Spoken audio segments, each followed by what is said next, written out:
Steelers do. We can stop with the speculation, at least at this point. Now it's about how does it impact our betting? What does it mean for the AFC North? Aaron Rodgers, now the quarterback of the Pittsburgh Steelers. What was your first reaction to that? Well, it felt inevitable. I think you and I have said for a long time there was just not a reasonable way to look at 8.5 wins as a projection for them and say that there's not an expectation that somebody not named Mason Rudolph's coming in there for that projected total, number one. But then the way everything trended, their lack of seeming interest in some of the veterans that were available, the lack of activity for them, there was zero aggression in going after anybody in the trade market.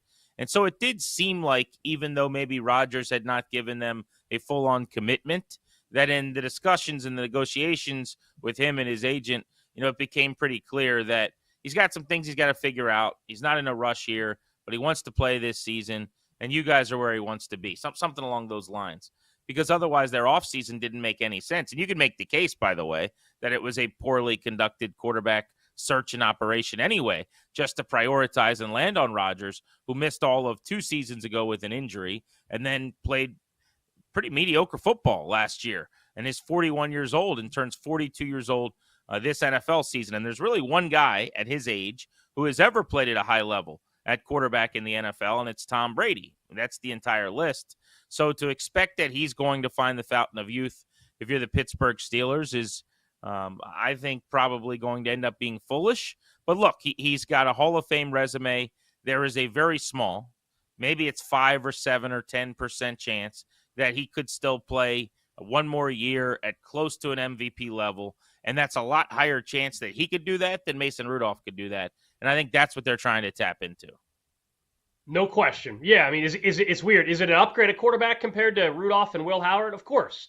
But an upgrade, how many wins is that upgrade? And you mentioned at one point the win total being 8.5. You look at the AFC North, and they have the third best odds. They're still 6-1 to win the North. All right, they went from a 9-win team to a 10-win team. If you thought they were a 10-win team, they went to an 11-win team. That's kind of where I'm at least, depending on how people viewed them before. This is a team that, to me, in large part, will be in a very similar spot to where they've been. I think they can absolutely make the playoffs, but that hasn't been a problem no matter who they've been trotting out there the last couple of years. Does this vault them into the category with Buffalo and Kansas City and Baltimore? Absolutely not. And that's where I'm at. So you're still kind of stuck in this no man's land. You're not going to be a pitiful football team, but this cycle just continues for them. Rodgers is going to play there for a year, we think, and then retire. And then what? Are they going to? I know it's supposed to be a deep draft class, but if you're picking 19th or 20th again, you're not getting those top names, as we know. So then what? Are they going to go get a retread or a guy they think in next year, and Anthony Richardson when he flames out in Indianapolis and he's hurt again, by the way? That's just where they're at as a franchise, and I still think it's a bad spot to be in. When you continually fail to find your franchise quarterback, you cannot win anything meaningful. And that's where they're at. Now, what's interesting about Pittsburgh is they have an exceptional coach, and they have typically had a championship-level exceptional defense. And so the combination of those two things in a kind of a 3-category operation here has made them a quality football team during this process, to the point where, as you said, they make the playoffs more often than they don't. But they have not won a playoff game in 9 years. You got to go back to 2016. And so that's where the rubber really meets the road when it's postseason time and it's good on good. And you might have the coaching and you might have the defense, but quarterback play matters so much in the postseason. And that's where their dreams have kind of died over and over and over again. And it really is the perfect philosophical example of the debate playing out. Can you be just okay and keep getting bites at the apple and go on a magical carpet ride? Or is it better to kind of be bad by design to get good sooner so that you can solve the most important position? And I think the proof is in the pudding. You're not going to really have more championship level defenses or a more respected head coach than they've had during this string. And yet they have absolutely nothing. I don't mean a Super Bowl, which is really hard to win. I don't mean an AFC championship game, which is really hard to win. I mean, they haven't won a playoff game. Like they might as well have been winning 7 and 8 games every single year. There's really not much difference. But what's interesting to me is just looking at the odds, I'm pretty sure the Steelers before this news were 6-1, maybe six plus 650, something like that. Right now, this moment, as I look today, BetMGM, the Ravens are the favorites in the North at minus 150. The Bengals are plus 230. The Steelers are still 5.5-1, and the Browns are 30-1 at this point. So it's a very minimal shift. I don't think that's indicative necessarily of anybody saying Rodgers is not a substantial upgrade to Rudolph, because he should be if he plays well. Now, if he plays like he did last year, then it's an upgrade. It's sizable, but it's not huge. But I just think that's the tell of how much better the Ravens and the Bengals are. And their situations with Lamar Jackson, who's an MVP candidate every year, with Joe Burrow, who's what Rodgers used to be, is an established kind of Mount Rushmore in the current NFL, top 4 quarterback, top tier guy. The Steelers don't have that, man. So this is a very curious decision. I know a lot of people will be rooting against Aaron Rodgers just because he's kind of a divisive figure and everyone's got their takes. It'd be good for football if the Steelers are in the mix. I think it'd be good for football if one of the greatest quarterbacks of all time has one more good season left in him. But I have a hard time seeing Pittsburgh as a real legitimate contender in the AFC. Maybe I'm in the minority. Watching Rodgers last year, I just don't think he's got a ton left in the tank. Yeah, you and I are on the same page in terms of what the acquisition does here, in terms of win total and all that. I think, though, what's fun is, as you said, it's good for the NFL storyline and all that. Let's just go right to it. Week 1, you take a look at BetMGM. We know the Week 1 lines have been out for a while. Pittsburgh in the Meadowlands taking on the Jets. We get Justin Fields, Aaron Rodgers. Of course, Fields was initially the quarterback the Steelers wanted. That's what's, they ended up getting Aaron Rodgers, and we know that was really the quarterback they honed in on eventually. But at one point, there were reports suggesting if they could have kept Justin Fields, they would have liked to have done that. And what would we be talking about here? Would Aaron Rodgers be playing football for anybody? I mean, truly, I would be interested to know how that would have played out. Instead, we get Fields, Rodgers Week 1. The Jets are 3-point underdogs at home to Pittsburgh. The total sitting at 39.5. This was a game that when the schedule came out, you saw the Steelers. I think the Steelers were underdogs. I could be wrong. I want to say this line is completely flipped, and I have to double check on that. And that was an opportunity if you believed in Aaron Rodgers coming. Now that Steelers are 3-point favorites, it's kind of an interesting betting line for this game. Everybody will assume, okay, Rodgers, Fields, they'll take that every single day. That seems like a trap right now. I know, like you see the Steelers at -3. That seems too good, doesn't it? Sure does, yeah. I mean, I think the Jets are going to be a mess. You got a first-year head coach who's never been a head coach before, and I actually like the hire. I don't have any issue with it, coming from a Detroit program and a good culture. But you've kind of seen how they've handled things a couple times that have gotten public, notably Rodgers, that guy just reads every note out loud in class. I mean, could anybody keep secrets worse than Aaron Rodgers at this point? Well, how many podcasts is he going to go on to air out Mike Tomlin's dirty laundry 6 months from now when he gets benched or doesn't like something that happened? I wouldn't welcome the circus to my town, so to speak, but the Steelers have signed up for it now, and the ringleader is showing up here in the next couple of weeks. But I just think the Jets are going to stink. There's a chance to me that early in the year, like we don't know anything yet, so week 1, things can be quirky and odd. Maybe you get up for that game because it's Rodgers, what have you, but that screams a Pittsburgh win. And that's the nice thing for Rodgers too here. I mean, if you look at it just through the vacuum of one game, it kind of speaks to the larger picture. Like, you're not going into that game alone. It's not like Aaron Rodgers has to go beat the Jets. You're on a much better football team than they've got. And some of that is the offseason, but I also think that speaks to that's where he was last year. It's not as good a situation. Now you get dropped into Pittsburgh, and they've got some of their own issues offensively. But bringing over DK Metcalf, I know Robert Woods is long in the tooth, but I think he's a really good veteran presence that Rodgers will like working with in the receiver room. Calvin Austin is kind of twitchy and fun. Ben Skoranek is more of a blocker, but can do some things around the line of scrimmage. Scotty Miller can fly, the former Buck. They've got an okay wide receiver room. I think he's going to be able to get some protection. They'll run the football, and he's going to be able to, especially early in the year, get off to a pretty quick start. I just don't think what we saw last year was an anomaly. Like, he can still, if you give him time, he's accurate. He can make all the throws. The arm's still there.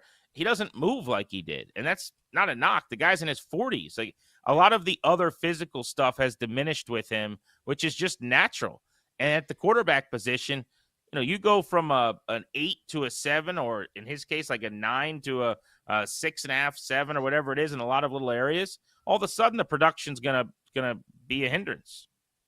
Oh, and it's to your point about the age, though. It's what does he look like in week one? What does he look like in week 13? Because of your age, you have to wonder, can you sustain success throughout a season, quality play, stay healthy, all of that. Like week one, actually, it would not surprise me, and this will be painful for Jets fans if you're listening, but watch Aaron Rodgers go into the Meadowlands and look awesome in week one. I'm serious. Like I would not be stunned at I all. agree. I think he can look great in week one, and Jets fans are going to say, you got to be kidding me. But is he going to look like that a month and a half into the season? And that'll be the question. I actually think week one, he'll look very good. I think Mike Tomlin and even Arthur Smith, who I'm not a huge fan of as the OC and everything, I think they're going to have a great game plan. I think he's going to be really effective early on in the season with what they have. DK Metcalf obviously doesn't hurt to be part of that. They also get rid of a malcontent in George Pickens. I think that helps just the overall feel around that sideline and not having to deal with that crap anymore. So, yeah, look, man, Aaron Rodgers, the quarterback of the Steelers, is going to be fun for the AFC this season if he can stay healthy. There's no doubt about that. Let me ask you a question. So a couple weeks ago when we were looking at it, I loved the over in the win total because it seemed like Rodgers was coming, but obviously the odds market could lean that way, but couldn't really go hard in the paint. And so if you got 8.5 or something therein, I think you feel pretty good. Like this is definitely a 9-win team, I would think, with Rodgers at quarterback. And then the question is, could they win 10 or 11? And I would probably say no to the 11, but it's a 9 or 10-win team. But I ask you this, in the division where the Ravens are the heavy favorites, the Bengals still have their problems defensively after paying both receivers. Trey Hendrickson's threatening not to show up, who's led the NFL with 17.5 sacks each of the last 2 years. Then you got the Steelers at 5.5 to 1. Like, do you see this division as cut and dry, as the pretty big gaps between each team in the odds here? Baltimore, Cincy, Pittsburgh, Cleveland in that order? Or does this change anything for you? It doesn't change anything in terms of who's winning the division. I just think it actually could hurt an AFC North team getting the top seed, right? We think of Baltimore, Buffalo, and Kansas City pretty much as the teams that have been getting these number one seeds over the last couple of years. And this might make that more challenging. Whoever you think that, if you think it's going to be Baltimore, maybe you think Cincinnati can figure things out defensively. I'm very skeptical on the defensive side of it. I have no doubt Burrow and Chase are going to put up amazing numbers, but win-wise, let's say it takes 13, to get the number one seed. I don't think it'll take 15 again like last year. I don't think the Chiefs are winning 15 games. So let's say you get to that 13 or 14 win mark. Can you do that in the AFC North? As tough of a division as that is with the quarterbacks that we just mentioned now that exist, and even Cleveland, as bad as they might be, we know with Myles Garrett, like they're going to surprise somebody once or twice in that division during the season. The Browns, for whatever reason, have Joe Burrow's number too. So yeah, it doesn't change how I would bet the division and who's going to win it. It changes the win total, though, a little bit. And do I think an AFC North team can be the number one seed? So that's a really smart point, and maybe we could get into this in more detail on the other side. But thinking about that, which I had not, you just kind of got me the wheels turning on that. Couldn't you say the same about a Chiefs team, though, in the West? That division's gotten a lot better fast. Yeah. Denver made the playoffs. The Chargers made the playoffs. I don't know that either's taken a big step back. Now the Raiders hired Pete Carroll, run by Tom Brady. They went and got a veteran quarterback who's been a Pro Bowler recently. Yeah, we can get back into that. I know we will. We'll talk more Rodgers, AFC West, AFC North as well. Up next, though, NBA Finals. Halliburton did it again. We'll be joined by John Metler over at Covers to break down how we're betting Game 2.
Good, good. Very uneventful game one in the NBA Finals.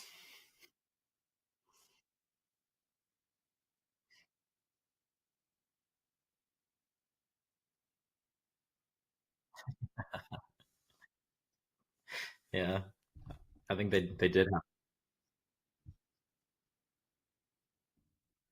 Oh, it's Steph Curry. Yeah, yeah. I live near Detroit. I live in Canada, but I live just on the other side of Detroit. So that was Sweet 16. He was at Ford Field, and I was like 12 years old, and it was great. So, how's it? Oh, yeah, yeah, I was there. That was the Jason Richards three from, yeah, like Kansas went on to win that year.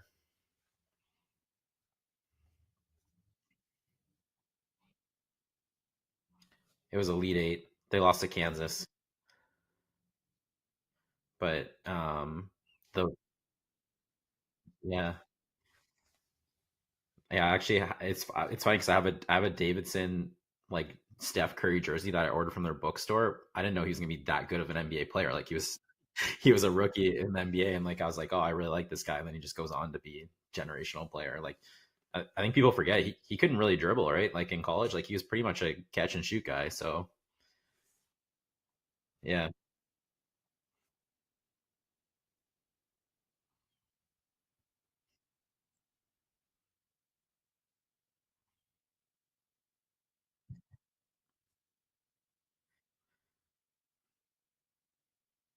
yeah,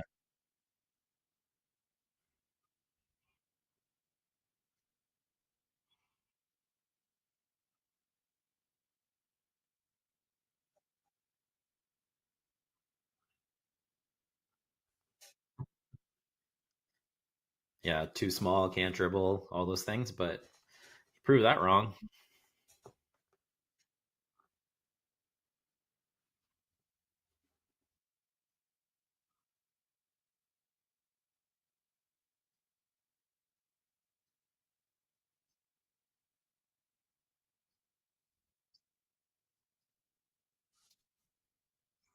Sounds good.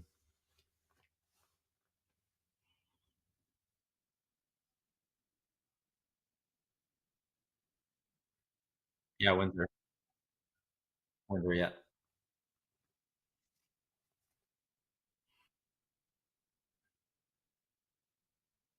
Yeah. How long ago was that?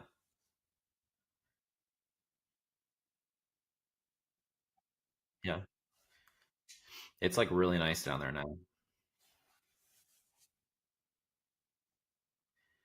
Uh, I can get to like American Park in like 20 minutes.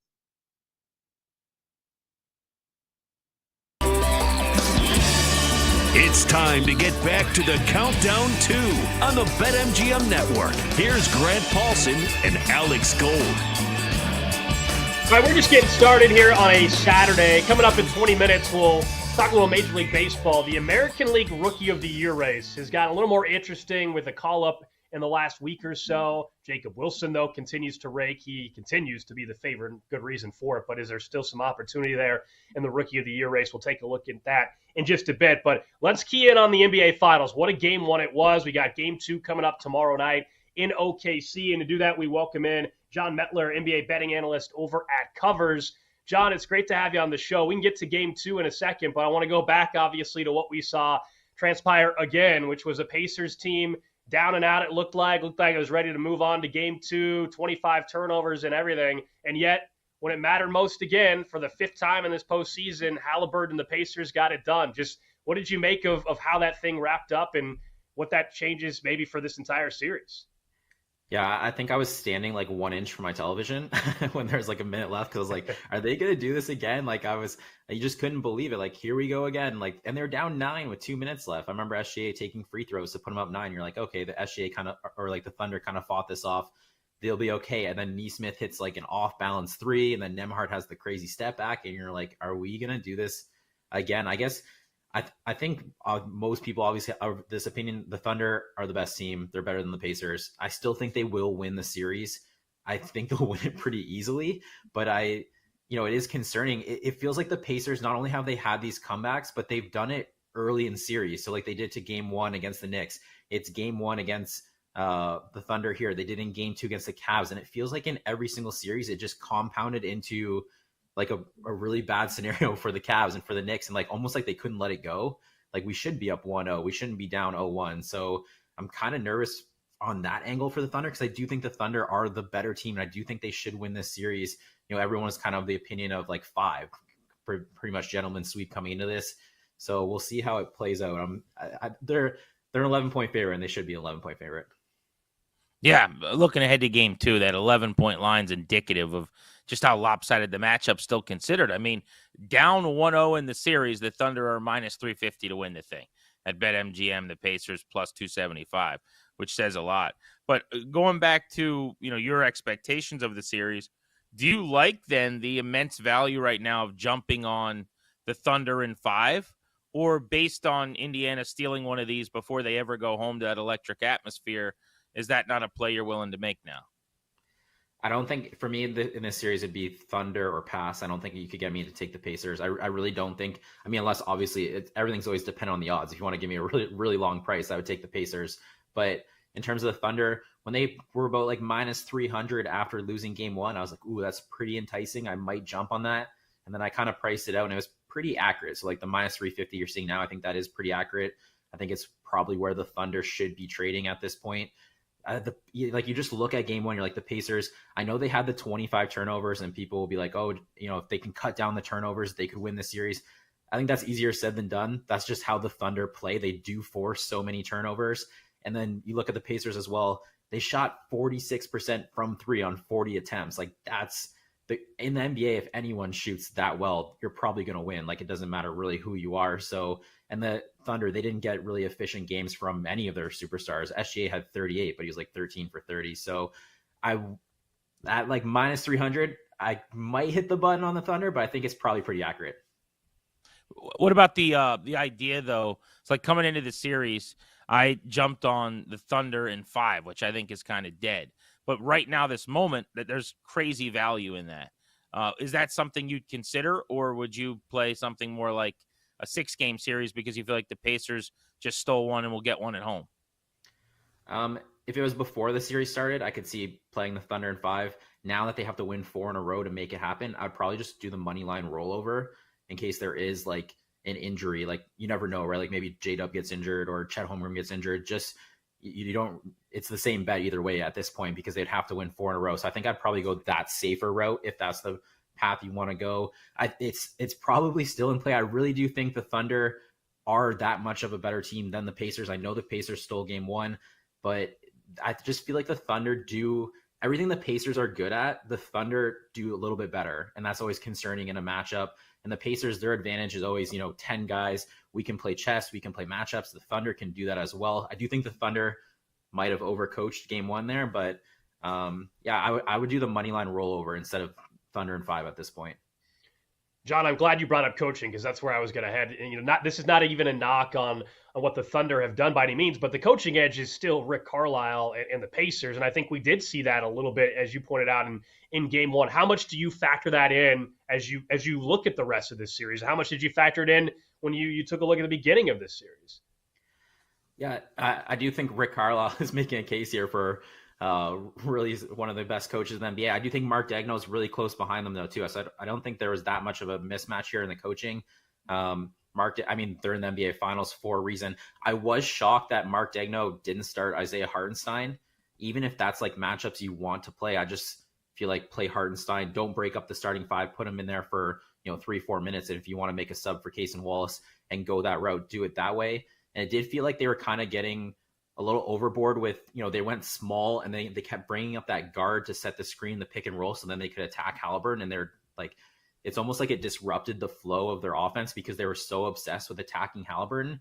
And I think they might get away from that in game 2. I just felt like, it's the NBA Finals. I know Halliburton's not the best defender, but like at this point, the guy can sit in a chair and defend for 5-6 games. It's the NBA Finals. A lot of defense in the NBA is really just your willingness to even play it. So when you're this far into the season, I don't think Halliburton's like as bad as a defender as he might be in the NBA Finals. So The coaching edge, yeah, they're both. I think that's the most intriguing part in this series is, people are talking about TV ratings, small markets. It's a great series for betting because both coaches are going to play 10 guys. You're not entirely sure where the minutes are going to go, and it's going to create edges all over the spot, and it's going to create a little bit chaos in the betting market. So you like that.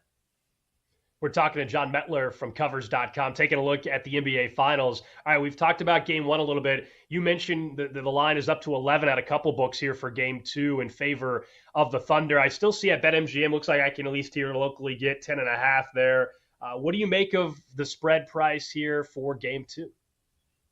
Yeah, I was disappointed because it opened 8.5 for Game 1, and then it closed about like 9.5, 10.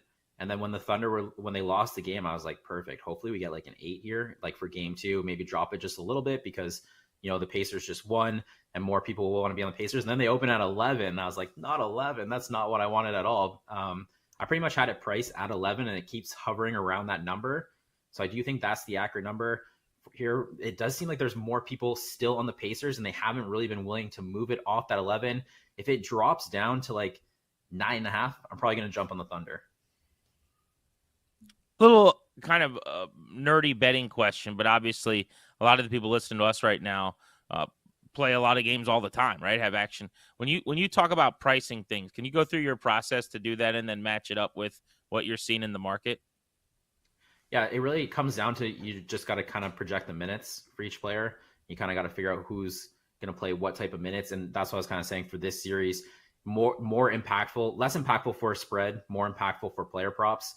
Because, a couple minutes can really swing a player prop if you think it should be over or under. And that's kind of where in this series it becomes very intriguing because, like Chet Holmgren, you saw 20, I'll just use him as an example. You saw 24 minutes Game 1. He's usually about 30, 31. He's kind of priced like he plays 30, 31. So now you have to decide, is 24 the normal for him in this series? Or like his props have come down a little bit to the point where he's being priced about like 29, 28. So do you think Mark Daigneault will play him for 30, 31 in Game 2, or is that 24 more is normal? So you're kind of just trying to project out minutes. And I think in this series, you're going to see a lot of opportunities where players won't play the minutes you think they will, and other guys might play a ton. Like, I don't think it's out of the question that Obi Toppin plays 25 in Game 1 and maybe plays 17 in Game 2, or a Benedict Mathurin all of a sudden plays 25 and then he plays 15. So I think there's going to be good opportunities for alts in this series just because neither coach is afraid to play the chess game, and then neither one's afraid to play matchups. But really, the whole basis for everything just comes down to you got to project the minutes for each player. So then, what's a prop bet that maybe your favorite prop bet over at Covers heading into this game tomorrow night? Yeah, I bet Jalen Williams over 20.5 points yesterday. I think it might be sitting 21.5 now. It was pretty heavy juices, minus 125 for the 20.5. So if it's 21.5 minus 105. Or minus 110. It's pretty similar in pricing, actually. So I like the over for Jalen Williams. I really just do think, like of the players on the Thunder, I think the only two players you can guarantee where we know they might play a certain amount of minutes is SGA and Jalen Williams. And outside of that, I don't think you can really guarantee me, who is playing what minutes there. And, it's 11-point spread. I think J-Dub and SGA both play 40 minutes. I don't think it matters what the score is. Like, even if they're up 15-20, you are not risking another comeback from the Pacers here. So, I mean, he was sitting 21.5. It dropped down a point or two from Game 1. He was 6 of 19 from the field. So, like, it's not like there weren't opportunities there. When your points prop is trading pretty close to the amount of shots you took, you have to like it. I do think I went back and watched all the shots he took too, and I felt like he should have scored more. They were getting good mismatches for him. He was able to, like, kind of attack them in the pick and roll pretty well. So I'm going to play the over there for Jalen Williams. I like that, and it may have answered my question, which is I've been kind of thinking about rolling with Chet Holmgren in the second game. I know it was just 24 minutes, but he was 2 for 9, and I feel like if the Thunder are going to be a better version of themselves, we saw a previous round ago, he scored 20-plus 3 times, felt like maybe a bounce back is coming. What's his point projection for this game, is over-under, and what do you like about him moving forward? I'm just rolling off the top of my head. I think it was 14.5. It was my guess. Okay. I think it was in that window, 14.5, 15.5. I think Game 1 he was 16.5, so it did drop down, like I said. I think his projections are about like 16, but then once again, that depends on how many minutes you think he'll play. So if you think he's going to go more north of like 30 minutes, then that you definitely could like justify playing the over on his points prop. And I do think, like Is I this said, a series though where maybe the offense and the minutes diminish a little bit based on matchup from a round ago, where he was getting buckets and getting more of those opportunities? Yeah, I don't think for him though, because you saw last series, even when they kind of faded the double big lineup, it was more Hardenstein. I do think they're more Yeah. comfortable with Chet Holmgren playing like the 5 and kind of running with that lineup. So I think they got too carried away with the small lineup and they didn't have either one on the floor. I think if they fix that for game 2, it would be more Chet and less Isaiah Hardenstein, just because that's what they've kind of shown you through the playoffs. And anytime an NBA team loses, you kind of expect something to change there. So if they would have won game 1 and Chet Holmgren plays 24 minutes, I'd be a little concerned about playing the overs on his props in game 2, but they lost. And that small lineup is the one that gave up the lead at the end of the game. So you do feel like there will be a change there. And I feel like it probably does swing more minutes towards Chet Holmgren. Did you have a pre-series or maybe even pre-postseason finals bet? Now taking a look at the finals MVP market over at BetMGM, SGA minus 300, Halliburton plus 340. Then there's a huge drop off before you get to Siakam at 13-1. Do you have a finals MVP bet? And would you be willing to, right now, if I gave you $100, is there a new bet you'd be making? Yeah, I think you could definitely argue if you like the Thunder to win, you could probably just bet SGA to win Finals MVP, because I really don't see anyone else winning that. If they win, he's going to win it. He's going to score 30 plus in every game. Also, just with how the Pacers guard, it's like the matchup is the matchup for Nesmith and Nembhard. So if they give up 40, they give up 40. They're not going to concede a bunch of help. So you kind of saw that in game 1. He got 30 shots up. If you're looking for a long shot, honestly, if you like the Pacers, I feel like Andrew Nembhard at 150-1 is very sneakily in play, because if you beat the Thunder, he's the primary defender on SGA, and that probably means you shut down SGA to a point that the Pacers could win. You even see like game 1, Halliburton saying they're plus 340.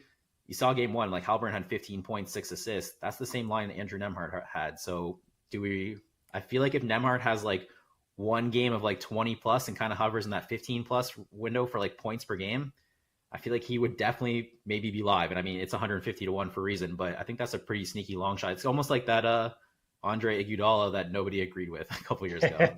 Yeah. I was gonna say he could go full Andre Iguodala on us. Good information, John. We appreciate it. Thank you so much for hopping on and getting us ready for game 2. Yeah, thanks for having me on. Good luck with your bets this weekend. Appreciate it. There you go. Yeah, great stuff from John. Good insight as we look ahead to game 2. And yeah, while we're mentioning the MVP market just for a second, Grant. Yeah, I mean, like at this point in time, if you look at the series, and I don't know if it sounds like you haven't shifted from believing that the Pacers are not going to win this series. So then, it sounds like on the Thunder side, really you're kind of stuck if you didn't already have a ticket on SGA. I mean, unless you want to lay minus 300. Yeah, you're just not making an MVP bet at this point. Yeah, right. Like he's right. I mean, if you're convinced the Thunder win the series, then you're convinced that SGA is going to win MVP. And if that's the case, I mean, bets are made to be won. Everyone, including myself, will tell you when you get bad value that you shouldn't make the bet. But I sit out, on numbers like that, because I don't see a path to anybody else winning Finals MVP. And so if I'm not betting SGA, I'm betting on a Pacer. But then I'm betting on a guy that I don't think's winning the series. So it's just not a market I'm dabbling in now. If you were doing that, you had to do it a while ago. We'll get back into the finals coming up in the next hour. But up next, I do want to get to a market in baseball that is really intriguing right now due to a couple call-ups recently. That's the American League Rookie of the Year. Grant and I will tackle that next here on Countdown 2.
time to get back to the Countdown 2 on the BetMGM Network. Here's Grant Paulson and Alex Gold. Coming up in about 20 minutes, we'll get right back into Aaron Rodgers, who is signed with the Pittsburgh Steelers. We'll take a look at their odds again, but also, what does that mean for Kirk Cousins? Because that was seemingly the backup option, maybe in Pittsburgh, if Aaron Rodgers didn't sign. So we'll try to figure out what's going to happen there in Atlanta.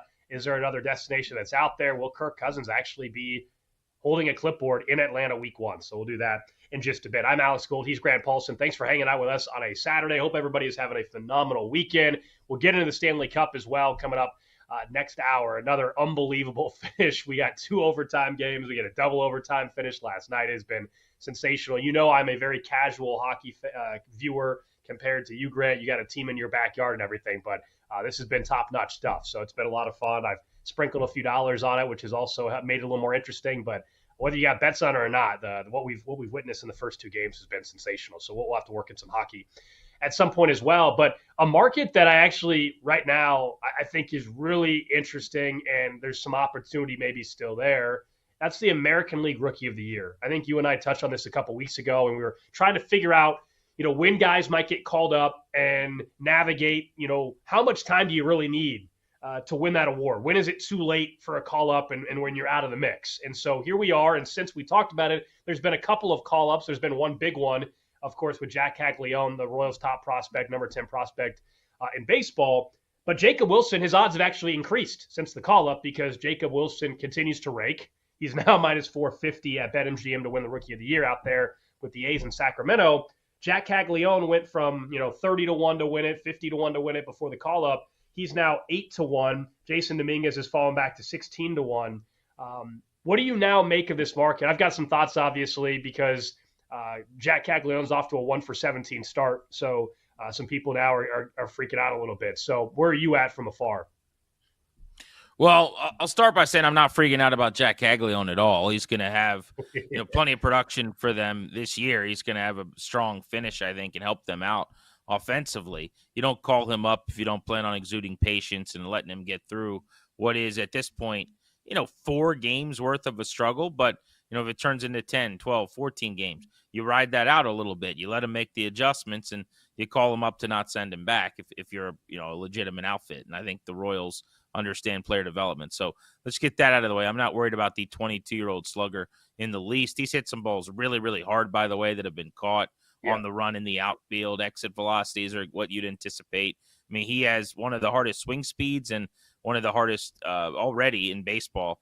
Obviously, he doesn't qualify through 17 at-bats, but, one of the best, hard hit percentages in the sport as well. So he doesn't get cheated. I feel just fine about where Cags is and kind of what we've seen. By the way, he's only struck out 4 times in 17 at-bats. It's not like he's piled up 10 or 11 strikeouts and he doesn't look like he belongs. But specific to the Rookie of the Year market, which I think is what we want to get into here, I will say that I think it was important for him for 2 reasons to get off to a really fast start. Number one, you got a lot of work to do here. I mean, it's not like this is a year where there's not a really good offensive rookie in the American League. There is.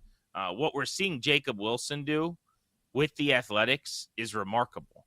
This is a guy that does not strike out. He's one of the hardest guys in the sport to strike out. He's one of the best bat-to-ball guys in baseball. He hits for average, doesn't have a ton of power, but he does some damage with doubles and extra base hits.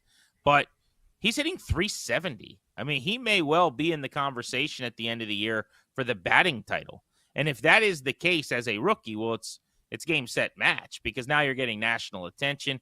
By the way, let's just say he's going to fall off from 370, but let's just say he hits 335 or 340. I mean, that's a national story for a rookie. That's an average.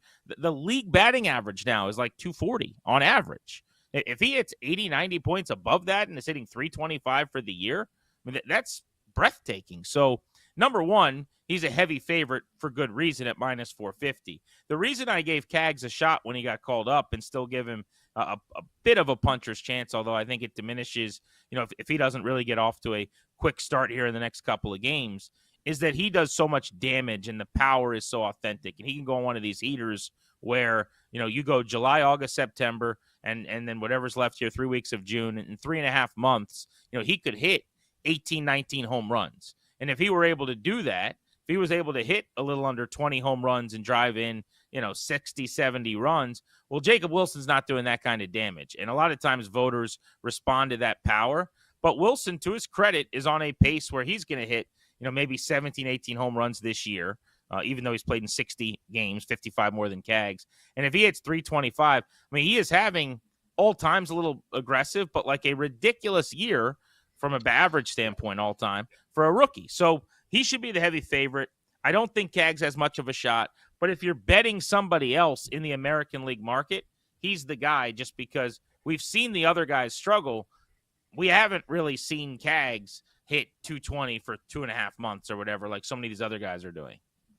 Yeah, look, unless you had a 40-1 or 50-1 ticket on Cags, I don't think you're feeling, good at all. Like, if you got him at 15-1, if you have him at 8-1, like, I don't think it's a good bet at this point in time for some of the reasons you laid out.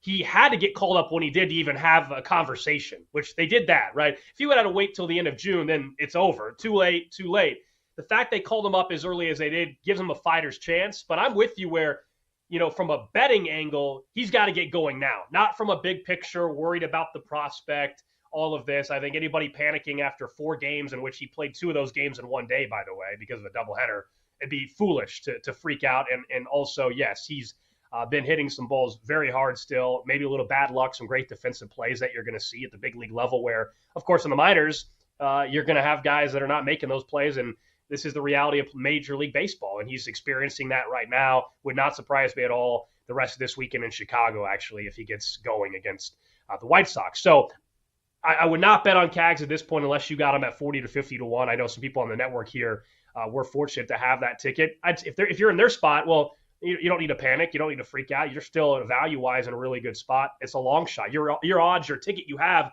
I think, are accurate. I don't think 8-1 is an accurate odd right now to bet. Like I think it's worse than 8-1, truly, at this point because of the start. Yes, Chicks dig the long ball, to your point, right, with the power and everything like that. So he's got a chance to get the headlines if he has a couple just flat-out bombs next week when they've got a couple national TV games against the New York Yankees. It might take something like that, but Jacob Wilson, if he just keeps playing like he has, or even if he slips a little bit, I think this is his award.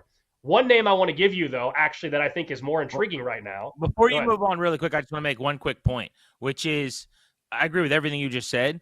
But if this was the National League market, where right now the front runner is Drake Baldwin, who's hitting a little over 300 with 7 home runs, Cags would be in a great spot.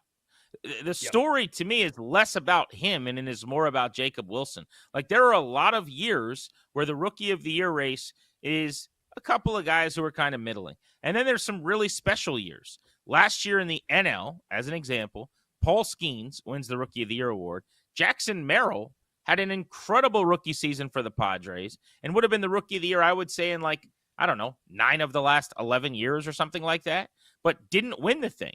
And it just so happens that this year in the American League, there's a guy in Jacob Wilson who's having a year that would win it probably 80% of the time over the last decade. And so that is what matters the most. Like in the NL right now, which just looking at that market, Drake Baldwin, who I just mentioned from the Braves, is plus 165. Augustin Ramirez, who hits for some power with the Marlins, is 4-1. Actually, there is value here in Chad Patrick, the pitcher for the Milwaukee Brewers, who's got a 2.80 ERA through 13 starts and in 69 innings has about 65 strikeouts. Now, it's harder to win it as a pitcher, and nobody talks about this guy. But he has had the second best season among rookies behind Baldwin, and there's no reason to believe necessarily Baldwin's going to hit 310 with power all year. So, I would jump on that ticket maybe. But anyway, I just want to make the point.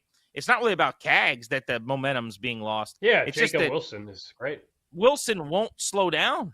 He just keeps hitting line drives. But anyway, I'll tag you back in. Yeah, no, 100% with you, man. 100%. No, I was going to say, if there's a third name to enter this conversation, if you're someone that says, I want to find some long shot still to put some money on, the name that we should be talking about, and I'm not, he definitely has his work cut out for him because the name is not a name anybody other than maybe you, me, and a few other people that are locked into baseball would know.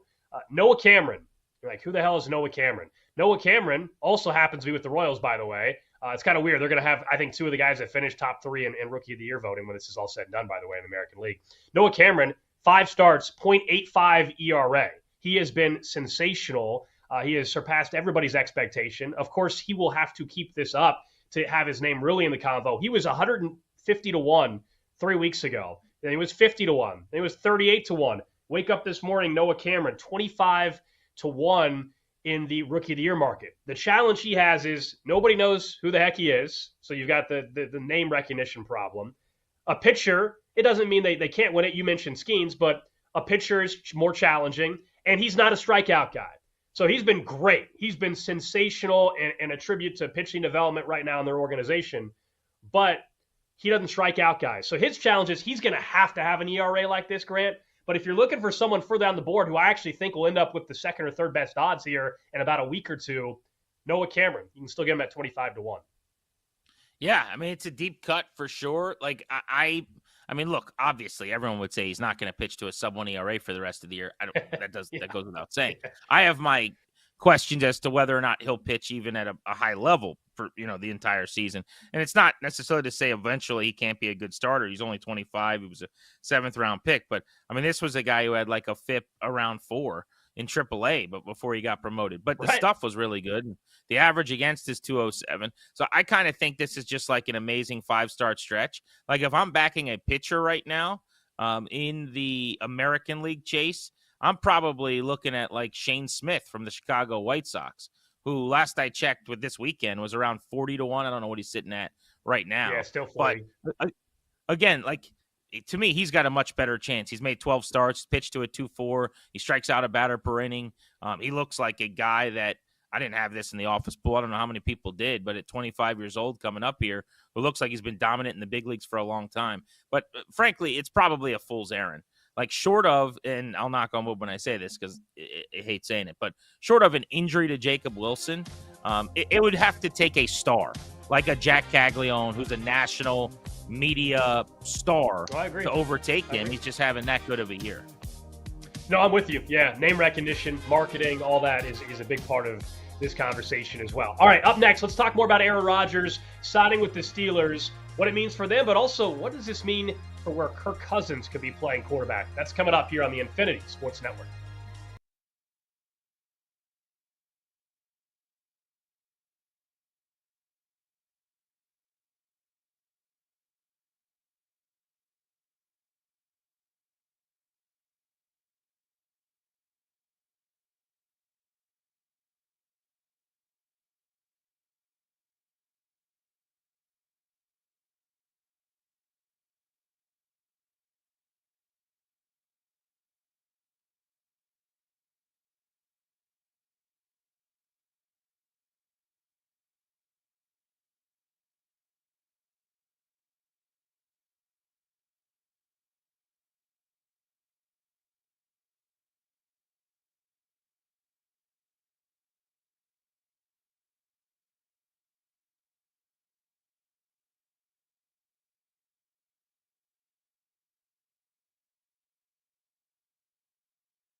on the BetMGM Network. Here's Grant Paulson and Alex Gold.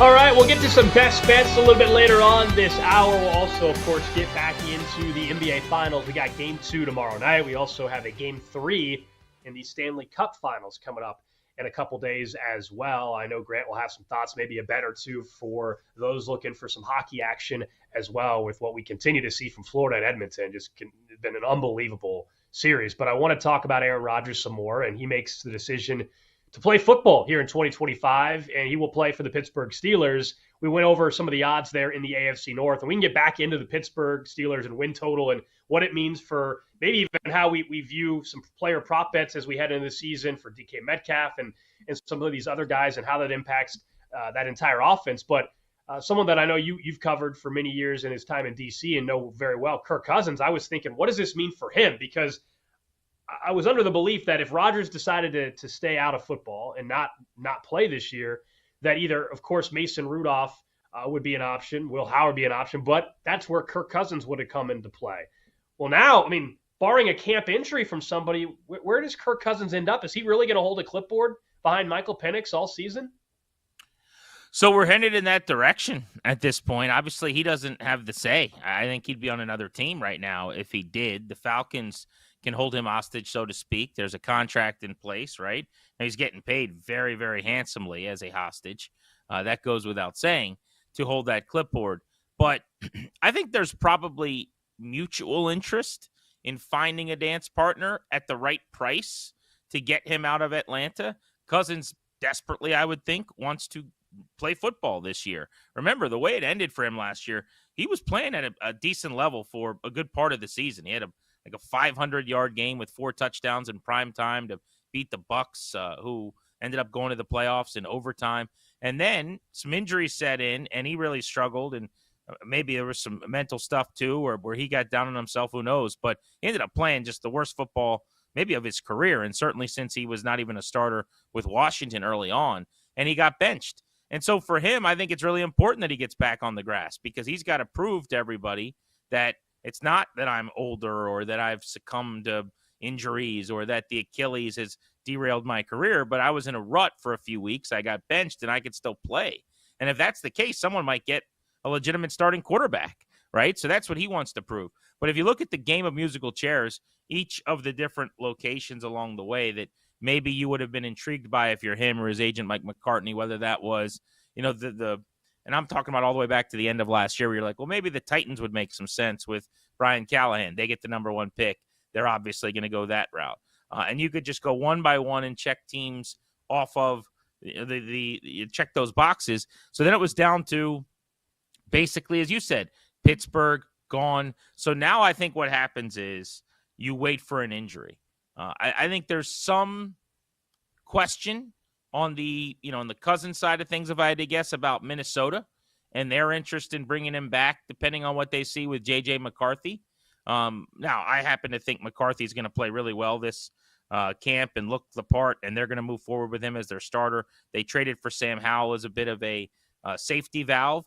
But in a world where, let's just say, hypothetically, like McCarthy's needed and healed or doesn't look as healthy as they wanted him to, or maybe you got the Super Bowl caliber roster in your mind, and he just doesn't look as advanced as what is now de facto his rookie season. You're handing him the reins to that this offseason.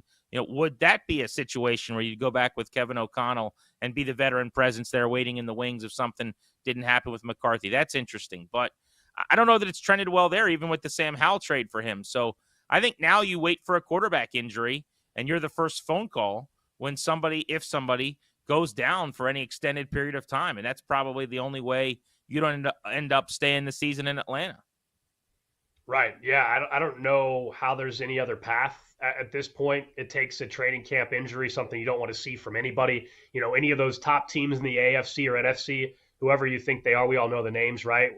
Their starting quarterback suffers a terrible season-ending injury, something like that in one of these markets, and a team decides they don't like their backup quarterback, but they're in a win-now mode. The roster's championship ready, and they say, all right, let's roll the dice. We're not going through a season and that we thought was a championship caliber year. We're not going through that with a backup quarterback that we don't think can win more than 8 games.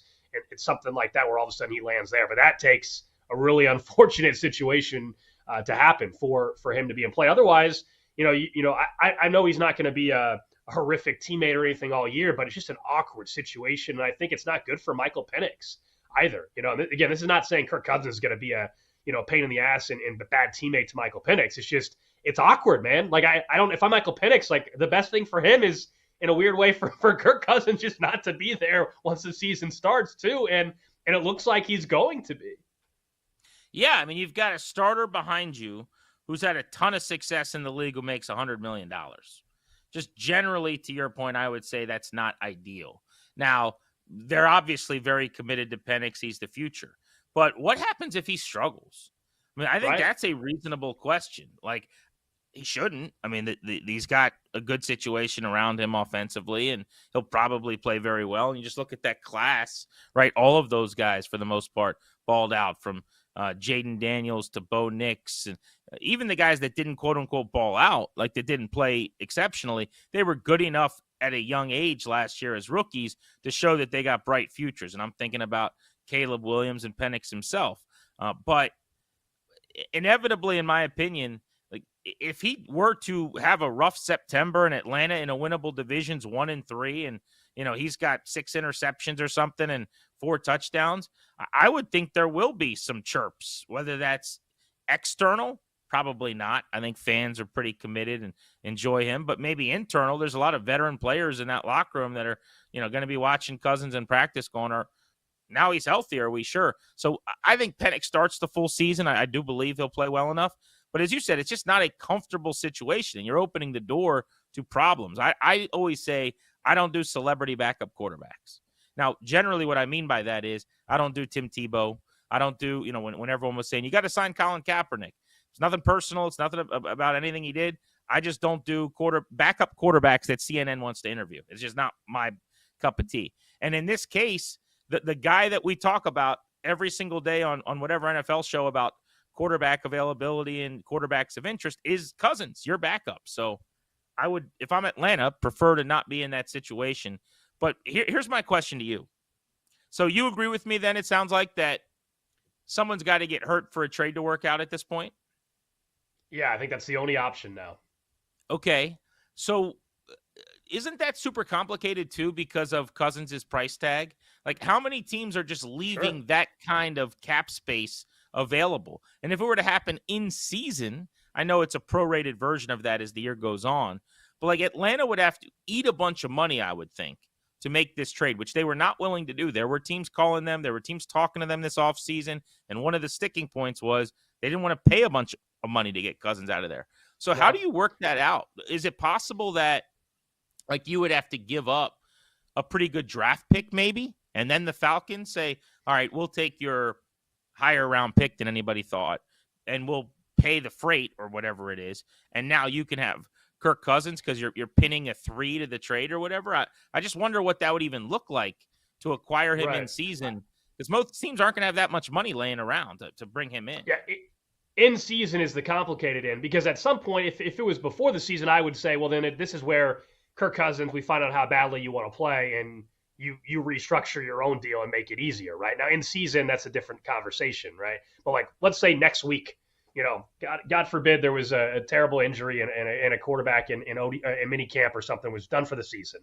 At that point in time, that team might be desperate enough to pay the money, but even if they didn't, that's where it's like, hey, Kirk Cousins, how badly do you want to start in 2025? Are you willing to work with us on a restructured deal? Some of it will be on him at that point, but I hear you on the in-season aspect. That makes it very, very challenging for a team to go ahead and do that. So it's amazing to me, though. 2 months ago, if you would have told me, or 3 months ago even, that Kirk Cousins would be holding a clipboard in week 1 for the Falcons, I would have said, no. This is all going to sort itself out. And now I think everybody knows that's where we're headed.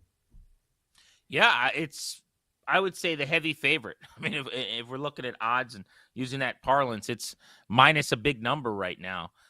But yeah, I think an injury before the season is pretty easy, because I think desperate might be strong, and I only say maybe he wouldn't be desperate because his wife is from Atlanta. They've got tons of family there. So, you could have a really good family year while being a backup quarterback, being paid a lot of money and hang around. I think he will be somewhat choosy. In other words, like, this is probably a critical year for you if you play, to the point where you've got to play pretty well, or else you're not getting any more starter money this offseason. And at your age now, coming up on 40 years old, he's not quite 40, but I think he's 37.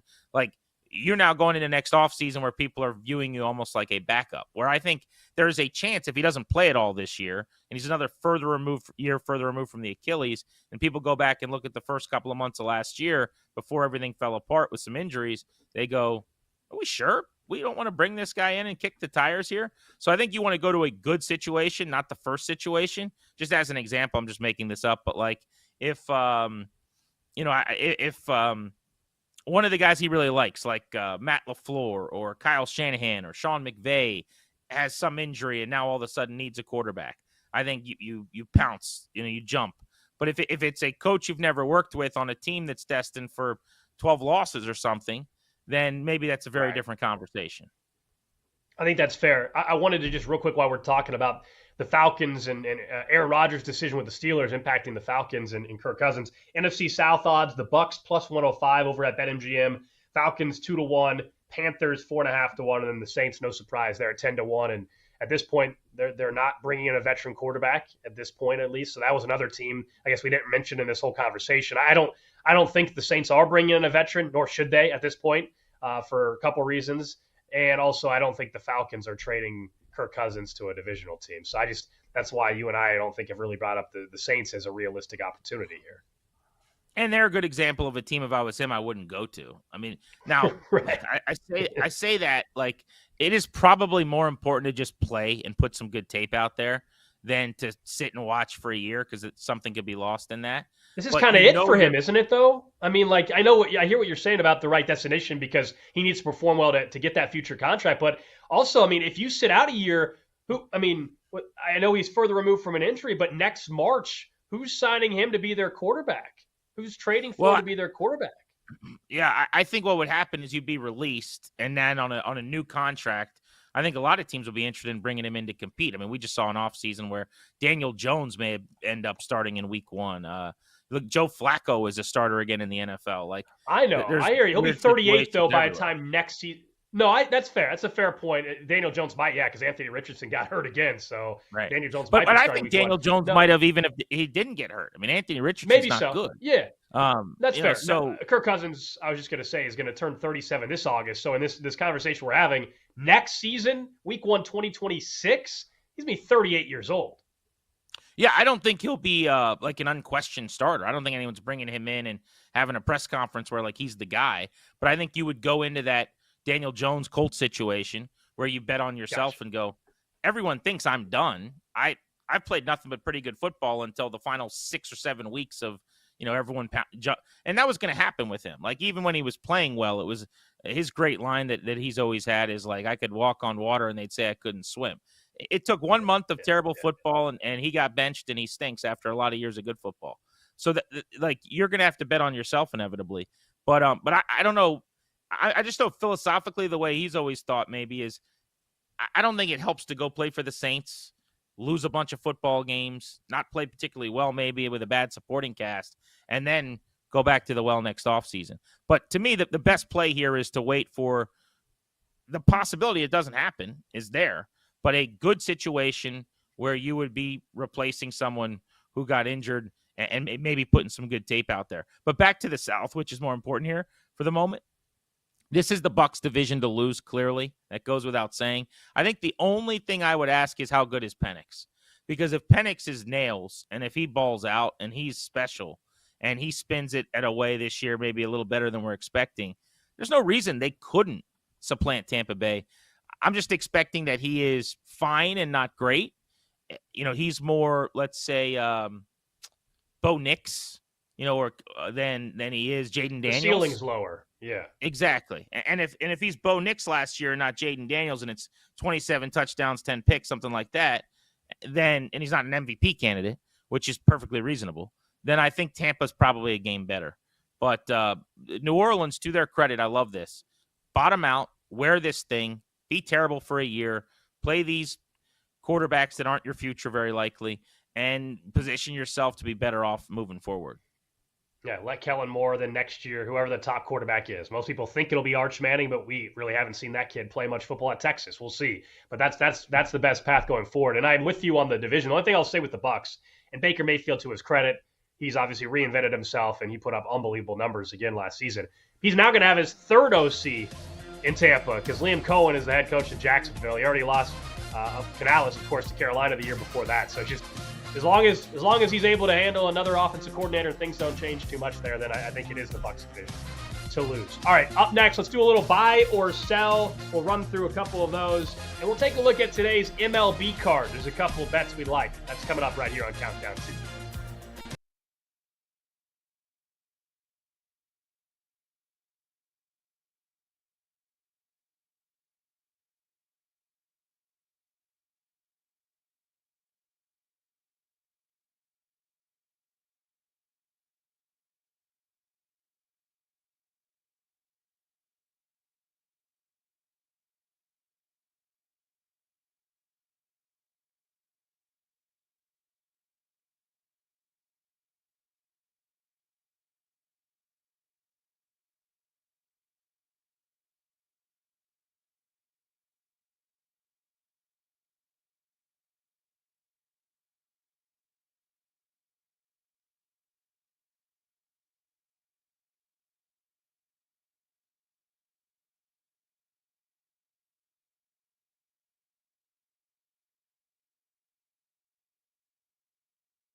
It's time to get back to the Countdown 2 on the BetMGM Network. Here's Grant Paulson and Alex Gold. At some point, Grant, we got to talk about who I have coined Cash Out Bro. I don't know if you've seen this story involving an amazing parlay ticket. There's 2 legs left. This kid needs the Oilers to win the Stanley Cup. This kid needs the Thunder to win the finals. He had a $13 bet to win $270,000. There were 5 legs. 3 legs have hit: the Dodgers, the Liberty, and the Eagles. So he needs 2 legs. And he had a cash out offer a couple nights ago after the Oilers won in OT before the Thunder series started for $123,000. He said, nope, letting it ride. They can't be beat. They can't be beat. Well, since he made that comment, Halliburton's drained a shot with a half a second left or whatever, and the Oilers have lost in double overtime. So his cash out offer, I believe, is he doesn't have one anymore. There'll be a new one probably below 100,000. Point being is this kid, I'm not rooting against him, but also, come on, man. Like, what are we doing? Do you just love the media attention you're getting? $13, Grant. Normally, I'm not cash out person, but $13 for $123,000. You didn't cash out, and now you're about to get like an $80,000 cash out offer. And I know the feeling. Once you saw $123,000, their 80 doesn't seem good anymore. So this kid, I don't think is going to cash out, and he might lose all this. He has all the money right there off a $13 bet. He won't cash out. Yeah, but if the Oilers bounce back with a couple of wins and the Thunder up 3-1, that cash out number is going up. Well, sure. But, so yeah. I have questions. If you're asking me, what would I do?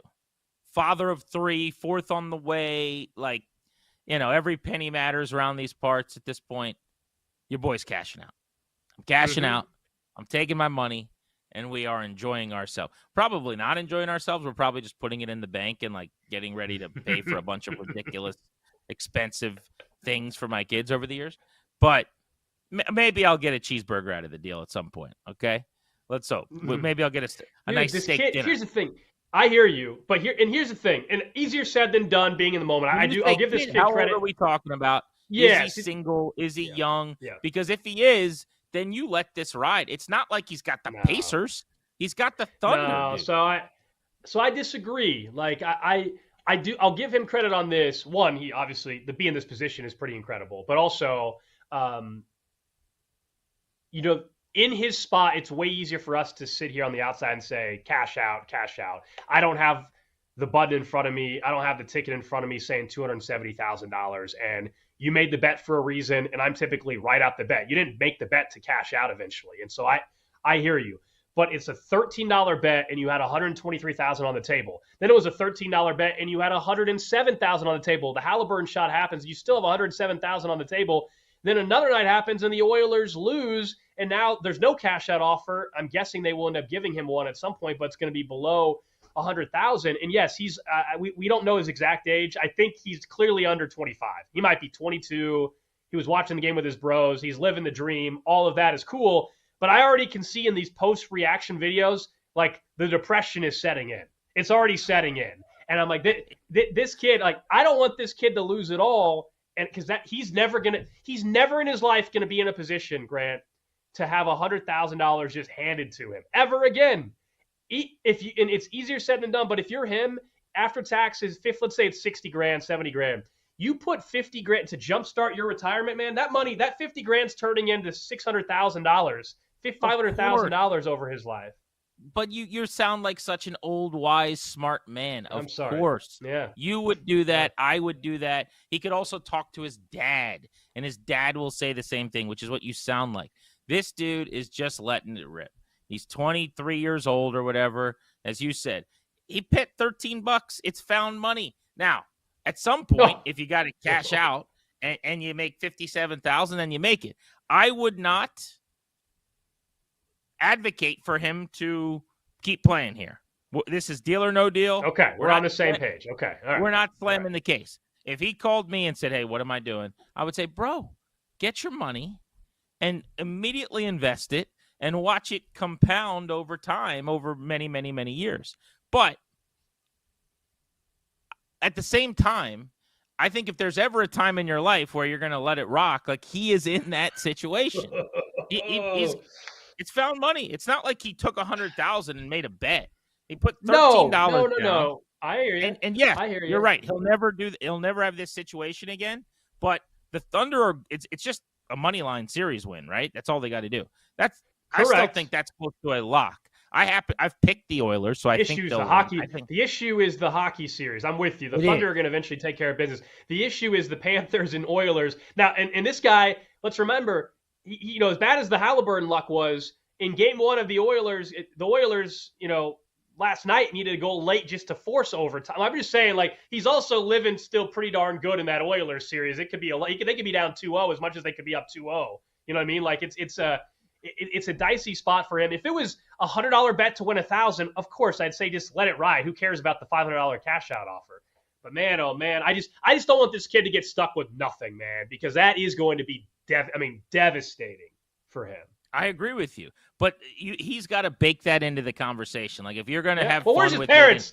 Grant, you're a parent. Where's the parents? The parents have to say, you know what? If my co-host locally was right, he's like, look, if I'm the parents, I say, hey, are you on my cell phone plan still? If you are, then I get to say, am I still paying for your insurance, your health insurance? Right. Then I'm having to say, you know what? You take that $107,000 cash out offer.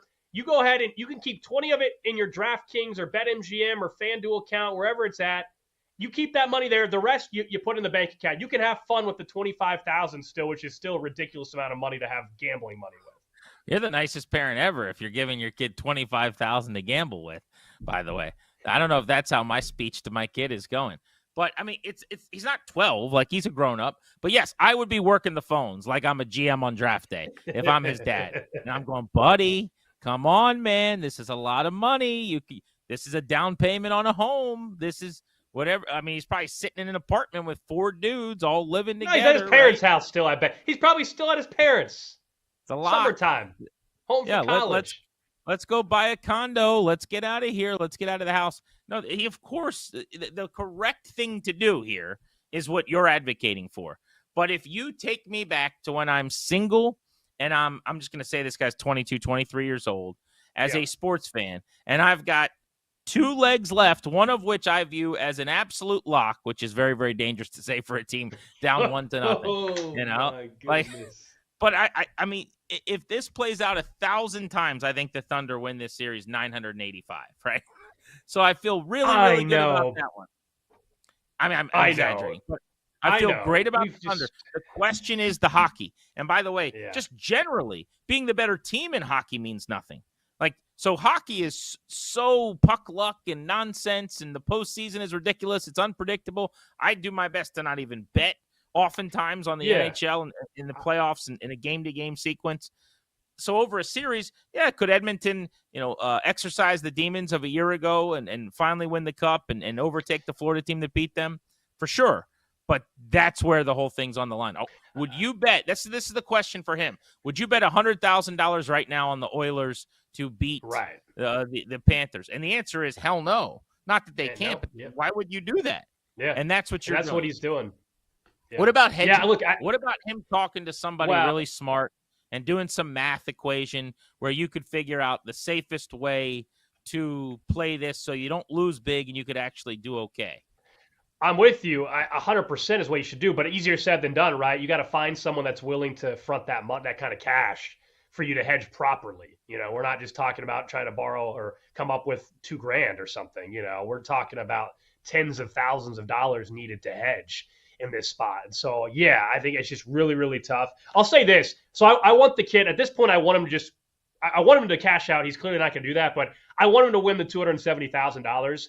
But am I a bad person for saying, look, if you're gonna do this and you're not gonna cash out, I hope they both go to Game 7s and this kid has to sweat it out like no other until the end of Game 7. That's what I want now. I want him to win the money, but I also want him to have. If he's not gonna cash out, then let's all be entertained by it and let's sweat this thing out till the very end. Selfishly, sure, but I think that the anxiety I have for him just thinking of that.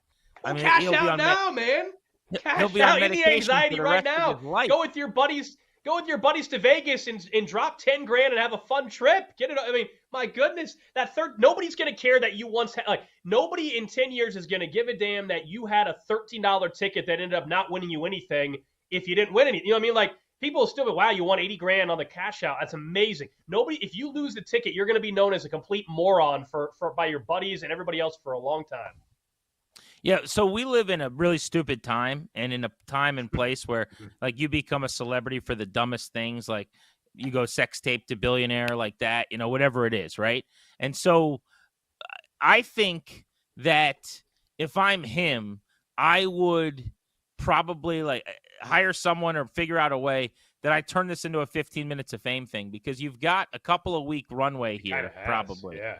So I don't know why you wouldn't be watching this at, I don't know, like Stadium Swim, and there's not some stream going on. I won't mention the book. Not bringing you in to do something.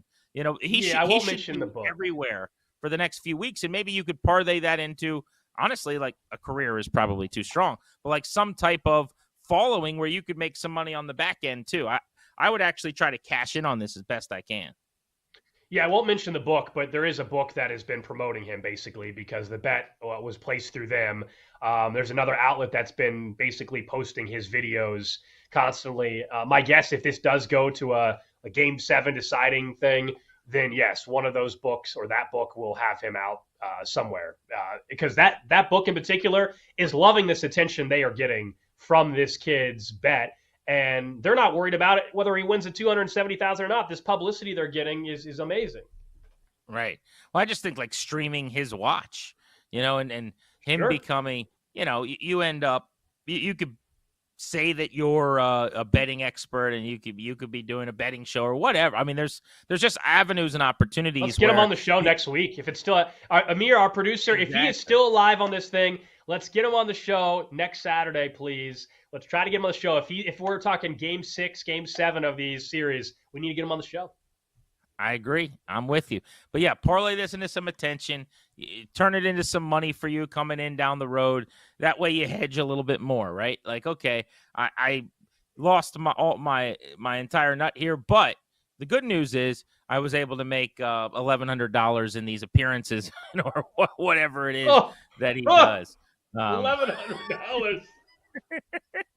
I'm per appearance. I'm just saying, some bar has you out for $1,500. Watch Game 4 with with the bro that didn't cash out. 2 years from now, you could be in New York at an Eastern Conference Final watch party with no hedge bro. Why not? Oh man, best like of luck a guy to cash out, bro, Real World or Road Rules. Yeah. He just goes to bars for 15 years watching games with people.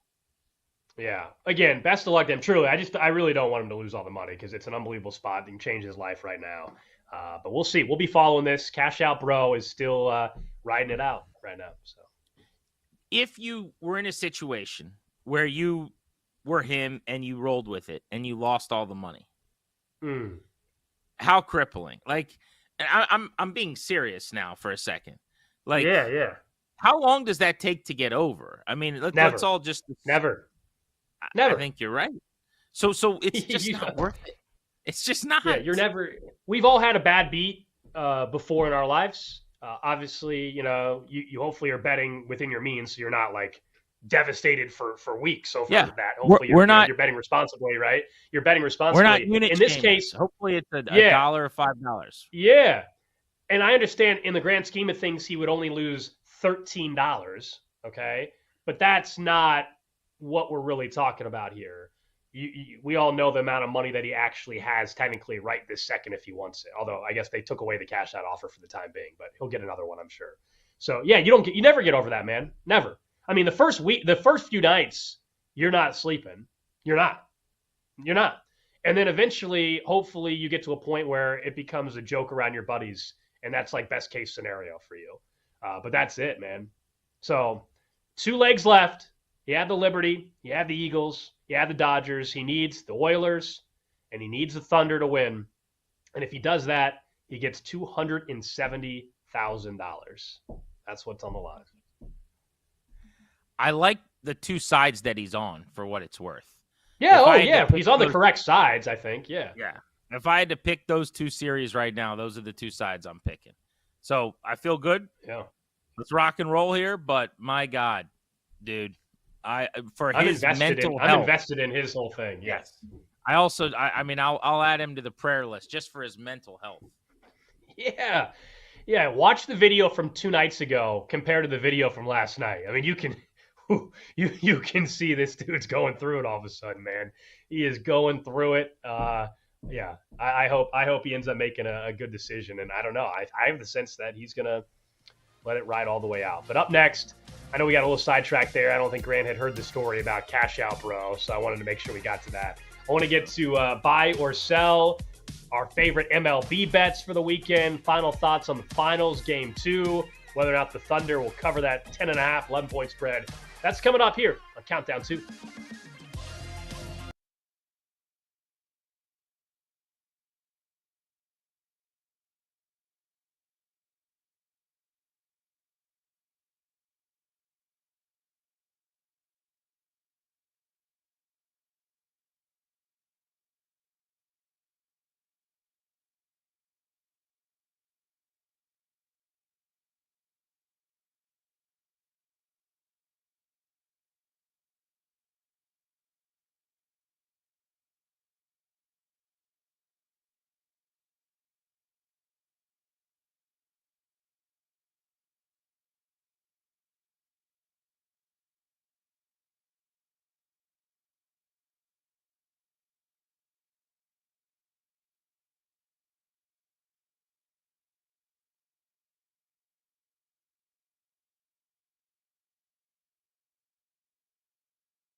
It's time to get back to the Countdown 2 on the BetMGM Network. Here's Grant Paulson and Alex Gold.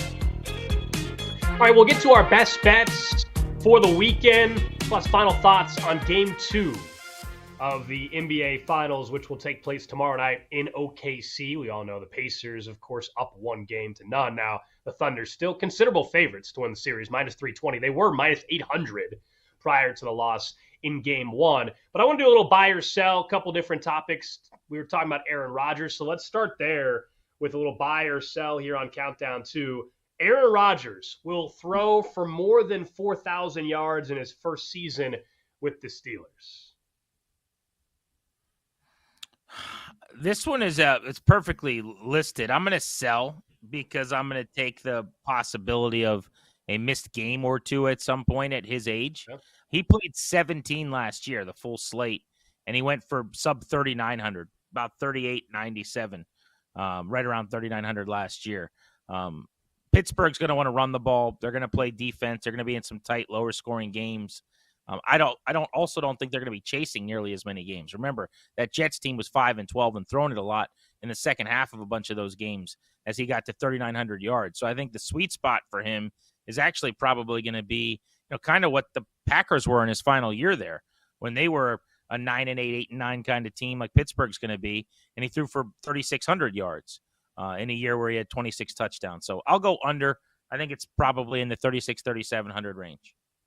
Yeah, I'll sell as well. I think 3,700 to 3,800 yards is what we're looking at. And I think I don't want to repeat it exactly, but I'm totally with you on the reasoning. This was a Jets team last year that was playing catch up, rack up some numbers in garbage time. That's not how the Steelers, even if you think they're going to be a 10-win team or whatever, they're not going to be down 21 points very often with that defense and just airing it out 45 times just because they have to play catch up. That's not going to be their style of play.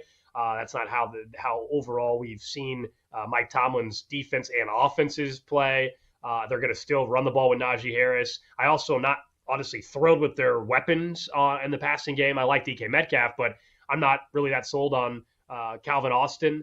Or I think it's Roman Wilson, I believe, is the second-year wide receiver that's there to go with Robert Murray. So yeah, I'll go Robert Woods. Robert Murray's a nice, very good writer, but Robert Woods. Anyway, all right, elsewhere, buy or sell. The Steelers will finish second or better in the AFC North. I'll sell that as well.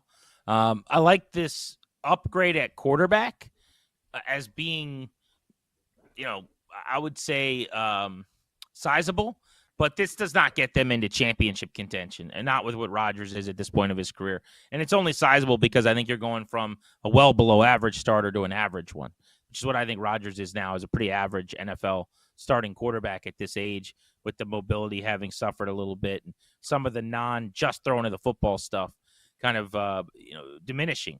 But I think the Ravens are decidedly better, and I think the Bengals, who people are down on, will also be better. That's an elite offense with Burrow at the controls. If he's your quarterback with Chase and with Higgins out wide, you're going to win double-digit games.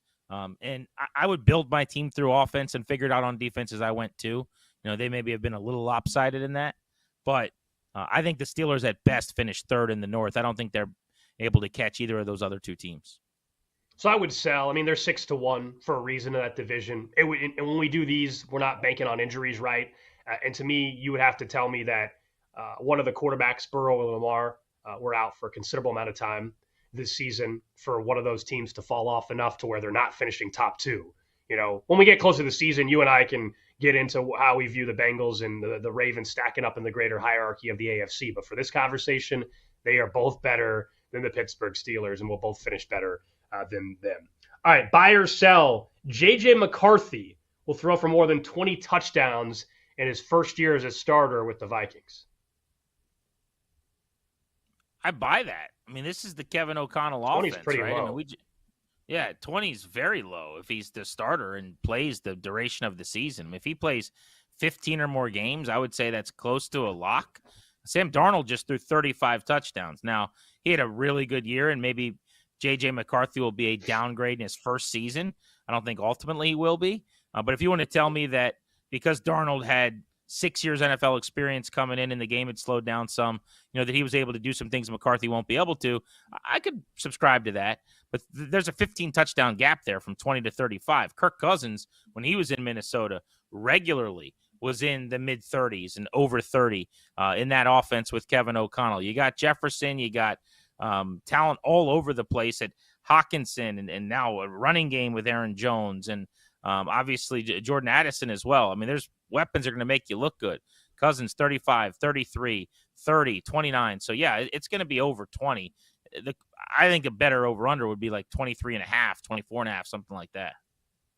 Yeah, I'm kind of with you there. I would also say the stat line to me feels like a 24 touchdown, 13 interception, 14 interception season. Like maybe you're more optimistic than I think it's 24 and 12, 24 and 14 touchdown interception ratio in year one for McCarthy. I just think it could still be tough for him, some growing pains, but he definitely has the right head coach. He definitely has the weapons to go, and it would take an injury for him not to throw 20 touchdowns here in 2025, I believe, as a starting quarterback of the Minnesota Vikings. All right, one final buy or sell. The NBA Finals, which we're going to get into again here for our best bets, will take 7 games to be decided. Does this thing go 7 now that the Pacers took game 1? No, way under 6.5.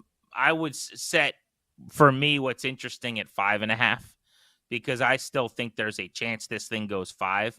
More likely it goes 6. You'd hedge. You'd probably pay big time juice there, but it's not going 7 in my opinion. I mean, I love this Pacers team, and I'm now probably even rooting for them, I would say. But the Thunder are just so much better, and Indiana shot the lights out from 3, and we're down by 7 with a couple minutes to play. I mean, they should have lost this game by 10 or 11. Look at the spread for game 2, Gold. It's an 11-point spread after they just won game 1. 11 points in the finals. So this is what it is. I mean, the Thunder are just a better basketball team. 7 games plus 170 if it goes exactly 7. 6 plus 145. If it still goes 5, it is plus 240. All right. You mentioned the spread.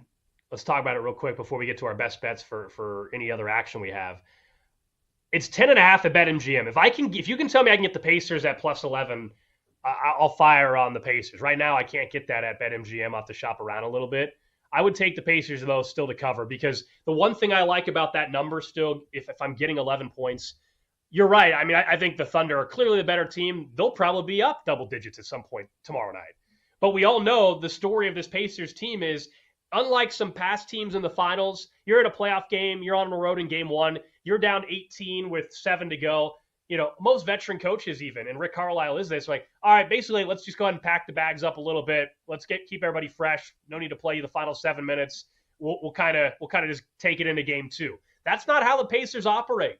And if you're the Thunder, you have to know that the game truly is not over until it's over with this team. And so from a spread perspective, I love getting 11, and I know the team I'm backing is not throwing in the towel with 5 minutes to go, down 12, down 14. And so that's why I would feel comfortable taking the Pacers plus 11 tomorrow night. So I'm not going to play the total because it's such a big number. If I was going to play it, I would play the Thunder. They've blown teams out, remember. I think they won a 40-point game, a 30-point game in these playoffs, and I could definitely see this being an 18, 20-point deficit. But it's just too big a number. And to your point, the backdoor cover, the up 15 with 5 to go, and now, it ends up being a 6-7-point win because you take your feet off the gas pedal. Like, I'm not playing that game. What I'm going to do is hit some props individually in this series. I was talked into Jalen Williams over in points today. I like that, right around 20 points. So I'll take that. And I've been on Chet Holmgren since the end of game 1. He only played 24 minutes. He missed 7 of 9 field goals. I just think it was a poor performance he's going to play in the finals. And he was a sticking point offensively when things were going well for them a round ago. He had 3 games where he scored over 20, and he was up around 23, 24 at times. So to get him in the mid-teens right now in a projected total coming off of a dud in game 1, that's kind of my favorite prop. That's going to be my play over a spread in game 2 tomorrow night. All right, let's get to our best bets. Maybe it's another NBA bet. Maybe it's just a baseball bet for the weekend. Keep it together. This is a big dirty. Grant Paulson and Alex Gold give you today's Never tell me the odds. best bet on Countdown 2. So my best bet's not going to be that Pacers plus 11, even though I like that. Mine's a baseball bet for today. We were talking about the Rookie of the Year market earlier in the show. I'm going to do a total bases bet involving Jack Caglione today. They're in Chicago taking on the White Sox. 2 or more total bases. I can get that at plus money. The latest number, plus 135 over at BetMGM. The reason why I like this, I just got a couple paths to victory here, right? Like if he hits his first career home run and goes 1 for 5, it takes care of it. If he gets 2 hits, if he gets a double, he only has 1 hit, set 1 for 17 with the RBI double. But as we discussed earlier, the exit velocity still looks great. I do think he's ran in a little bit of bad luck here. It's a matter of time before he breaks out to me and has a multi-hit game. I think the White Sox are still the right opponent for that. So today, let's go to total bases for Cags. I like that a lot. He's due, to your point. I just think he's hit the ball so hard and had very little to show for it. That generally corrects itself. I'm going to go. I like my Chet Holmgren bet as my best bet. That's for tomorrow night, but I'll go to an NHL action on Monday as well. Game 3, Oilers-Panthers in the Stanley Cup. It's a 1-1 series. Right now, both games have gone to overtime, by the way. The Oilers took Game 1 on a beautiful pass from McDavid to set up Draisaitl, and then the Panthers last night, ended up, I should say McDavid won Game 1 and then went to overtime last night on the McDavid pass to Draisaitl, but the Panthers ended up winning the game. I think the over in this game plays. I like the Panthers to win outright. If you wanted to jump on them on the money line, it's minus 135 to take a 2-1 series lead. I think this thing goes 7. They're going back to Florida now. But my actual play, I'm not playing the money line. I'm playing over 6.5 goals between the two teams in Game 3. I like that a lot. It's minus 105. Wow, you're going to make Cash Out Boy really sweat. You're going to get the Panthers up 2-1. He's going to be feeling it. That Cash Out offer is going to dip, Grant. It's going to dip down to like 50 grand. I think this thing's going 7, so he's going to have to buckle up. It's going to be a wild ride. All right, appreciate it, guys. Fun show today. We're back at it next week. Hopefully you cash some tickets. We got Stanley Cup action on Monday and then, of course, the NBA Finals tomorrow night as well. We'll talk to you guys next Saturday here on Countdown 2.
In the Wagertainment multiverse, Assemble. two men have joined forces to battle the evil nemesis of bad bets. Bet in a bet, and if you lose the bet. Cody Decker And I just want to laugh more.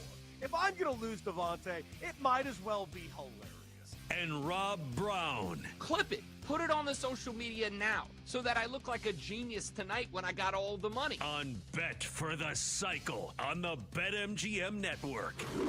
Sponsored by BetMGM, the sportsbook born in Vegas. Let chaos reign!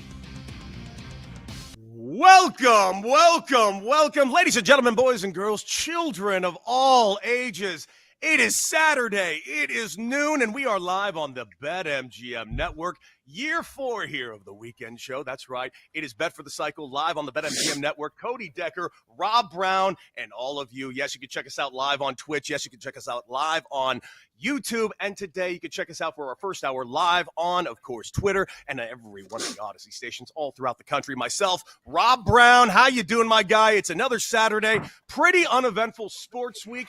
What's been going on with you? Anything interesting going on in your life? I'm just curious. What's new? No, What's new, man, everything's great, Deck. I appreciate you asking. You know, like I talk about sports for a living. I have a stable, consistent job with management that I love and trust, with my job security, well-being, and paycheck, with people who like having me around and have kept me around for a very long time and have no plans of letting me go. And of course, obviously, I'm making sarcastic references here to Tom Thibodeau of the New York Knicks. Yeah, which we'll talk about out of very nowhere. shortly. Out of nowhere. Who could have seen it coming? And you do have to wonder, like, what decision-making process, and if it's possible, we're just going to have somebody who, like, yells real loud to step in and coach the Knicks next year. Completely random topic that we've got to get into here on the show, Deck. But no, man, like, I've got a job. It pays well. I'm real happy with it. I know what I have to do for 3 hours of my day, Monday through Friday. How are you, buddy? How's everything in your life? Dude, I'm great. Not a pretty uneventful week for the most part. Let's see. Budenholzer, Mike Malone, and Tibbs. All people completely unjustifiably fired out of absolutely nowhere, dude.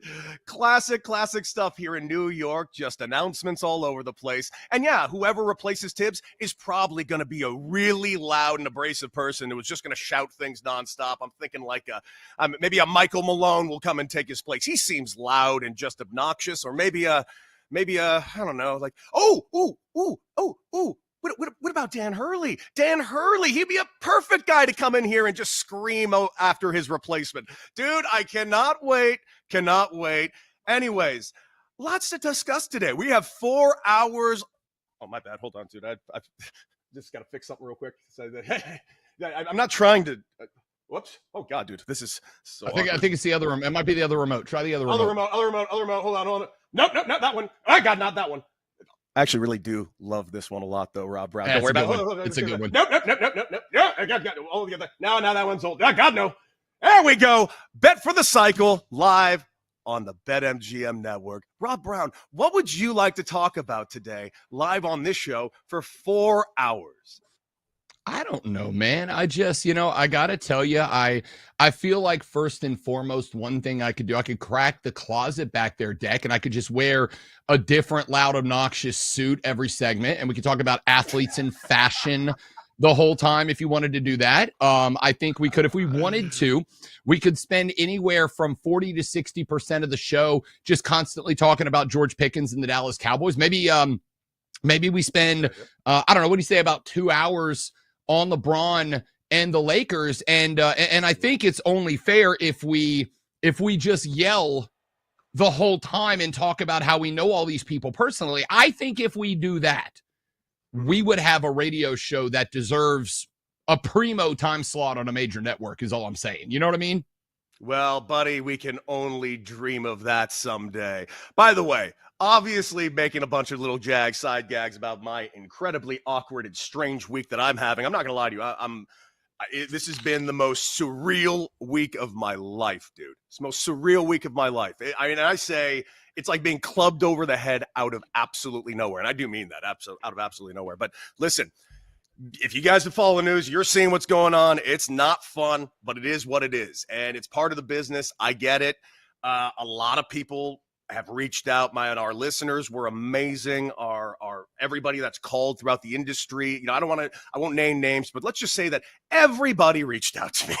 Everybody humanly possible reached out to me, and the words of support and kindness have been just through the roof.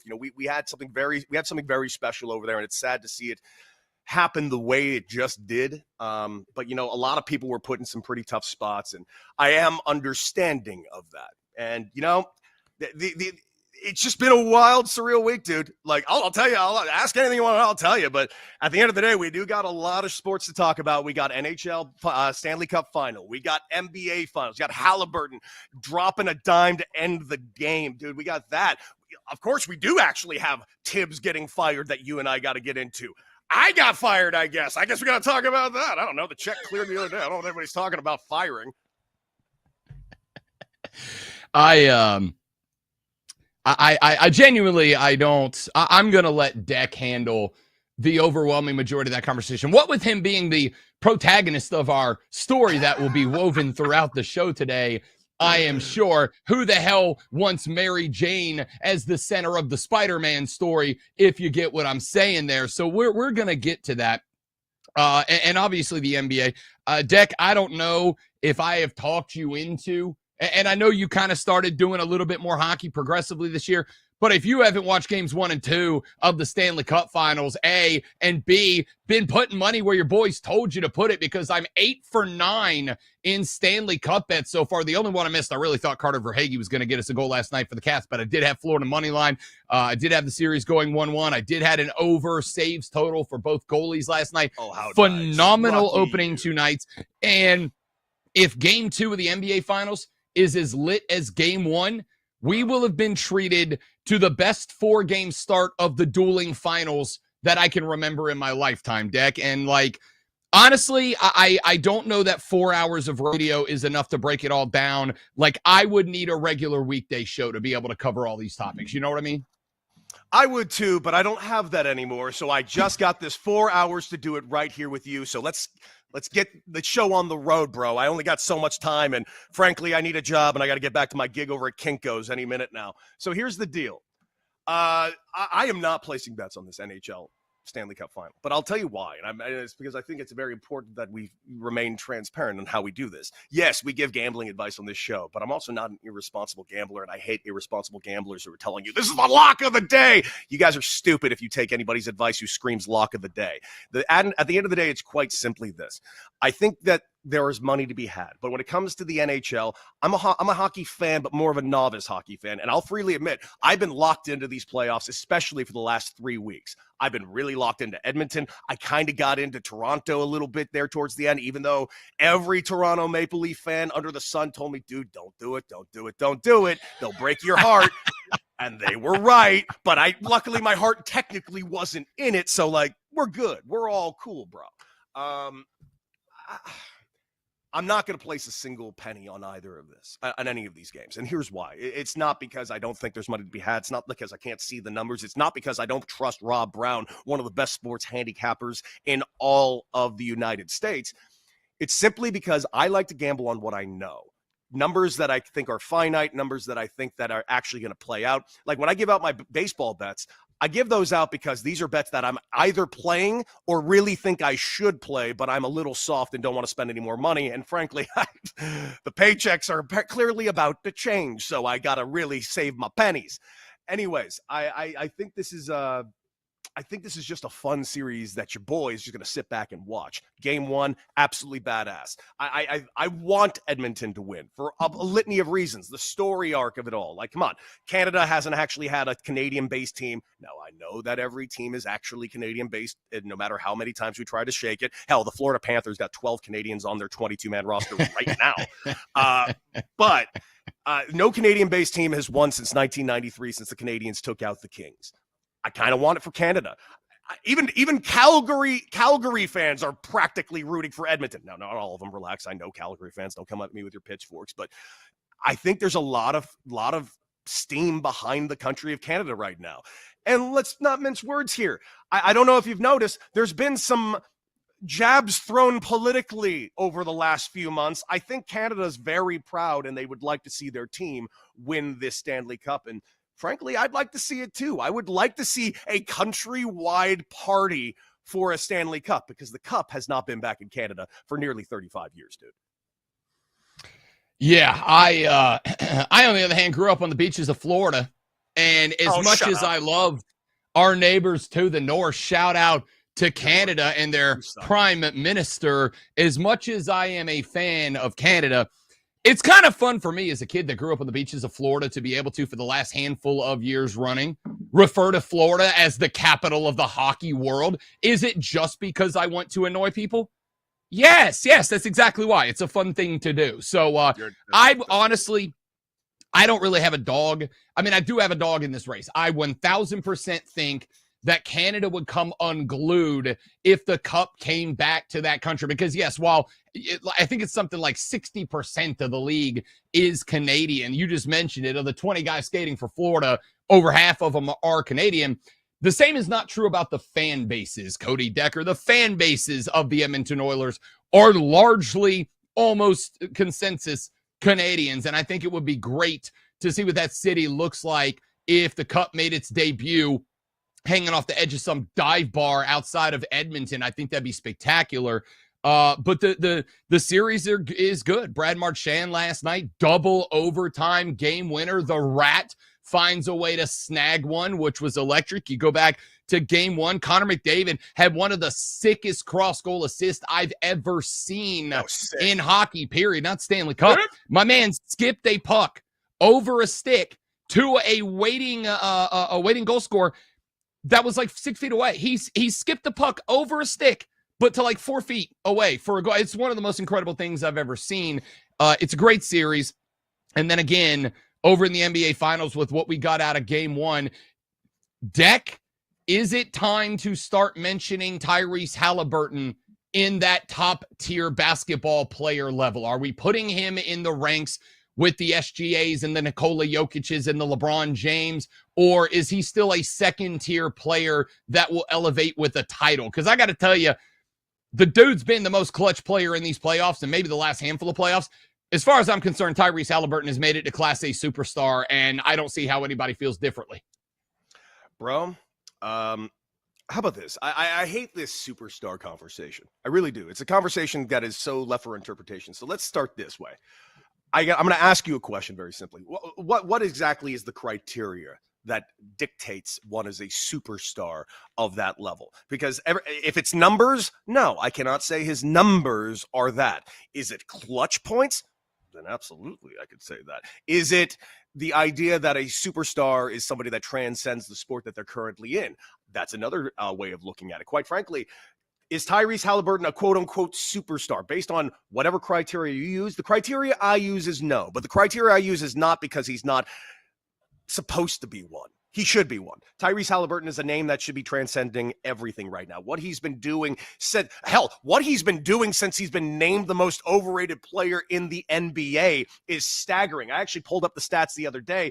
His numbers since that came out are through the roof. And by the way, the other thing about him is he's not the guy that specifically needs to put up 30 every single night. Next thing you know, he's the guy that's dishing it out. He is a full-on team player. This is a team of depth. It's like a fun old school way of watching basketball. Not unlike how fun it is to watch the Tibbs ran New York Knicks, by the way. The only thing I had a problem with the Knicks was I felt like they just needed more depth. I wish they had more depth, a deeper bench, just so Tibbs had more to play with. Dude, this has been so fun to watch. But is he a superstar? In my book, yes. But in the eyes of America, probably not. But that's just because we're all googly-eyed over the big markets, the New Yorks and the LAs, the stupid argument all week long. Oh, it's going to be the lowest rated finals ever. Dude, if you're saying that, you just don't like basketball. It's okay to admit you don't like basketball. Also, slap yourself. I'll give yourself a minute. I want to respond to something you said about midway through that take, because it's a take I've had about Tyrese Halliburton for a very long time. He's an old school point guard. He's a point guard that cares more about the assist line being in the mid-teens, trending toward the 20s, than he cares about the point line being at 35 plus 40. And it opens it up. This team had 10 players play in finals game 1, 9 of them were in double-digit points. Why is that? That's because the ball gets moved around. That's because it is a team element of team basketball. And maybe I'm getting to the point, Deck, where I'm trending towards get off my lawn, you damn kids age. But gosh dang it, do I appreciate a basketball team that moves the ball, that transitions well, that plays out of sets and doesn't rely on give it to that guy. He's going to drive and try to get a foul and earn a free throw and one. Like, play team basketball and you can be a champion. That is part of the reason I got a 10-1 on Pacers in 7. 10-1 Pacers in 7. Apparently, we got to build a parlay next, so that's what we're going to do. Bet for the cycle, 4 hours. What else are we going to talk about? Oh, so much. Oh, so much. Bet for the cycle after this. Bet for the Cycle will be right back on the BetMGM Network, sponsored by BetMGM.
Back to the chaos on Bet for the Cycle with Cody Decker and Rob Brown on the BetMGM Network. BetMGM, the sportsbook born in Vegas.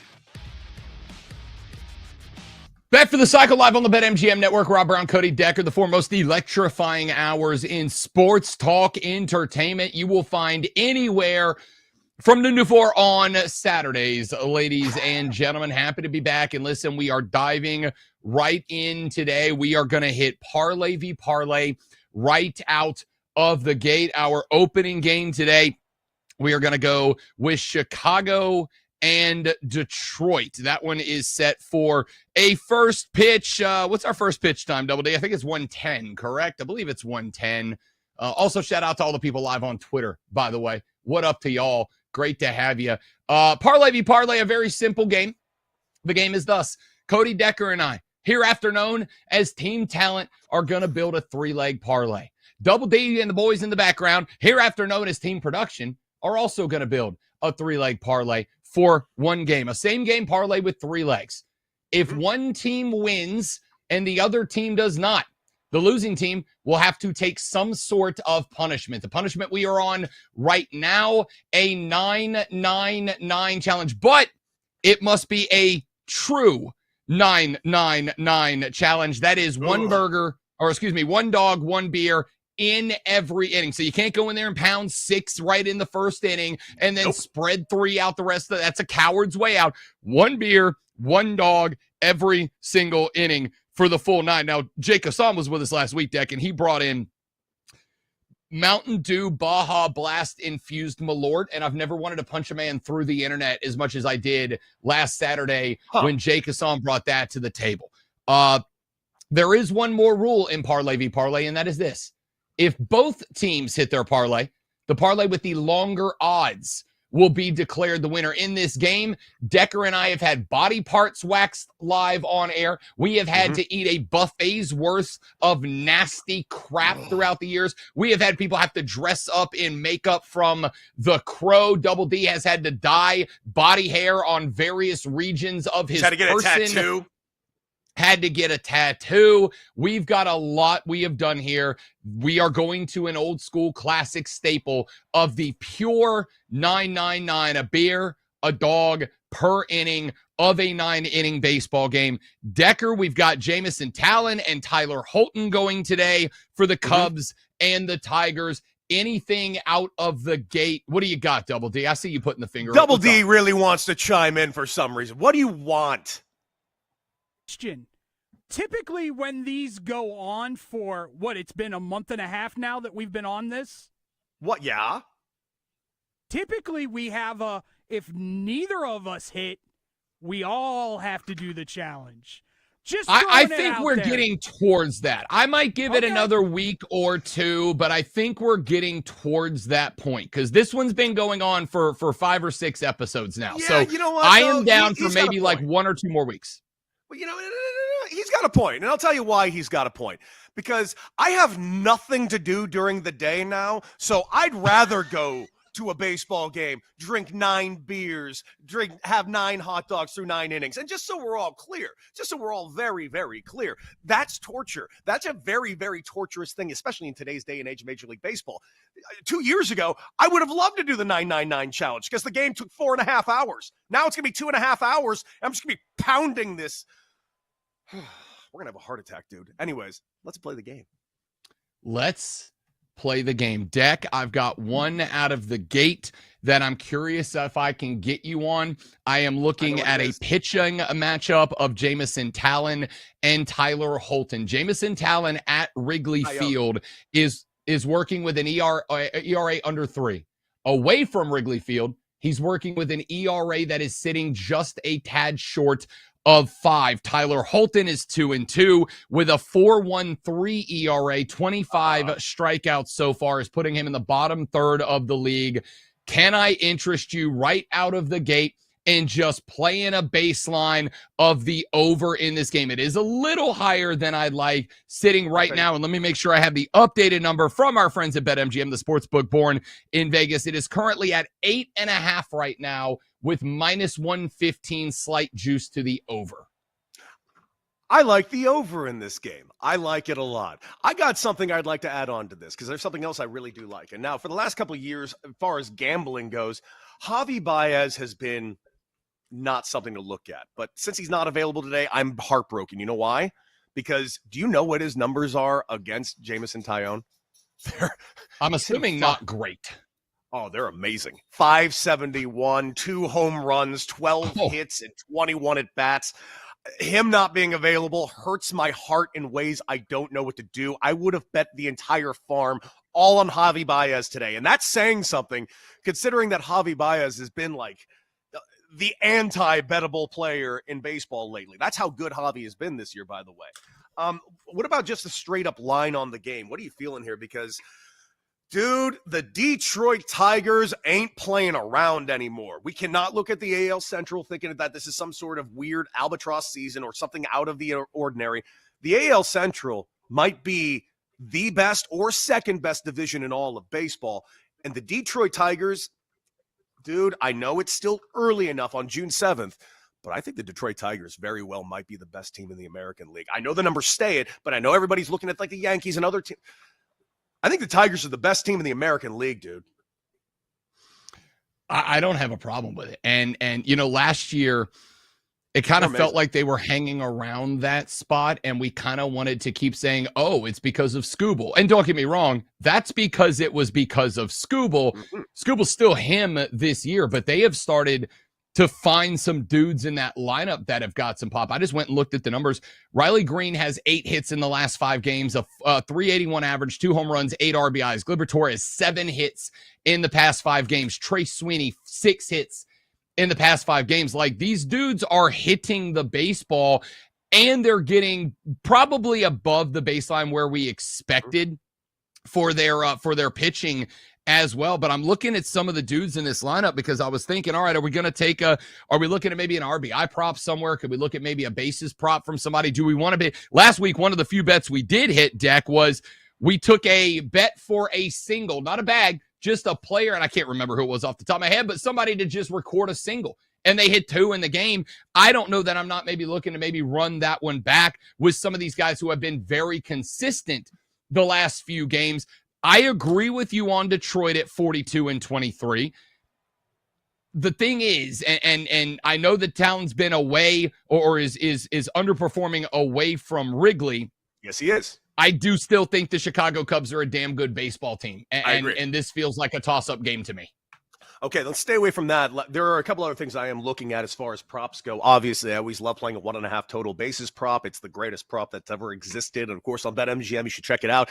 Again, just so we're all clear, if you're like a baseball novice or a baseball newbie or a gambling newbie, understand this. 1.5 total bases is something that Vegas still doesn't understand, because 1.5 total bases and 1.5 total hits are not the same thing, yet they're often priced nearly the same way, which is very, very foolish on Vegas's part.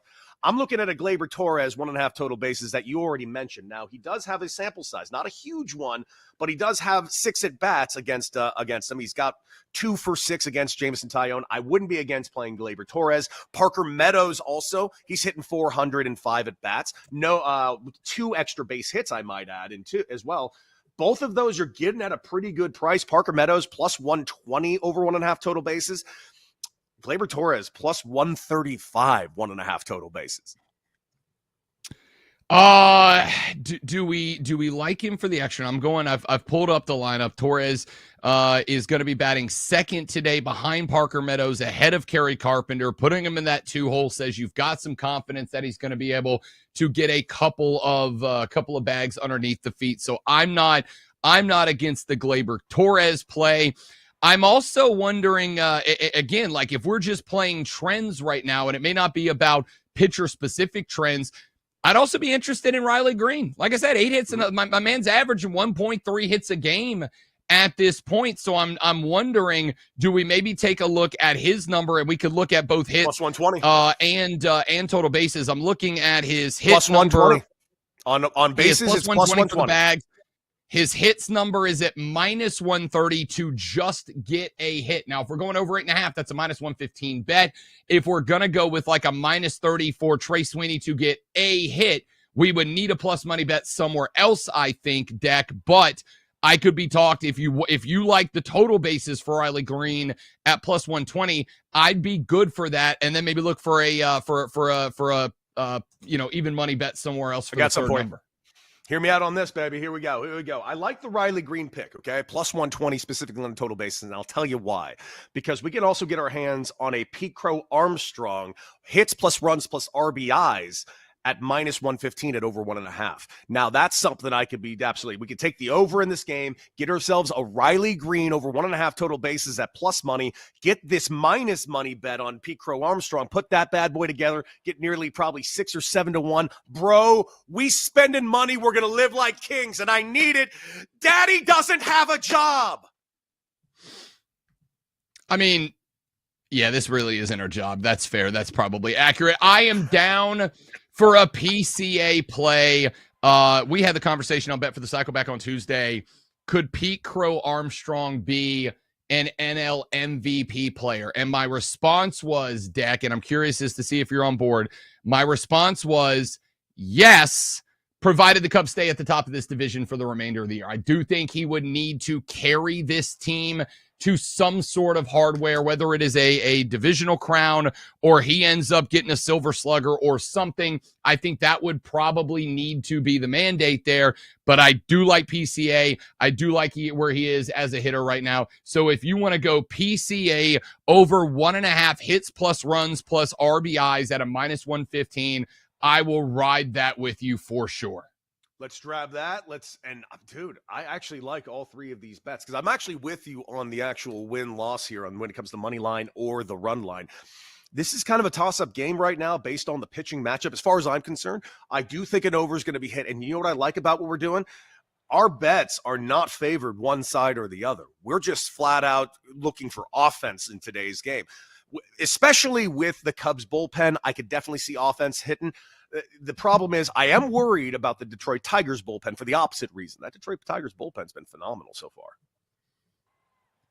I concur.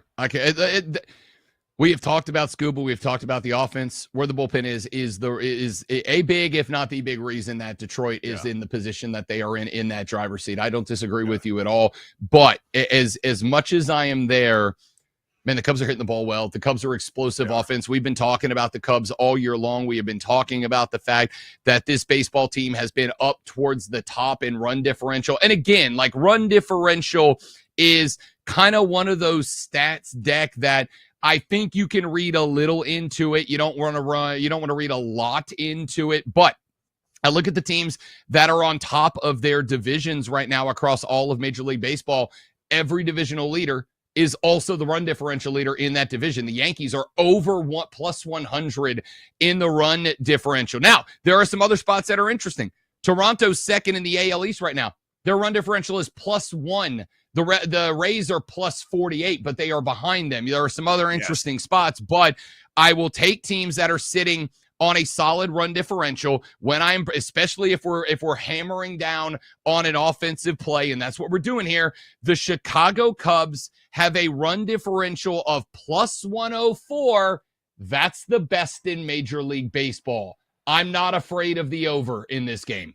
Bro, let's lock it in. I think we take the over. I think we take ourselves the what was it? The Parker Meadows. We went with Parker Meadows was our go? Riley Green over 1.5 total bases, and the PCA over 1.5 hits plus runs plus RBIs. If I were to guess right now with that numbers, Rob Brown, I'm going to say that's going to come out to Price is Right. Can't go over. +705, Bob. We do have 2 minus money bets. The last couple of times we've been around that number. It has been hanging out right around that 700 number. When we've gone 2 minus money bets or an even money and a minus money, it's been around that number. But we have 2 of them. I'm going to drop it down a little bit. I'm going to go. You might be right, though. I'm going to go +625 as our number. I think we're going to be hanging in the mid 600s somewhere is my guess. Man, do we already have the number, Double D? Already have the number. Winner Actual retail price. Winner and still champion. Rob Brown. Damn it! 6 669. Thank you. Ooh. So I was right, Nice. right around the mid 600s. Nice. Love that number. Nice. Love it. Very nice. Very nice. All right, parlay be parlay bet. Locked Damn it, I in lost for another pound- thing. Oh, I feel bad. I should have said like 20. I should have said like plus 2,700 and just let Deck Like, have dude, something. like, can't you let me win anything? Life is a nightmare right now. I need food. And working with me just not enough. I understand. Over 8.5 at minus 115. Riley Green over 1.5 bags at plus 120. PCA over 1.5 hits, runs, RBIs at minus 115. Our total parlay, Double D says plus 669. What are we up against with team production? Find out when we come back on Bet for the Cycle. It's parlay for parlay next. Is Kinko's hiring? Bet for the Cycle will be right back on the BetMGM Network, sponsored by BetMGM.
Of all ages, we are live here on the BetMGM network. And of course, Bet for the Cycle live every single Saturday right here, noon Eastern, for 4 straight hours. Rob Brown, myself, Double D, and a cast and crew of billions making us look and sound as good as humanly possible. Yes, this is year 4 of the weekend show here. And of course, I'm having a very weird week. How's your guys' week? Is it as strange as mine? The answer is no. It's time for Parlay v Parlay. 1, 2, 3. Ah! Hold on.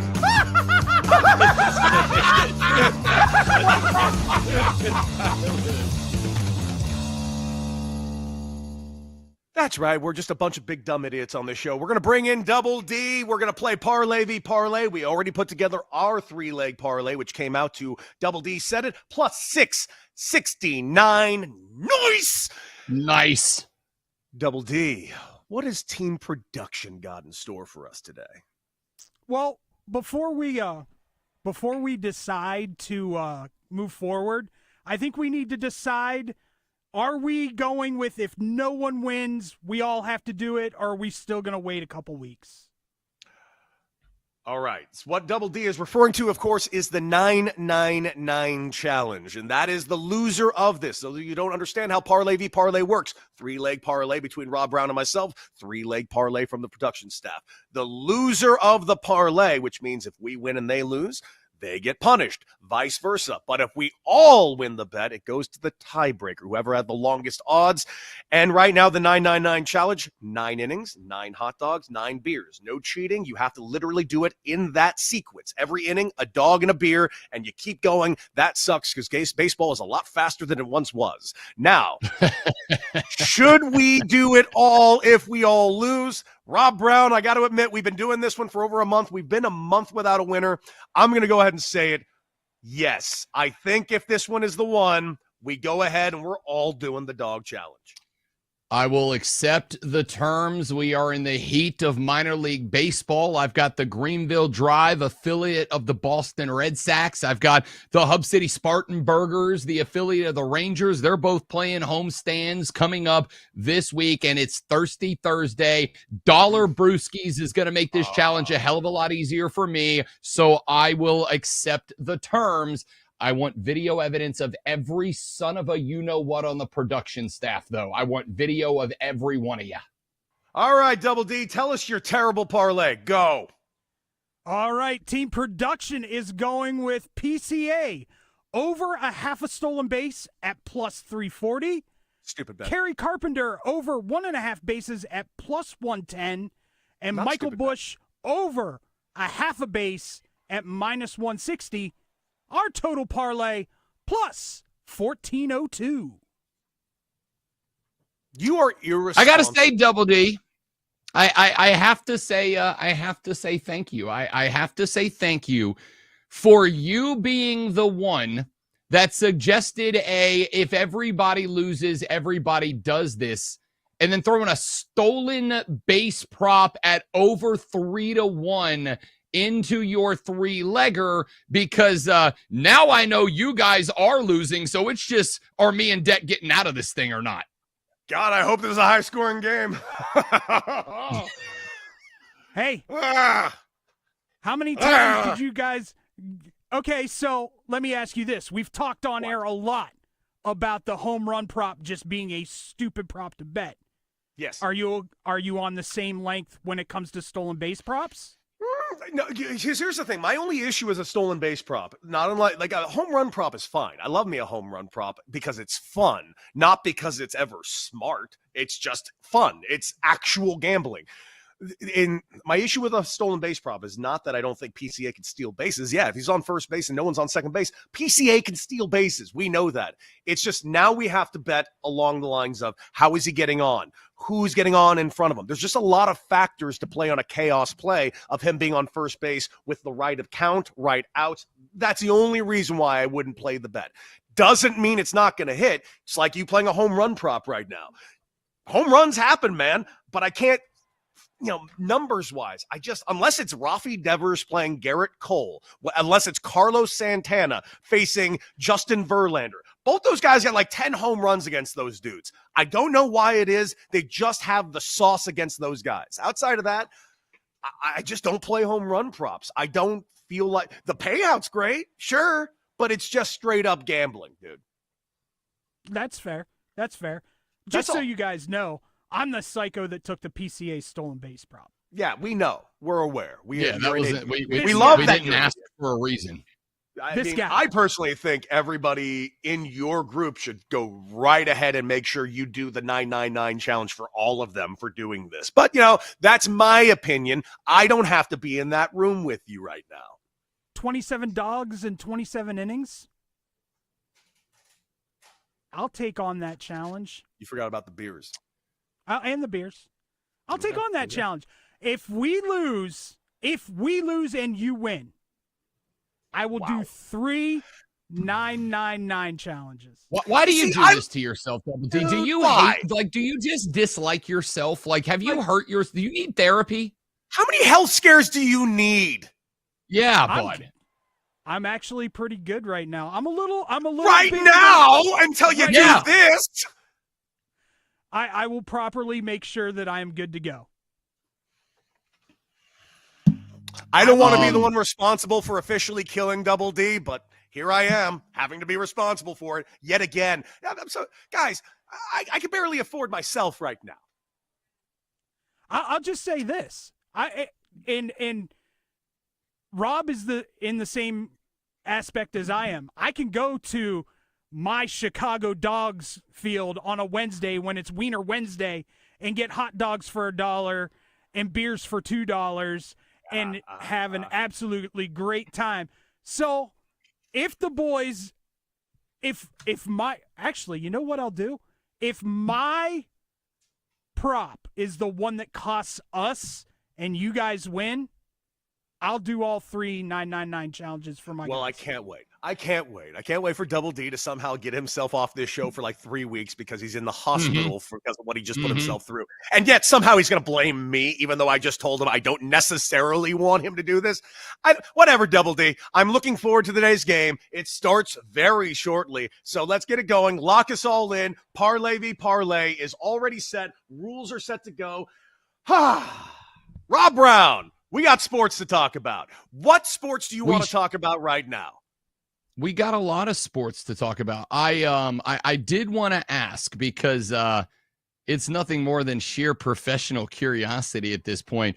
There was an event that happened in your life this week. We may or may not have vaguely referenced it throughout the course of the show, but I do have the question of what was the atmosphere around the building when the announcement came that a particular show on that network was going to be replaced by a bloviating bag of hot air and bad takes. And did anyone specific, maybe like a name in the industry, happen to give you any reason for this? Because as somebody who's been in this industry 17 years, the whole situation's got me a little flummoxed, Deck, and I was just kind of curious what the atmosphere around the building might have been. Tense. It was a little tense. It was interesting walking around the room.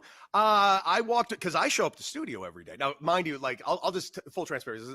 It was on the air. You heard what we had to say. And listen, again, this was this is the weirdest thing that's ever happened to me in my entire life. I don't know what to tell you. I'm blown away. The outpouring of support has been crazy. And everybody that's reached out to me, both on-air talents, behind-the-scenes talents, producers, administrator, it's been crazy. Really has. But, dude, you want the wildest thing? There's only one person that hasn't said a word to me, and it's Mad Dog himself. And I'm pretty disappointed in that because I saw Mad Dog on Thursday. We crossed paths with each other in between our shows. And I actually said to him, as I'm grabbing all my things to get out of his way so we can do his show, because me and Doggy, we've been cordial this whole time. In the last few weeks, he keeps coming up to me. He's like, Cody, we got to go golfing. I'm a 12 handicap now. We got to go golfing. We got to go golfing. Because I golf a lot. So we were going to go golfing as recently as 5 days ago. We have this cross thing. We always chat in the cross thing. We've always kind of gotten along. We don't know each other well. But, dude, he comes in, and he was on the phone. And this is not after 2 shows. In the Thursday show, he's on the phone. He's talking on the phone. And I say to him as I'm grabbing my stuff, "Hi, Chris. Hi, Chris." Not a word or a syllable said to me. I don't even think he looked up to me. But he did say this while on the phone. Yeah, I'll call you. Now, here's the thing. I don't know if he was saying, "I'll call you" to me or who he was talking to on the phone. But at no point did he even acknowledge me while I'm in the room within 3 feet of him. As I'm saying hello, that was disappointing because everybody else had at least said something, spoken. I'm a nice guy. I get that I'm scary looking, but I'm a pretty nice dude. That was a pretty glaring thing to me. But outside of that, everybody has been very kind, and this has just been it's the weirdest thing I've ever been a part of, man. I'm a pretty straightforward guy. This has just been very wild. Yeah, it's a wild situation. The I wonder only if anyone thing was on the phone. I wonder if he comes in. He's like, "Oh God, oh hey, what's going on?" Because people have done that move before.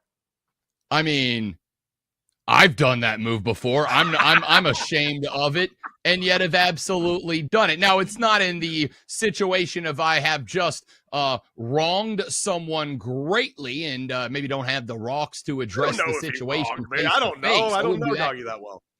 Yeah, it's more along the lines of like, oops, I ate the last yogurt out of the fridge and the wife's upset. I'm like, oh, no, hey, boss, what's up? How's it going? Yeah, no, I can talk for the next 20 to 25 minutes. Sure.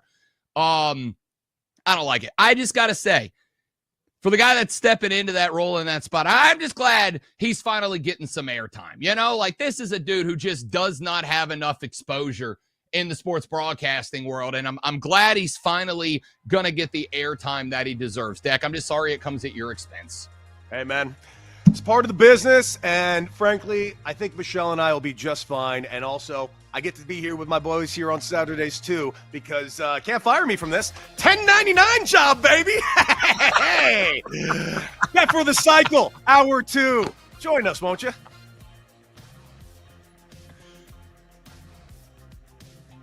Bet for the Cycle will be right back on the BetMGM Network, sponsored by BetMGM.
multiverse. Assemble. Two men have joined forces to battle the evil nemesis of bad bets. Bet on the bet. If you lose the bet. Cody Decker And I just want to laugh more.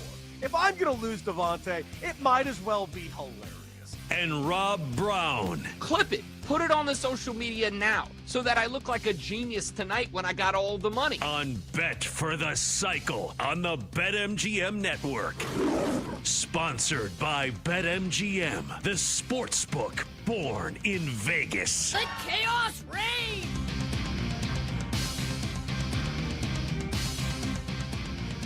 Two.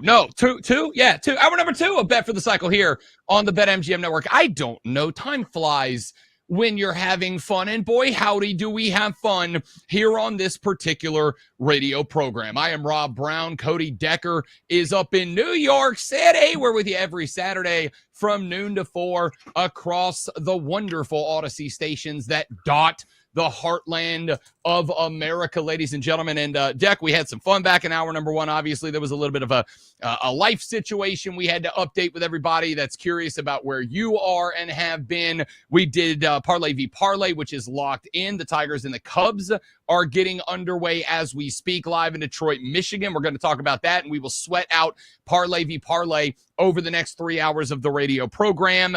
But there's a lot of news and notes that we have not gotten to yet. And I am very curious as to your stance on Tom Thibodeau getting fired by the New York Knicks after the first conference finals they've been to in, 217 years? I believe he gets them there, but once again runs into a buzzsaw, this time named iconic Pascal Siakam, and also that Tyrese Halliburton guy was there, and he was pretty good in that whole thing too. They come up a wee bit short against the team that, and I know that this is not something that a GM is going to take into consideration, but kind of feels team of destiny-ish with the Indiana Pacers in the Eastern Conference Finals. Look, I think at the end of the day, the Knicks locked them in by spending a lot of money across the starting 5. It did not allow them a ton of bench depth. I know a lot of people have been busting up on Tibbs because he runs his starting 5 for 38 minutes a game and maybe comes 3 deep off the bench. But I do also have to point out, in games 5 and 6 against the Pacers, they were playing 10, they were playing 11, and they found a little bit of success. And then they also got ran in the last one because Tyrese is the most clutch ice water dude in the game.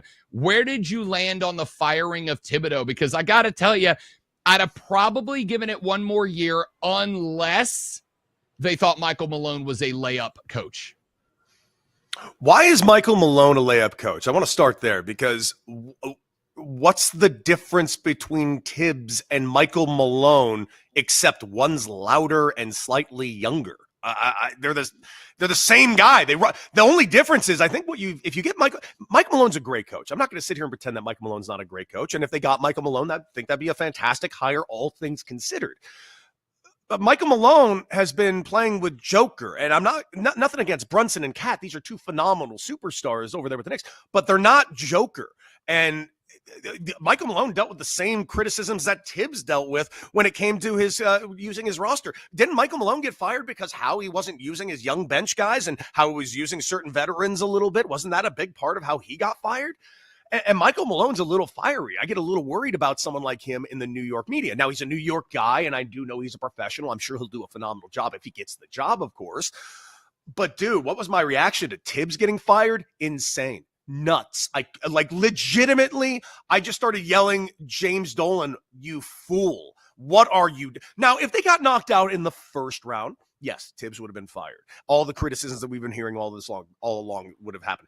I even thought in my head, if they lost in the second round to the Celtics, he might still get fired, even though I didn't think that would have been a fair assessment. Once he beat the Celtics, Tibbs is good. We're good. And plus, not to mention, he just signed that huge extension of like $30 million. He's getting paid out this next year. I just think it's a wild thing. And I echo what Jalen Brunson said at the end of the game when he was asked this final question of the actual season. Do you think this is the right man at the helm? And his just response was almost sickened with his head down. Just like, is that a real question, bro? Yes. And he left. And then 2 days later, Tibbs out the door. I thought it was insane. 101 regular season wins in the last 2 years. This is insane. taking them to the Eastern Conference Finals, where truly, if they won that Game 6, they would have won the damn Eastern Conference Finals, man, and been in the finals right now. But it wouldn't have mattered. He would have led this team here and to an improbable victory over the Oklahoma City Thunder here in New York, and they would have rewarded him by, firing him. This is insane, dude. I don't know what to tell you. This is just crazy that Tibbs is out of a job. Tibbs doesn't have a ring. It's the one thing he doesn't have. I hope he can land somewhere and get his damn ring that he deserves, because what he did here in New York, and yes, there's criticism. Yes, there's the bench. Yes, the guys were too exhausted. But is that a Tibbs problem, or is that a problem that you didn't give him a deep enough bench that he can actually use it? Yeah, I mean, listen, there's that argument. There's also the theory that I've heard floated a couple of times that much like Michael Malone, remember when Michael Malone got fired in Denver, 4 games out before the playoffs, and everybody was going, yo, what the hell is that, right? Like, this is a guy that's a couple of years removed from an NBA Finals. You've got a team. In fact, we had one of the beat reporters from WKOA Denver, 870 AM on this show, who said to you and I, Cody Decker, that if it wasn't for Nikola Jokic, this team is a lottery team bad. Even with Jamal Murray, this team's lottery team bad. And Michael Malone was able to have them be competitive. Now, I'm not saying that the postseason destiny would have or would not have been different if Michael Malone was still there. And certainly there's still a lot of rumors about whether or not the locker room had lost faith in Michael Malone and Jokic was the one who was ready to move on or whatever. It didn't sound like that after it happened, but hey, people lie into microphones all the time, and sometimes they get new jobs because of it. I am intrigued by if that is the replacement. I agree. Like, you asked the question, what's the difference? Kenny smartastically said in the chat, one has a title. Yep, that's pretty much the one, and is a correct statement. But one also had Nikola Jokic, right? Like, I don't know that it is a huge upgrade. So the theory being floated right now was much like Michael Malone, who we got told on this show. They always wanted to fire the guy. The problem is, right about the time that they wanted to pull the trigger on a firing, he went on like an 11-game win streak in the middle of the season. And they're like, oh, we can't do it now. And then he just kind of kept that success up until they went on that 5-game losing streak, which ended his time at Denver. And we all went, yeah, like, he had a run of bad games, but is that enough to can him? And we had a Denver beat reporter, and I apologize for getting the young man's name, but who told us on the show deck, the plan was always to fire Michael Malone. They just had to wait for the opportune time, and a 5-game loss streak they thought was the closest, because here's the deal. If he loses 5, you don't fire him, he goes to the playoff, and let's say makes a run to the finals. Now you definitely can't fire him. I gotta wonder whether it was Dolan or somebody else in a position of power in that front office. Was this maybe just always the plan? If we don't win a title, we're moving on from Tom Thibodeau, and he got as close as you could get without getting into a finals appearance. Was this just a reality of that was always the plan? They were never going to keep him around, and this was just the best opportunity to make that happen. I do think that was it. And I think that's crazy. I do think that's crazy. I don't think that's how anything should be ran, specifically in the NBA. You make a decision, the guy gets the job done. And I do agree with that Michael Malone assessment completely. I think they just wanted to get Michael Malone out and get to the next thing, yada, yada, yada, yada, yada, yada. But the fact that it was Tibbs, and the fact that Tibbs took you this far, that far. And I love that I was doing all my radio here in New York City. And I live in New York City, and I live a stone's throw from Madison Square Garden. Not kidding. I live on 50th and 8th. Madison Square Garden's on 34th and 8th. Watching how these fans reacted to everything, seeing them throw parades here. As much as I want to say, well, man, act like you've been there before.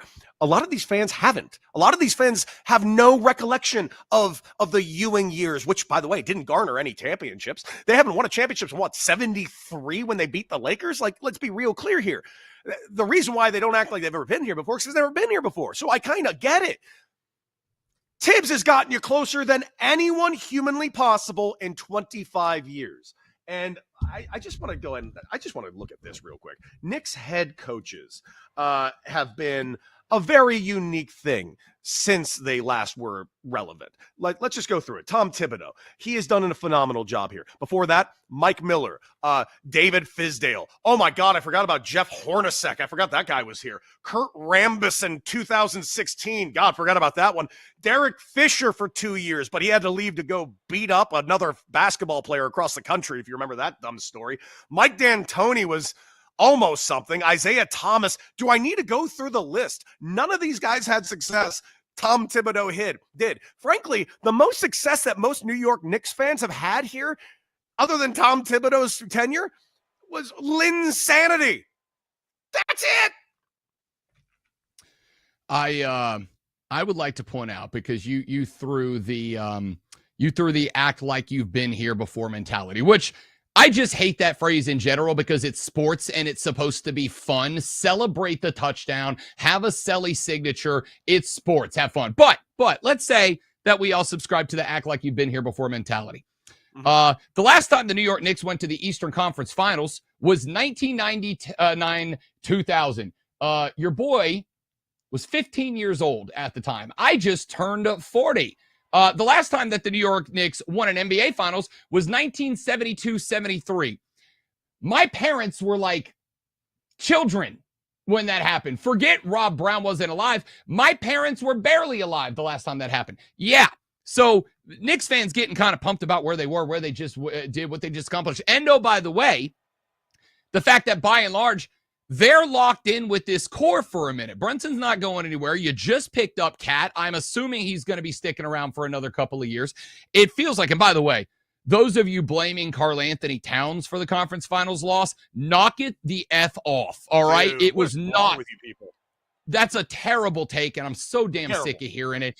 It's a bad hot take artist take, and it's weak as hell. All right, now, all that being said, I thought the firing was silly, honestly. Like, the guy got you there. And again, do I think that Tibbs took heat for not going to the bench enough? Yes. I would also like to point out that when he did go to the bench, most of the time, guys coming off the bench were minus in the plus-minus stat. And the plus-minus stat, to me, Cody Decker, is the one stat that basketball fans don't pay attention to that they absolutely should.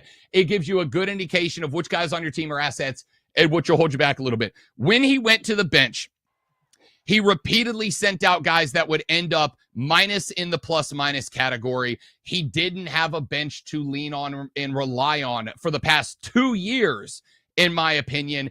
If you want to get upset and bang the drum on somebody, the correct answer is on the folks who built the staff, in my opinion, because they're the ones who built the roster that he has to work with. I'm not saying Tom Thibodeau has zero input, zero say on who's wearing a uni in a given season for the Knicks, but his roster construction, I think, that did you in more than anything else.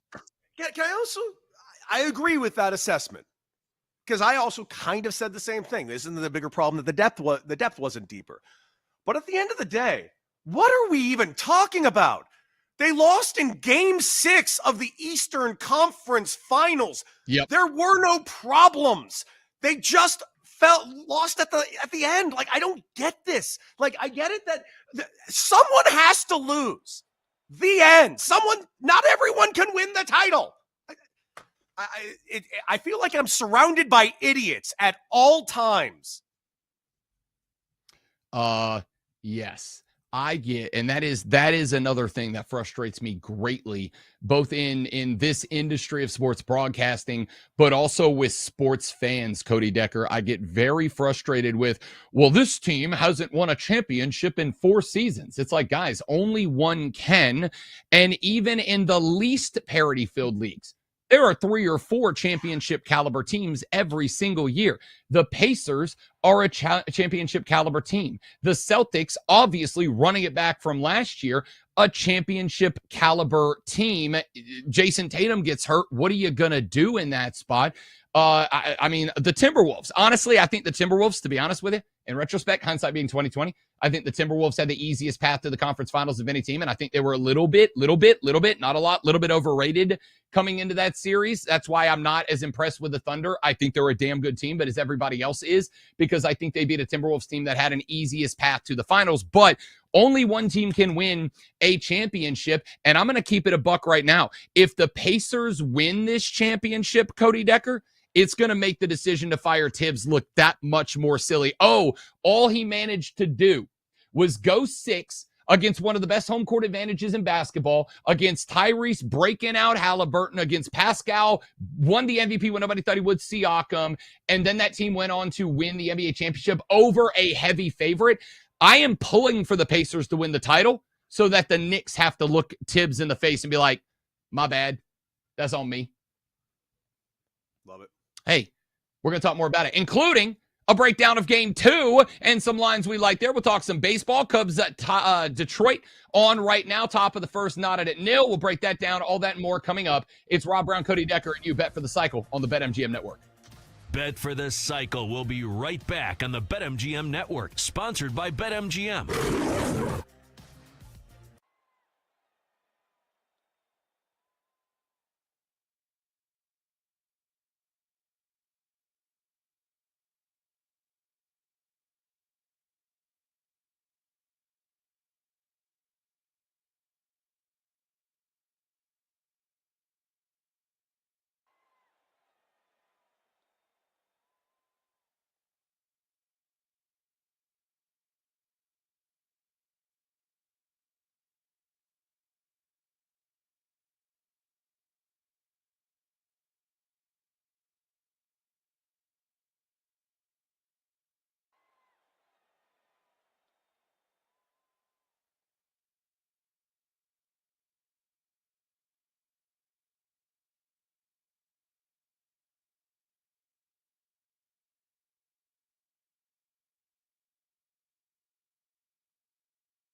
Welcome back to Bet for the Cycle on the BetMGM Network, sponsored by BetMGM.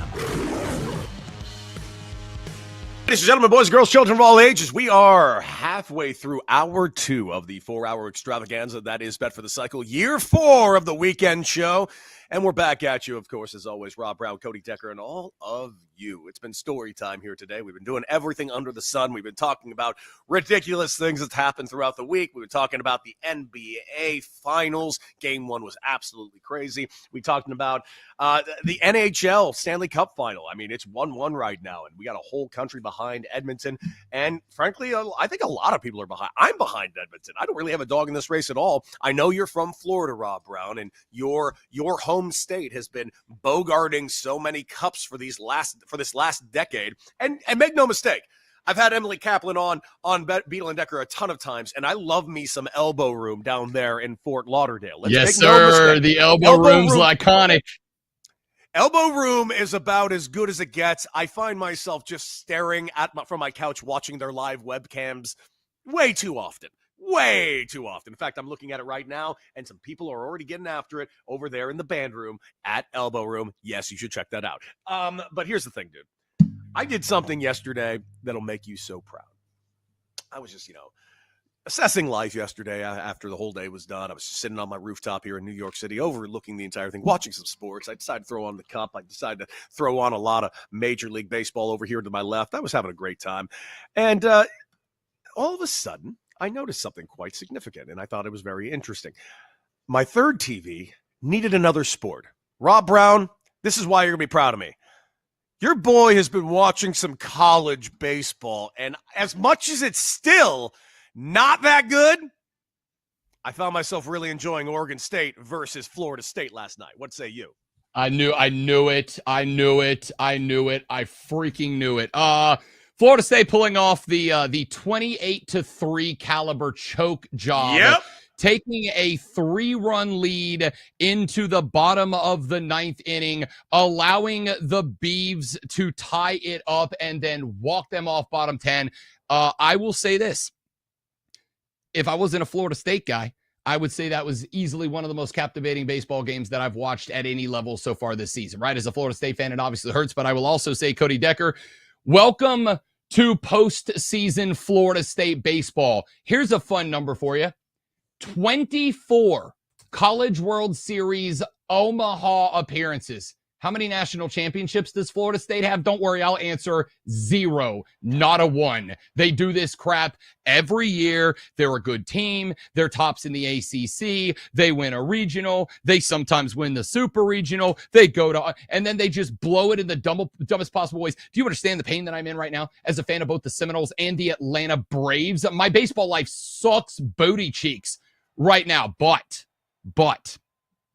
if you didn't have fun watching UNC put 18 up on Arizona yesterday, if you haven't had fun watching this absolute slugfest between Miami and Louisville just went yard for the third time. It's 5-5 in the late innings. Like, I'm not going to sit here and make the argument to Cody Decker anymore that college baseball has the best postseason in all of American sports, but I'll make it to the rest of you, America. College baseball has the best postseason in all of American sports, shortly tailed after by the NHL Stanley Cup. But I am super pumped that you found your way to that game, and now I hope that I can entice you to follow this game up today with 7 more super regional games, and then we got a slate tomorrow, and then some championship finishers on Monday.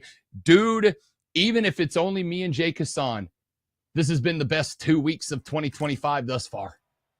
Okay, that's ridiculous. Let's pump the brakes a tick. But I'll admit, the Oregon State comeback yesterday was pretty badass. It just was. It was an amazing comeback in the 9th inning, down 3 runs, coming back with 2 outs the way they did to tie it up, and then get the walk-off in the extra innings. It was a blast to watch. That being said, my Bruins, my UCLA Bruins, looking for their first College World Series berth since 2013, baby. And I got to tell you this, I did watch some UCLA games this year. I played against the team in the alumni game this year. Daddy went 1 for 2 with a double. Still got it. Never should have retired. Probably be a star right now in the show. What can I say? Jacked. Anyways, this team is legit. This UCLA baseball team is something else, and they are playing at home against UT San Antonio, which is a bit of a surprise. So I hopefully UCLA is not sleeping on this team, because whoever UT San Antonio played in the regional with, they clearly slept on them there. So UCLA's got their work cut out for them. Cody Decker, they went to Austin, Texas, and turned the Longhorns upside down. That was a Longhorns team that was the third or fourth shortest odds to win the Natty, and UTSA went to their crib and bounced them in a championship game. That Roadrunner team is good. They hit the ball. They might be the best small ball team in this tournament, or at least playing the best small ball in this tournament right now. I'll give you one more team that if you don't mind, put your eyeballs on. I think you'll enjoy them. LSU. That might be the best baseball team I've ever seen. Team leaves patterns around the field. They run the braces, and they are stupid, wild, aggressive, which is something that they did not have those last couple of years under Paul Maneri, which is why they moved on from him.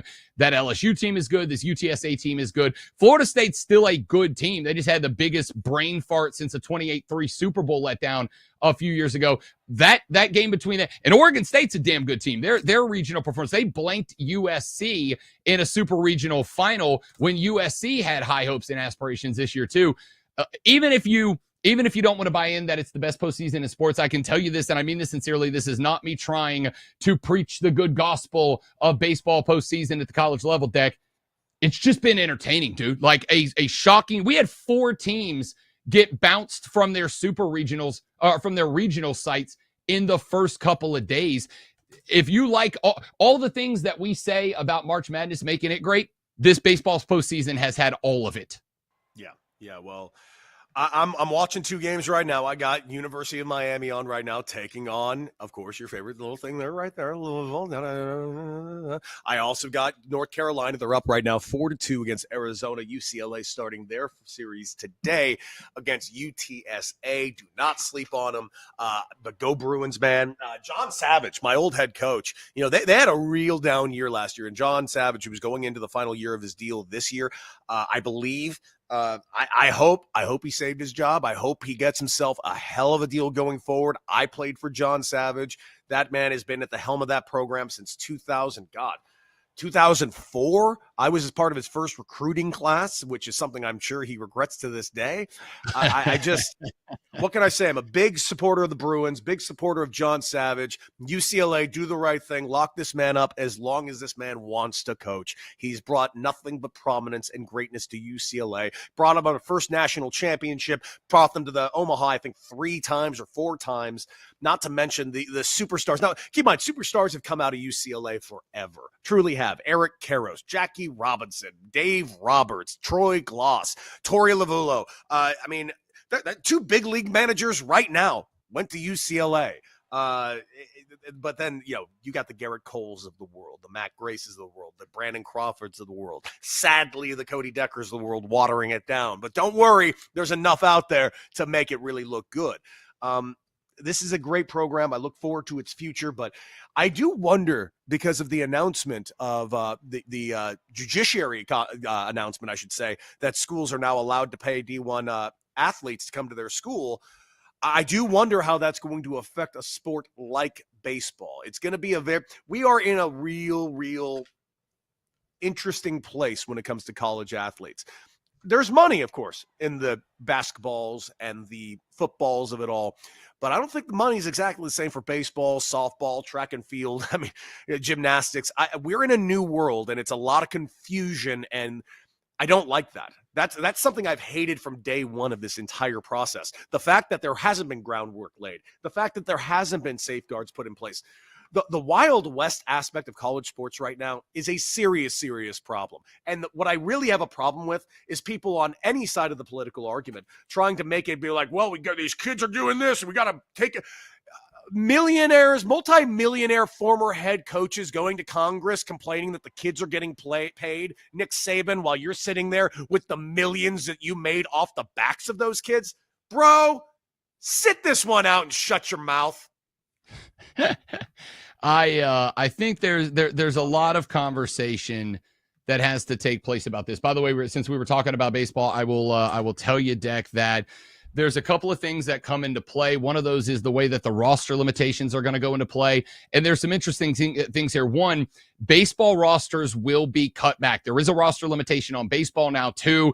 I believe the old number was in of players you could have on a roster was in the like low to mid 40s, and it's now at 35. However, in compensation for cutting the rosters back, baseball programs are now allowed to give out as many scholarships as they wish to give out. It used to be that, and I'm sure it was probably this way when you were at UCLA. A good chunk of kids on most college baseball teams are not on scholarship. They may be on a partial scholarship, or they're just straight up walk-ons who are out there because they love the game and want to give themselves a chance to play it for a little longer. Now, every kid on a baseball team, even though there will be 9 or 10 less of them, every kid on a baseball team can get a full ride scholarship if the school wishes to pay. Now, obviously, and this is something I've butted heads with my listener. We're down here in SEC territory. Obviously, college sports is everything down where we are, Deck. A lot of people have made the argument that, well, doesn't all of this with the revenue sharing and you can give up to $20 million, but you don't have to. Schools are... If you think that this is the first time that high-resource schools have been in a better position to recruit and get better players than low-resource schools, you've had your head in the sand for all of college sports existence, all right? This isn't new. This isn't it is what it is. There is one sole difference, which is the fact that as we have watched the amount of revenue going to schools grow dramatically, exponentially, now the kids get a little bit of a share of that. I did the math the other day on college football programs that get in. This was my big argument about there being automatic qualifiers, right? We were talking about there being 4 automatic qualifiers for the SEC, 4 for the Big Ten, 2 for the ACC, 2 for the Big 12, 1 for the best group of 5 conference champion, and then the rest were at large. My argument against giving automatic qualifiers to the SEC and the Big Ten is half the field is going to make up of those 2 conferences, and I don't care about that. That also means half the resources from the playoffs are going to go to those 2 conferences. How in the world do you expect anybody else to keep up? So I agree with you on the whole concept of the Wild West element is a bit dangerous, but let's be honest with each other, people.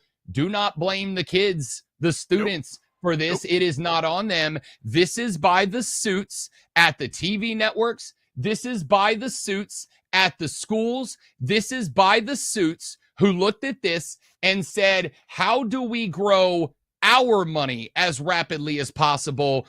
Results of our decisions be damned. And the fact that the NCAA had no teeth to throw regulation out there at the beginning meant that schools and conferences were just doing whatever they wanted to do. And Deck, I think we all know this at this point in American society.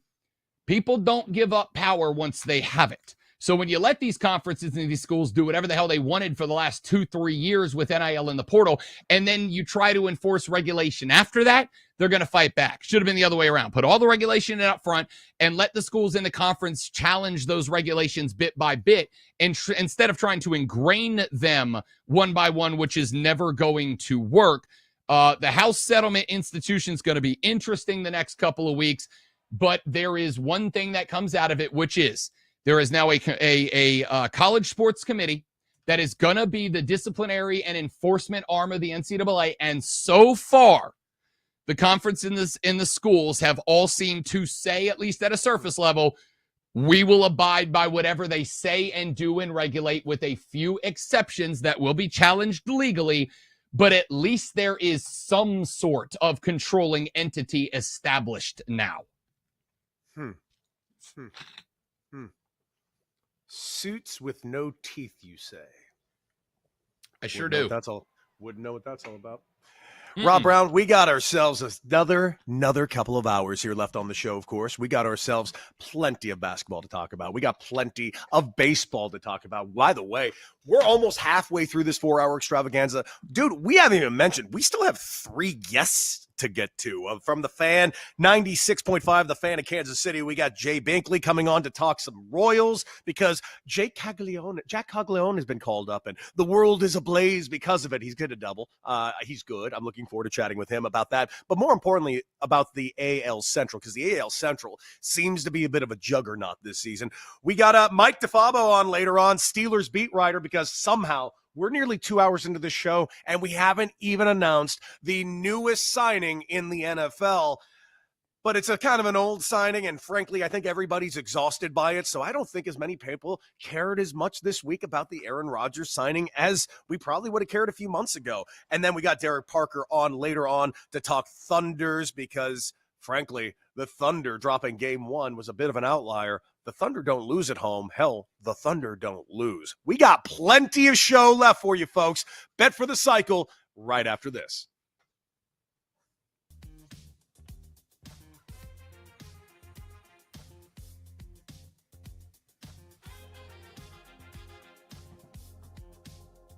Bet for the Cycle will be right back on the BetMGM Network, sponsored by BetMGM.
was spreading the good word of the show-ish.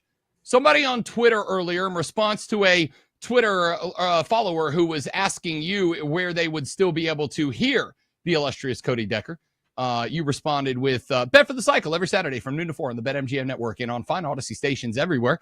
And another Twitter follower chimed in and said, and I quote, "It's pretty good for free radio," end quote. And I got to tell you, I think I'm going to have t-shirts made for this show that just says Bet for the Cycle. Pretty good for free radio. That might be one of the nicest things anybody's ever said about a program that I'm a part of.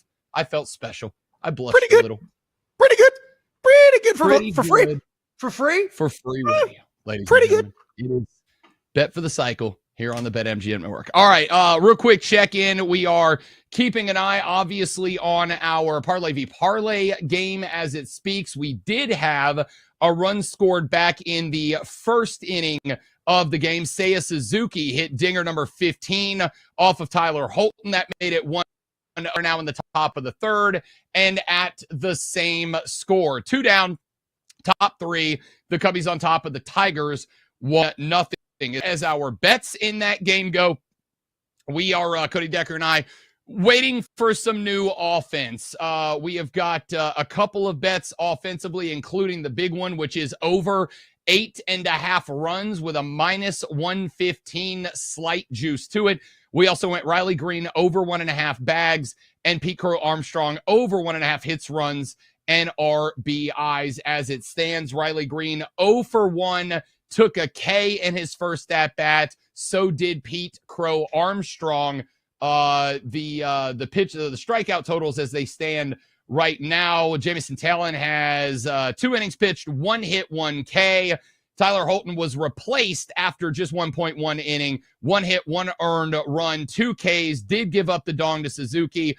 But as predicted and expected, Montero has stepped in to go to work. Holton's been getting a couple of these like 1 inning. So, by the way, in my deck, I might be seeing this. I know the Cubs have done it a couple of times. I think the Giants have done it a couple of times. Are we seeing a rising number of guys who are getting like 1 and 2 inning starts, or is it just that the last couple have jumped off the page? Because this was the same thing that happened in last week's Cubs game, but it was the Cubs who sent out, and I'm blanking on who it was, but they sent out somebody for 1 inning and then replaced them with Brown in the second. Is this something that's becoming more common, or am I just seeing things? You broke up a little there. Ask the initial question again. By the way, Tucker just K'd on a pitch that I can only describe was a bowling throw. Umpires are so bad. I'm so sorry. I got a little distracted by how bad umpires are right now. Could you ask just the shortest version of that question again? Are we seeing more teams utilize starters in a 1 or 2 inning role than we have in years gone past, or am I making that up and I'm losing my mind? No, well, we saw it a couple years ago, and that was actually the Rays that created the opener. I wouldn't be shocked if we start seeing more of the openers as time goes forward. Frankly, we're in a different universe right now when it comes to pitching. This sucks. This is actually a terrible week for Major League Baseball, and I'll tell you why. There's a team you and I have given a lot of hell to. Rightfully so, by the way.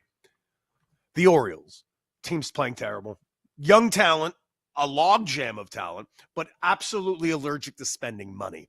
Absolutely allergic to spending money in ways that they should have spent money. No pitchers that they went and grabbed. They didn't bring back Corbin Burns. They didn't bring back Jack Flaherty. They didn't lock up any free agent that was available. Santander goes in division to Toronto. I don't know what this team is even thinking that they're doing. That being said, I hate what happened this week with Corbin Burns for so many reasons. One, losing Corbin Burns for the Arizona Diamondbacks is devastating. Absolutely devastating. This is a team that should be a playoff team, but has still been hovering around 500. I've been waiting for them to kind of take off, and they haven't yet. Now you lose Corbin Burns.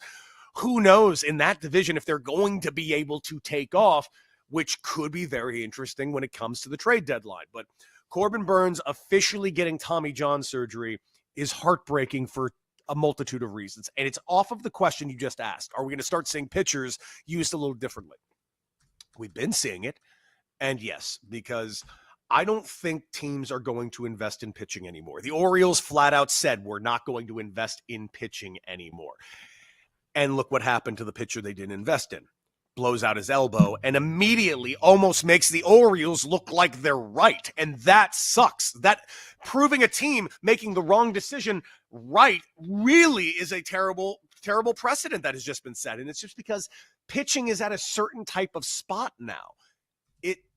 Dude, terrible. Just absolutely devastating. I'm worried about what the pitching looks like in Major League Baseball going forward. Are starters even going to be a thing in 10 years? Like, we can complain that guys don't go complete games anymore. Are we going to see guys go 5 innings anymore? I feel like we have too many pitchers that can throw too hard, too many pitches, and they all break down. The Los Angeles Dodgers have 16 pitchers on the IL now.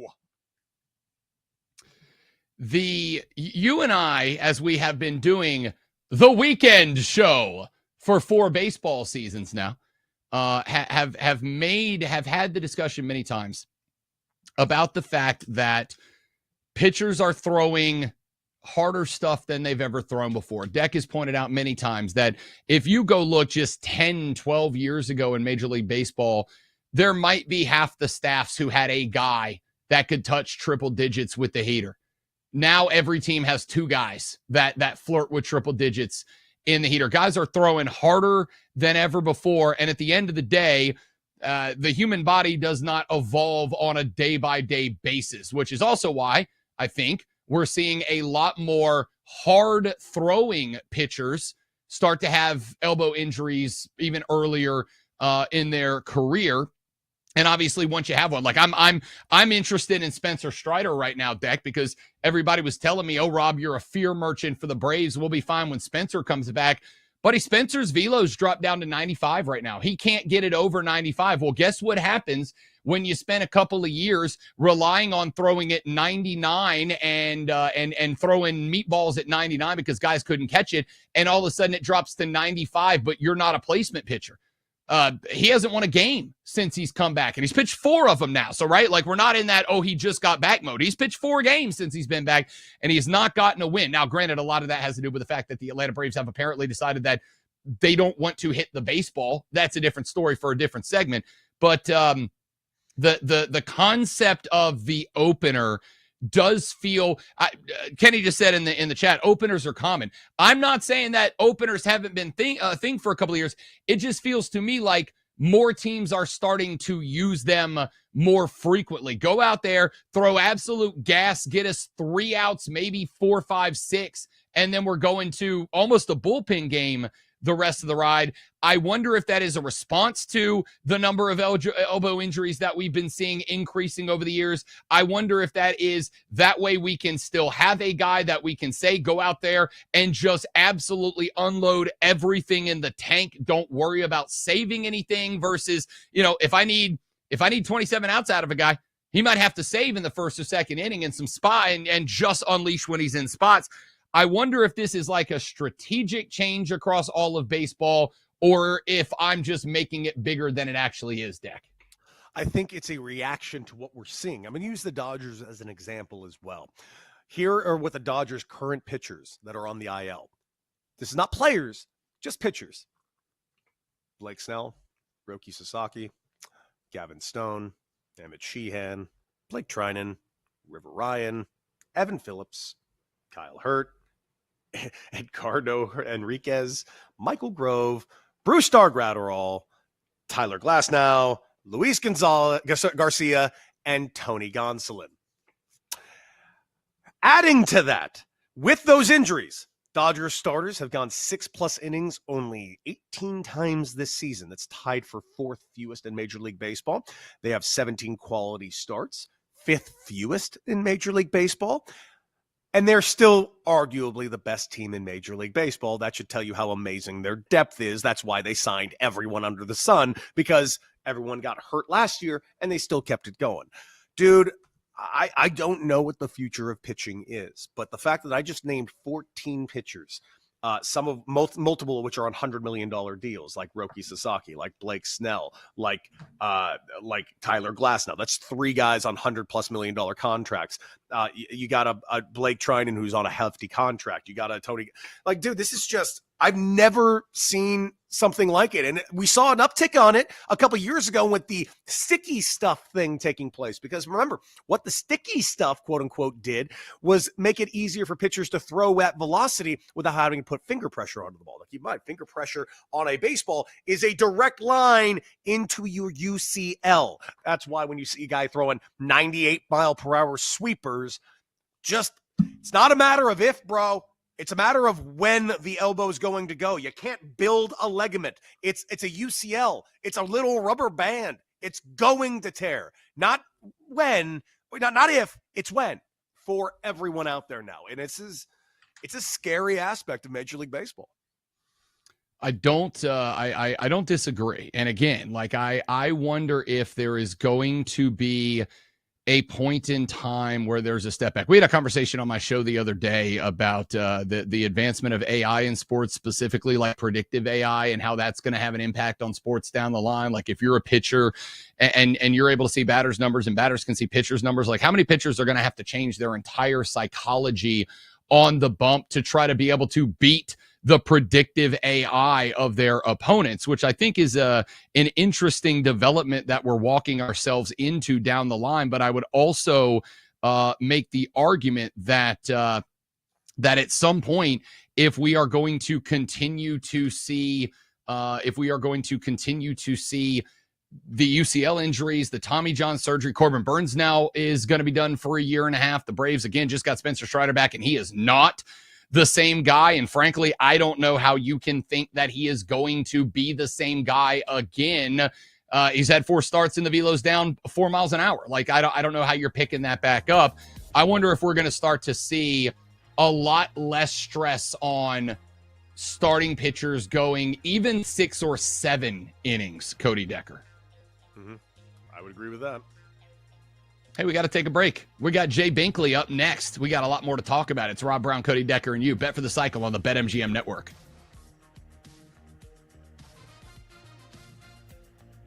Bet for the Cycle will be right back on the BetMGM Network, sponsored by BetMGM.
Wagertainment multiverse. Assemble. Two men have joined forces to battle the evil nemesis of bad bets. Bet in a bet, and if you lose the bet. Cody Decker And I just want to laugh more.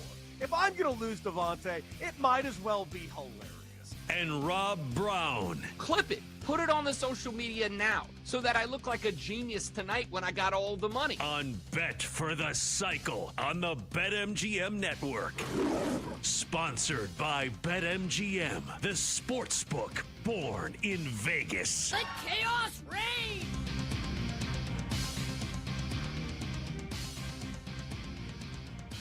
Point of no return. We've reached hour 3 of our 4-hour extravaganza. That is Bet for the Cycle, the weekend show here on BetMGM Network. Rob Brown, Cody Decker, and all of you. And that's right, a show I technically can't get fired from because technically I'm freelance. Let's go. 2 more hours. And who better to go on right now than our good friend over there, host at 96.5 The Fan in Kansas City? Because, listen, if you're a Royals fan, your Lord and Savior has just been called up. Jack Caglione has joined the team. Now, I will tell you this. I've watched this guy take some at-bats. And, yeah, slow start so far, but I got to say, watching this kid's approach, Rob Brown, you could see it. You could see that there's something special here. So I'm happy to bring on Jay Binkley of The Fan in Kansas City to talk a little bit about the AL Central, them Royals, and, of course, this phenom Caglione that's just been brought up. Now, Jay, quick question. One, how you doing? How's your week? And Cags, man, I know it's a slow start in 17 at-bats. He's hitting 1:059 right now, but, man, you could really see it with that swing, that power, maybe a little over-aggressive, but how's the feeling around this kid right now since he's been brought up? I think it's great. I think people are excited about it. And, you know, George Brett had, 2 hits his first 25 at-bats, something like that. Bobby Witt Jr., a really slow start when he started as well.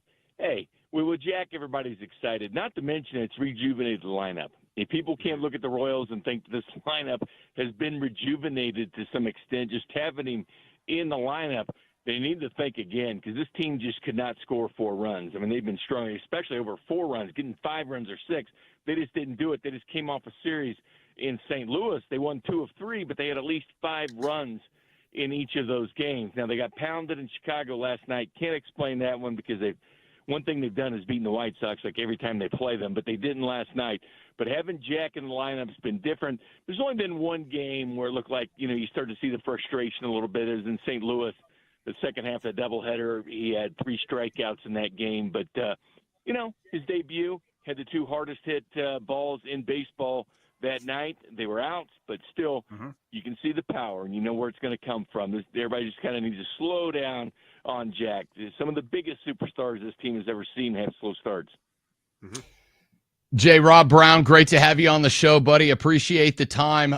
Talk to me a little bit about his rise up through the minor leagues. What did we see out of Jack on his way up to the call up? And is it something that, did we expect a little bit of getting to know you time when he got up to the clubhouse after that? Or was he kind of expected to hit the ground running for a Royals team that spent some time up towards the top of the division earlier? Maybe he's looking for a bit of a spark. Well, it's kind of interesting, when they call him up. It's just different when you look at some of the bigger prospects for the Royals that were called up. Clearly, when Hosburn, Moustakas, and Sal Perez were called up, the team wasn't ready to compete yet. The training wheels are kind of on. So you come up, you struggle, no one cares. But then all of a sudden when guys started getting called up, when the team was competing, there was expectations. Obviously, Bobby Witt Jr. started off with the Royals when he made his debut, but the team wasn't any good. Now, Jack's coming up in this team, made the playoffs last year, and there's expectations. Offense wasn't scoring, so yeah, naturally there's going to be big expectations on Jack. But I think, the players, the coaching staff, everybody kind of trying to just calm him down. One of our hosts made a great analogy the other day. They talked about it like a birthday party. If you grew up and your parents are divorced or something, you go have a birthday party at your mom's, then you go have a birthday party at your dad's, then it's like, all right, it just go back to reality time. And you put all that stuff away and you just go back. Well, Jack had to do all the interviews. He was interviewed after his first hit, even though it was a loss afterwards. He's had all this pomp and circumstance. Now it's time to dig in. But, yeah, there's going to be expectations. Naturally, the fan base sees the guy coming up with all this power when this team has really struggled. At the plate, this pitching staff, they don't want to waste it. This pitching staff is arguably the best the Royals have ever had. I mean, everybody came in this year talking about Cole Reagan and Seth Lugo.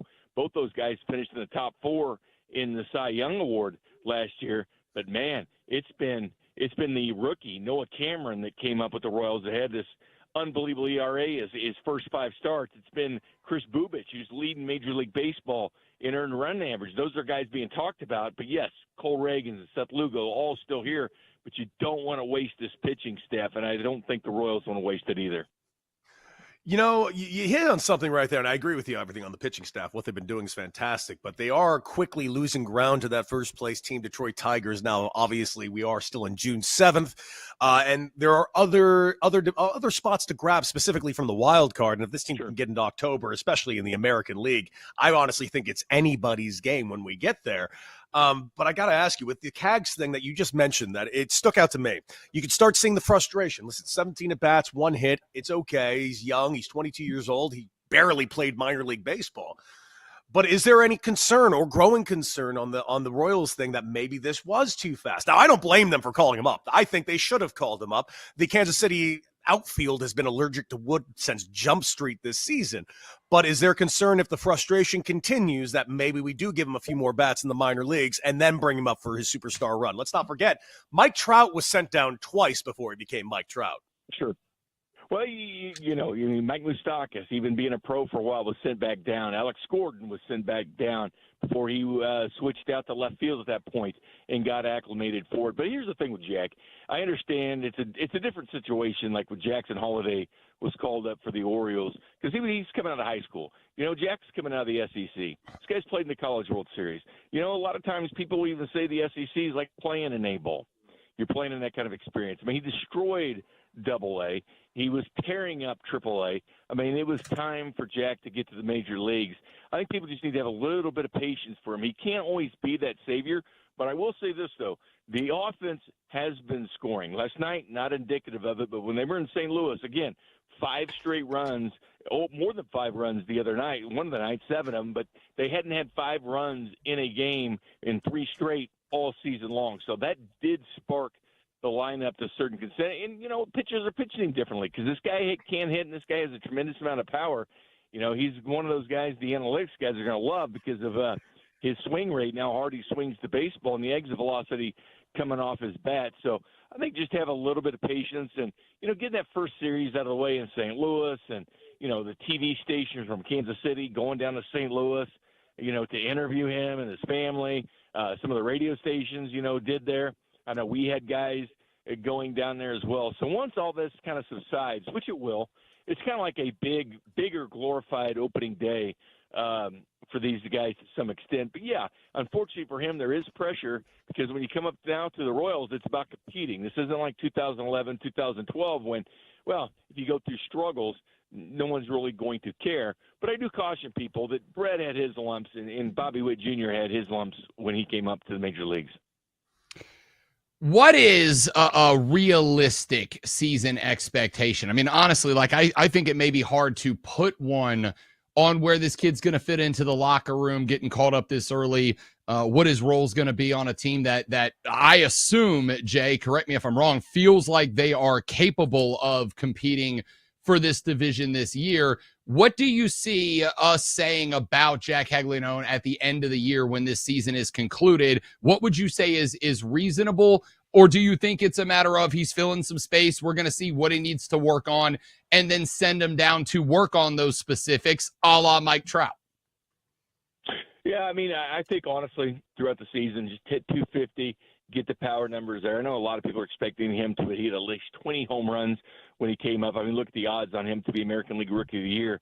It was craziness how many people were, you know, jumping on that bandwagon. But, you know, hit 250, shows the power, the exit velocity coming off the bat. I think people want to see that. He does belong here. He knows that. We'll just see what happens. Let things calm down. See him get more acclimated in this lineup. Talk there to guys like Vinny, who was in a slump earlier in the season. Then he hit over 350 in May, and he's continued to tear the cover off the ball. Bobby Witt Jr., 7 hits in his last 5 games, starting to come around as well. He kind of hit the in-season lulls there as well, but they're coming around. So just talking to the players, how are you getting out of these slumps, or how do you make the readjustments? Once they adjust to you, how do you make those readjustments back to them? But the American League Central, you're right, it is tough. I mean, it's not just everybody beating up the White Sox. The White Sox, I know their record's not the best, but they are better. This is a better team than last year. But Cleveland, Minnesota, the Royals, they proved that they're worth it. And Kansas City just came off of a series with Detroit in which you had back-to-back 1-0 games. You had the Royals winning 1-0 when Michael Walker took a no-hitter in the seventh. Then Detroit wins the game 1-0 as well. That just shows you how close the Royals and Tigers were in those games. It came down to the pitching staff. They could just find a way to manufacture runs and get Jack going. Things could be different from this team because this pitching staff is postseason worthy. Looking at the Central, I'm just going to kind of ignore the Central. The issue is that I have with the Royals right now simply are that there's only so many wild card spots. I'm just going to go ahead and make the foregone conclusion, even though it is June 7th, that the Detroit Tigers will kind of keep up at least a semblance of the pace and take this division, considering the fact that they are currently 8.5 games ahead of the Royals, which, hey, that's fine. The Detroit Tigers are definitely where they should be right now, but I'm looking at other teams in second places throughout the league. The Rays, they've got 34 wins, where the Royals are currently in fourth place in their division with 33. I mean, the Astros have 35 wins at the top of their division. Frankly, if you just take the Royals and put them in the West, they will probably win that division. My question is, can they keep pace with the Twins, Guardians, and frankly, that right there? Because I do think you're going to get at least 2 wild card spots out of the Central. I think Cleveland's playing a little bit better than I expected them to this year, to be honest with you, because you look at, Jose Ramirez just controls that whole lineup, and, what if he goes into a slide or slump? What are they going to do? Minnesota surprises me, too, because Minnesota's proven to be that team. They can go on 10-game winning streaks and then just as easily go on a 10-game losing streak. But they've kept it going. I give them credit for doing it. The Royals find themselves, a game and a half out of the wild card now. The Angels sitting 4.5 back from it. The Royals 1.5. They need to pay attention to Seattle, what Seattle's doing. Cleveland's obviously just a half game out of the wild card. The Royals can control their own destiny when it comes to Cleveland. But I think the American League Central took a lot of people by surprise just how deep this division is. And you don't play these teams 19 times a year like used to be. It's 13 times a year. So they're still playing these teams quite a bit. But a lot of the Royals' own destiny can be controlled by themselves just winning in the division. We are talking to Jay Binkley here on Bet for the Cycle, the BetMGM network from 96.5 The Fan in Kansas City. Let's kind of shift it to that division at large and the Royals' place in it. I mean, we've talked about the Tigers being up at the top, but you're looking at 3 teams all within a game and a half of each other, with Minnesota, Cleveland, and Kansas City 7.5, and 8.5 games back of Detroit. What do, outside of putting the pieces together and allowing Jack to develop over the next couple of weeks to kind of find his stride as a big leaguer, what other 2-3 things do you think Kansas City needs to dial in on, focus on, change to make sure that even if Detroit does run away with this division, they're on top of Minnesota and Cleveland to work towards that wild card spot? What do you want to see as we get towards the All-Star break out of this team? Well, obviously, I don't think the pitching has taken a step back, if not taken a step forward, because the big question was, how good it was going to be a Chris Bubich, in his league. And look at him, he's leading Major League Baseball in ERA. That's a step up. You're thinking, all right, you have to be strong at the back end of your rotation. Michael Lorenzen, he struggled, but as I mentioned, they brought him, though, in Cameron from AAA, and this guy's been destroying things. Less than the 1 ERA, his first 5 starts, historical in baseball as far as how good he's been. He's been on kind of a pitch limit, but that's a guy that could even take Lorenzen's spot in the rotation. But I think the continuation of Vinny Pasquantino getting hot, Bobby Witt Jr. which, again, 7 hits in the last 8 games, 7 hits in the last 5 games. He's starting to get smoldering hot as well. So, he was runner-up in the MVP last year. So if he can, turn things around this summer and just be that dude in Kansas City with Vinny batting, and then, hopefully Sal Perez's bat comes around and more that guy that the Royals thought of. And then Jack, of course, goes unsaid, developing and helping out this situation. But I think the core group of players, your Vinnies, your Sals, your Bobby Witt Jr.'s, continue to produce because you don't want to waste this good pitching. He's Jay Binkley. He's the host of on 96.5 The Fan in Kansas City. Make sure you check out his show. Check him out everywhere you can. And, of course, check out them damn Royals because, man, as a former Royal, I always root for this team. I don't know how I can't root for this team. And, frankly, I'm looking forward to see what this kid Cags can do, man. You could see the swing. It's got Bryce Harper to his swing, and I really dig it. Man, it's exciting, man. I mean, Jim Callis came on. He compared his swing, the power, not the player, but he compared his power to Ohtani. And keep in mind, Jack was a dual sport player as well. Coming out of Florida, he pitched and he hit, and you've heard a lot of Pete Alonso references as well. So hopefully Jack can keep it up, my friend. Well, Jay, we thank you for joining us. Make sure you check out Jay over there on The Fan in Kansas City. We're going to take a quick little break. When we come back, more sports talk. I don't know what sports, but lots of sports talk. Bet for the Cycle right after this.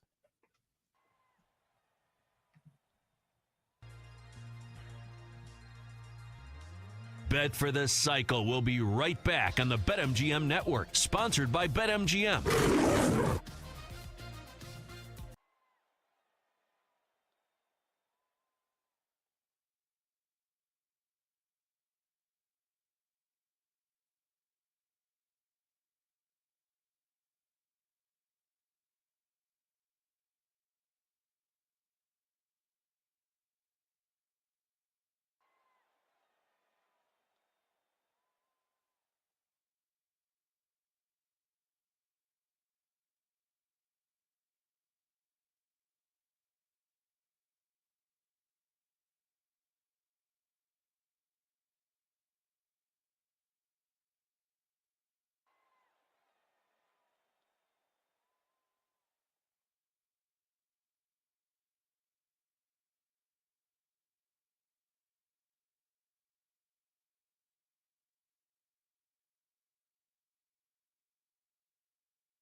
Welcome back to Bet for the Cycle on the BetMGM Network, sponsored by BetMGM. Cycle here on the BetMGM Network. Rob Brown, Cody Decker with you here on a Saturday afternoon. Quick check-in on our Parlay via Parlay Challenge. Yoshinobu Yamamoto is taken to the bump for Chicago. We have had a few more runs scored. The Cubs still on top now. They lead 3-1. Detroit was able to get one back in the bottom of the fifth. So Deck and I still need 5 more runs scattered in the last 4 innings of action. But the ball is starting to get hit around. I said Yamamoto. That's the Dodgers game. I'm looking at 3 different TVs at once. My bad. We are still working with Jameson Talon for the Cubs, but he has given up his first run of the day. So 3-1 now, Chicago on top of Detroit. Don't try to do distracted radio, people. It's bad for you.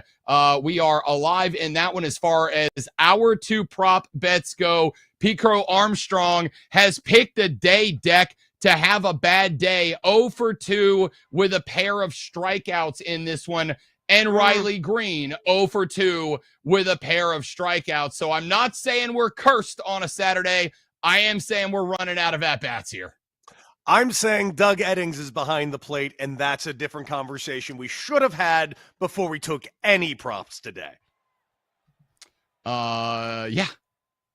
It's every week we do this, and one of the things that we do, of course, over the course of Bet for the Cycle is not just give you our favorite bets, lines, props, plays, and numbers, but also kind of walk you through, as we do with Parlay v Parlay every Saturday, walk you through what we're picking, why we're picking it, some of maybe the outside variables that you might not consider. For instance, Hassan and I last week played an over that cashed, played an under that cashed, and a big part of the reason why was it was direct wind in from center field at Wrigley at like 18, 20 miles an hour. That's going to knock a couple of deep balls down, and it did. Umpires are one of those things, Deck, and what an opportunity for us to use our professional broadcasting capabilities to segue into the fact that Rob Manfred said that he will be proposing automated balls and strikes for the 2026 Major League Baseball regular season. And Deck, my response, finally. My response was, it's been 84 years. What have you been waiting for, dude? I needed this in 2015 when I got my 1 major league start and had to do it with a complete blind man behind home plate with DB Buckner. I'll never forget it. I'll never forget my first at bat. I struck out looking to Travis Wood. And I thought it was a pitch out, by the way. That's why I took the pitch. And I remember A.J. Ellis behind the plate was getting ready to throw the ball back to the pitcher, stopped himself, and then threw down to third. I come in the dugout, and Justin Upton comes back in because he went and wanted to look see it on the TV, and he said, "Congratulations." He hugs me. Deck, you're officially a big leader. You've been DB'd. It's happened. You've been DB'd like we've all been DB'd. The problem is I only got 1 start, so DB sent my ass home. Thanks, buddy. I needed this in 2015. I think the spring training, when we use the ABS in whatever it was, half the games or whatever. I don't like the challenge. Stupid. Yeah. A lot of people went into that very skeptical about it. And I'm going to keep it a buck. Like, even the people I know that are the human element people, the people that do not want it because they like that umpires get calls wrong regularly, which I'll never understand. A lot of people, I think, went in very skeptical about the whole thing and didn't really have a lot to say after spring. And it was on the challenge system, and it will be the challenge system when ABS, I'm going to say, makes its way. Now, Deck, I am going to say, and you'll be able to comment on this with a little more insight, obviously, than anybody else will, but apparently a big chunk of the reason that the ABS system next season and the regular season will be a challenge system is because at least a solid number, a observable percentage of active players wanted to keep it either with the umpires or on a challenge system. And this appears to be the handshake compromise between the folks who did want it and the handful or large percentage of players who did not want it. I can imagine, I assume, predominantly probably pitchers in the union that did not want the ABS to become the default system for balls and strikes. I got to imagine, considering obviously most baseball fans maybe don't dive into spring training headfirst like we do, I got to imagine that when it gets to the big show, once every team is playing under it, once people see it in action, and assuming that teams are smart, efficient, and correct in their challenges, that they do not extend games out more than 90 seconds on average they extend in games in the spring, and C, and this is my big hang up, that it is applied properly, not by the umpires, but by a third independent party. My whole thing back in the day with the NFL, when they went to pass interference being replayable after the worst missed penalty call in the history of the National Football League that kept my Saints out of a Super Bowl, I'm not bitter. They allowed pass interference to be reviewed, but it's a subjective call, and it was the referees doing the reviewing. And shockingly, like most politicians, when they investigate themselves, they regularly find out they did nothing wrong. And that's what happened to pass interference replay in the NFL. As long as this is as public as it was, where we put that display up on the Jumbotron of every single Major League Baseball stadium, so every fan in the building and everyone watching on TV can see what the call is, as long as we have a third party that is the ultimate arbiter of the balls and the strikes when they are challenged, and as long as this is effective and quick, I think it is a step forwards toward a fully automated balls and strike system, probably a little further off in the future, but I will take a challenge system for now if that's the best we're going to get. Did you hear what you just said? Did you hear what you just said, though? Yes, Rob I'm Brown, compromising with something I hate. I get it. Rob, what are we going to get to? What is the end destination? What is the end destination that this is going to become? I mean, here's the thing. Is there a consensus on that? I'd like to think it's fully automated down the line. That's what it's going to be. At some point, it's going to be that. Rip the damn Band-Aid off. Just do it. This is such a waste of all of our time. We don't need to turn Major League Baseball games into a mini reality show. I don't care. I'm not here for it. Just get the damn call right or wrong and move forward. And you have an automated strike zone so you can get it right. This is not rocket science. It already exists. This is so stupid. Just do it. Yeah, for the record, I am fully with you on that. I want to be really, really clear about this. I'll take the compromise of a challenge system is because I do not think, and it's for a variety of reasons, one of which is going to be, this will, I think, down the line. This will be something that has to be negotiated with an umpires union, unless you're just going to do away with on-field umpires entirely, which, as baseball is a sport that does like to lean on its history and tradition, even if it's automated, I still think they're going to want guys out there on the field doing their dances and ringing people up, because the fans in the stadium are more rapidly able to look at the umpire and see if he does his little silly end zone dance or whatever. I do think we go fully automated. I want us to go fully automated. I want us to go fully automated for any call in any sport, Deck, that is an objective call, not a subjective call. Things like holding, pass interference, those are always going to be to some degree subjective. I do not know that you can automate those, but a ball is a ball and a strike is a strike. A guy at a bag is either out or he is safe. Those are not subjective calls. They are 100% objective. And if a call is objective, I see no reason why we would not just go ahead and automate them. But I do understand there's probably a lot of BTS stuff that I just don't know the business side of that has to be taken care of, A.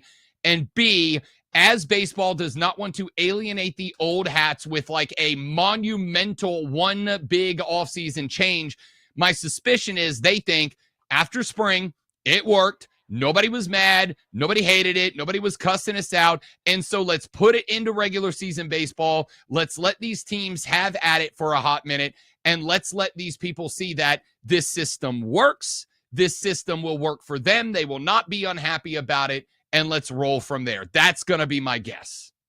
Dude, it's just been my problem from Jump Street. Like, we actually kind of got into it a little bit earlier, talking about the Tyrese Halliburton thing. Is he a superstar? Is he not a superstar? Okay, that's a subjective conversation to have. Balls and strikes are not that.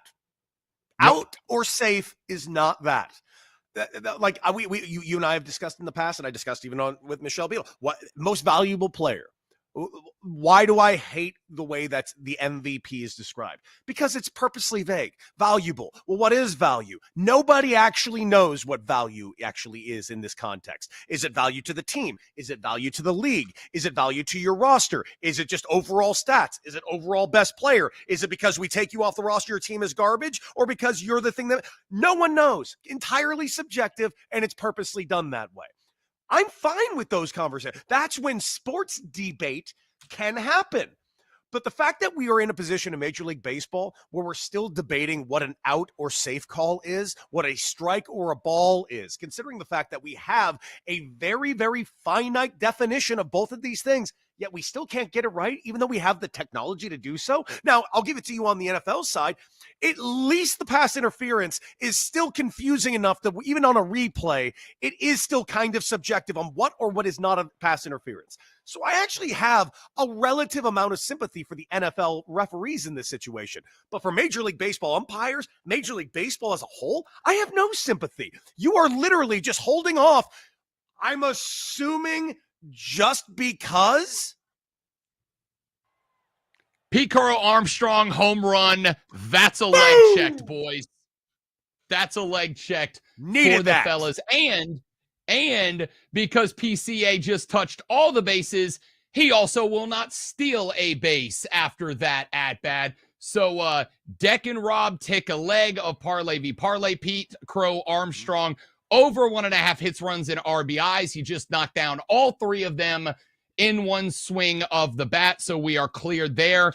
Team production does have Michael Busch over half of a base at -160. That is cash. Now we wait on Riley Green to get over 1.5 bags, over 8.5 runs in the game, which is now at 5 with 4-1 in favor of the Cubs. They are waiting on PCA for a stolen base at +340. Kerry Carpenter over 1.5 bags, and that's where we stand. All right, let's get back to where we were on this whole conversation, Decker. I completely agree with everything you just said, and that is why I have made clear, whether it is on my show, The Rob Brown Show, whether it's on this show, whether it's on my weekly spot on BetMGM Tonight or the Fridays I've been filling in, any place that we have had this conversation, I make sure to emphasize, to verbally bolden, italicize, and enlarge the font verbally of objective calls, because I recognize that there are a lot of things that get called that are subjective in sports. And I think this is more,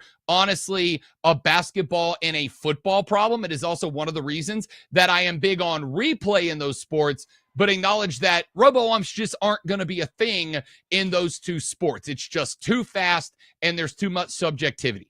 But when it comes to umpires, these calls are not subjective. A ball either crossed the rubber or it didn't. And we've got a little piece of technology that we can hang over the plate that can measure where a baseball is to the 100,000th percentage of a millimeter to know exactly if it crossed the black on the outside. We've got high-speed cameras we can put on both sides of the plate to see exactly where it crossed across the batter's body. This is an objective call. There is no... I agree with you. No need to wait any longer. We've seen it. We've now seen it in action. We've seen that it works. We see teams know what they are looking like. If you are going to give, Deck, off the top of my head, you may be able to.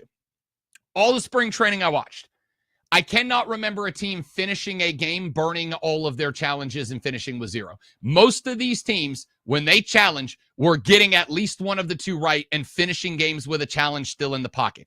If that is the case, then why not just go fully automated? Again, I'm sure there's a bunch of behind-the-scenes crap that I don't know about, but pull the trigger and get it done. Let's just make the switch so that players up and coming can just go ahead and get ahead of the curve and know what the feel of the game is like with this in place.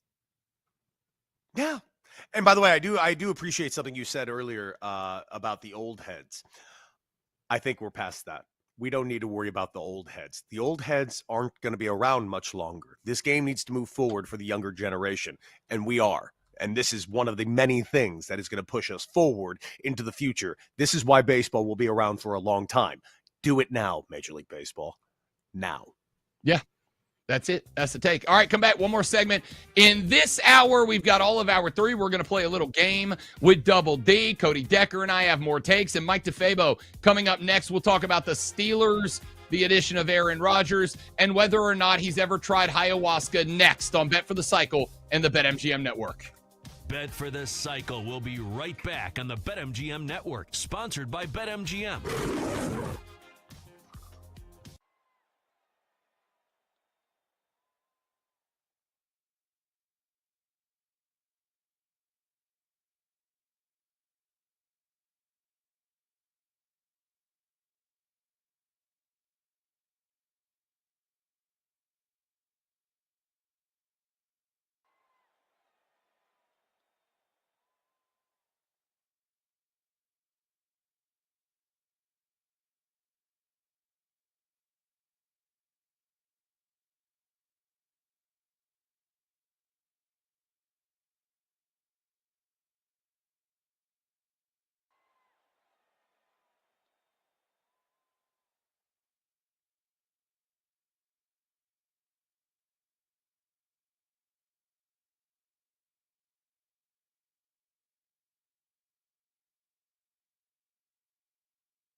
Welcome back to Bet for the Cycle on the BetMGM Network, sponsored by BetMGM.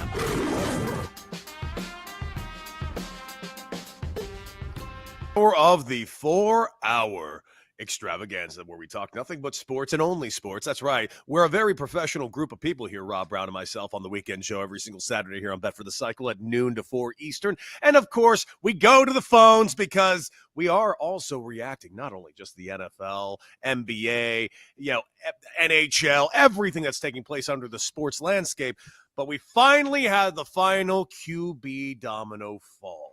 Ladies and gentlemen, the Steelers get their man, Aaron Rodgers, and who better than to join us than Mike DeFabo, Steelers beat writer for The Athletic. Welcome to the show. Mike, how you doing? And what's the feeling around Pittsburgh after this, what I can assume was an inevitable signing? Yeah, people were optimistic, or I guess the Steelers were optimistic, that this deal was going to get done. But until it was, there was a bit of uneasiness in Pittsburgh.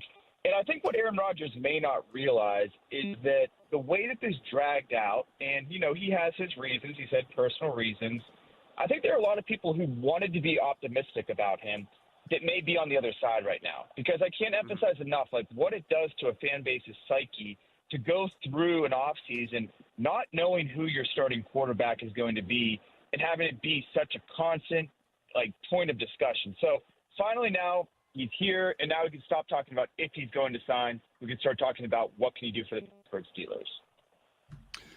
Yeah, obviously, this was kind of like the big drama that we were all following, Mike. Rob Brown, by the way, great to talk to you, buddy. The question mark in the conversation that's been had was getting Aaron Rodgers in the fold the plan all along, and that is why Pittsburgh did not grab a quarterback until the 6th round? Was it that they did not like any of the quarterbacks that were drafted? What can you tell us about the background that landed us in this spot that Aaron Rodgers signs over 80 days after free agency opens up? Right. So the Steelers went into this, and it was an underwhelming free agent quarterback class, and it was a polarizing at best draft class. And so initially, if the Steelers had it their way and at their price, they would have gone with Justin Fields. And I don't know if it was a situation where they simply got outbid by the Jets, or if after starting the season 4-2 last year and basically being benched, Justin Fields was turned off by that whole experience and was looking for a team more committed to him. He went elsewhere, and that's when the Steelers started having to really seriously explore other options. And when they settled on Aaron Rodgers, they were confident he was going to come here, and I think they wanted him because of the draft class. The Steelers got burned in a sense when they drafted Kenny Pickett, where what they learned through that experience was just because you need a quarterback doesn't mean that the future of your franchise is sitting right there, even in the first round. And so they did their homework on, Shedeur Sanders visited Pittsburgh, Jackson Dart visited Pittsburgh, Tyler Shough visited Pittsburgh. They met with several others at the Combine. And through that process, they decided we want a developmental guy, and Will Howard was a guy that they had circled. And through that, even during the draft, on day 2, Art Rooney, the team president and owner, went on the radio with the flagship station and said that they were confident in Aaron Rodgers coming here and still believe that he would. So they were getting all of these signals behind the scenes that Rodgers was going to come to them. And in their eyes, they believed, based on the options, and based on Justin Fields going elsewhere, this was their best possibility. Mike, a week ago, Tom Pelissero put out a statement specifically about the players being kind of over the entire Aaron Rodgers comments and talk, and when are they just going to finally get some notice? What is your overall, you mentioned the fans, what is your overall assessment on how the players have been through this prospect, considering the fact that even as late now, June 6th, today, June 7th, they didn't know who their quarterback was going to be, but now that they have an answer, do you think that the vibes in that locker room are going to change a tick? I'm curious about that. That's a good question because, everybody's different, and I'm sure that there are some people who loved him, some people that are turned off for him for a variety of reasons. But again, talking with some skill position players on the Pittsburgh Steelers, they were getting impatient. And they would even see me in passing, whether it be in the facility or out and about. and kind of be like, hey, man, like, what's going on? Do you know what's going on? Because I don't know what's going on, and I really want to know who's going to be throwing me the football this year. So the way that I look at it, now they have some finality to the whole thing, and Aaron Rodgers can stand up there when he meets with the media on Tuesday and say, hey, guys, look, this is the first mandatory thing, and I'm here. I came to everything you asked of me. I did what all that you wanted me to do in the offseason. And whether teammates accept that or not, I think is going to be determined by, does he win? If he gets you the football and you're an offensive skill position player, if he helps you put up big numbers, helps you get a next contract for yourself, helps you win football games along the way, you'll be a fan of his. If not, that relationship could sour. Mike DeFabo, there is an old saying in sports that winning cures everything. So let's ask the tough question. All things considered, Mike Tomlin, coaching staff, players that maybe some were frustrated having to ask reporters, hey, who the hell's our quarterback, etc. Little team communication there. Maybe that's a team-wide program, a problem. Maybe it's not. All things considered, can Aaron Rodgers step into this role and win with the Pittsburgh Steelers? Well, the way the Steelers are looking at it is basically they're making the same bet for the third time that they've already made. And, back in 2019, they traded for Minkah Fitzpatrick. And in doing so, they believe that they had completed their defense. And that year when Ben got hurt, that defense nearly carried Duck Hodges to the playoffs. And so the thinking was when Ben Roethlisberger came back, everyone knew he's not the same Ben Roethlisberger, but the Steelers told themselves he doesn't have to be because we've got this great defense. Well, that did not result in a playoff win. They again basically made the same bet with Russell Wilson last year. They said, we know that Russell Wilson is not what he once was. The Denver Broncos just paid him money to go away. But we don't need him to be prime Russell Wilson because we've got this great defense to support him. We know how that ended with a 4-game losing streak to close out the regular season and a first-round flame out in the playoffs.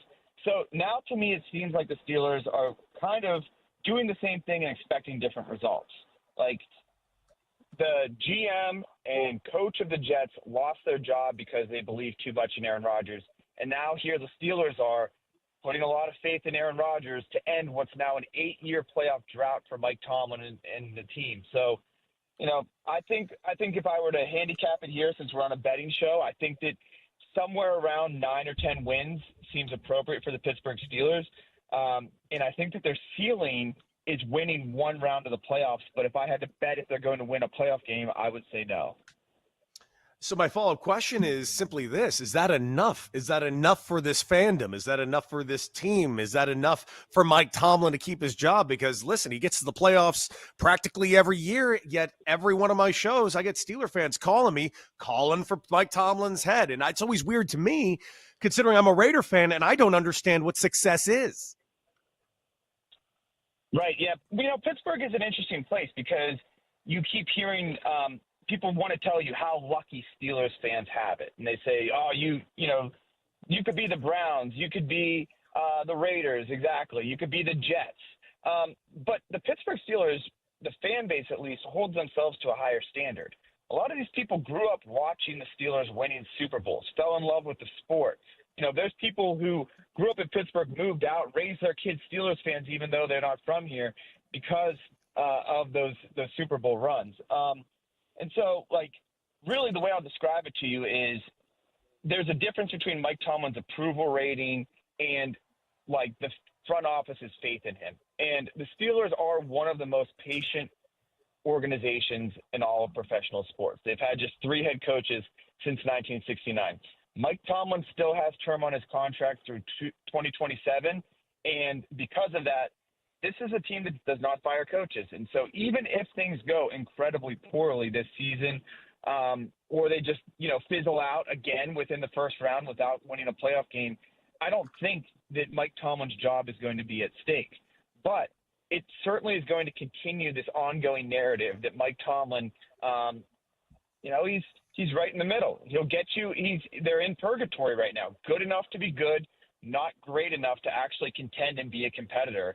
And so, I don't think that they would be firing him after this, but there's certainly not going to be any fans that are pleased with a season that ends in the first round of the playoffs. incredibly short follow-up to that exact statement you just made, specifically about those Pittsburgh fans. Are they ever going to give the same energy over about them Pirates?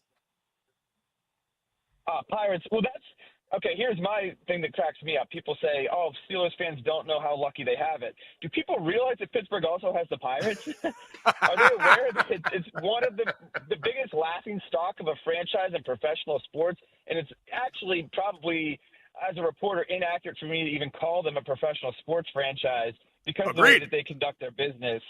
So that's the thing that in Pittsburgh right now is a city starved for playoff success. Because it's not, as I mentioned, it's not just the Steelers.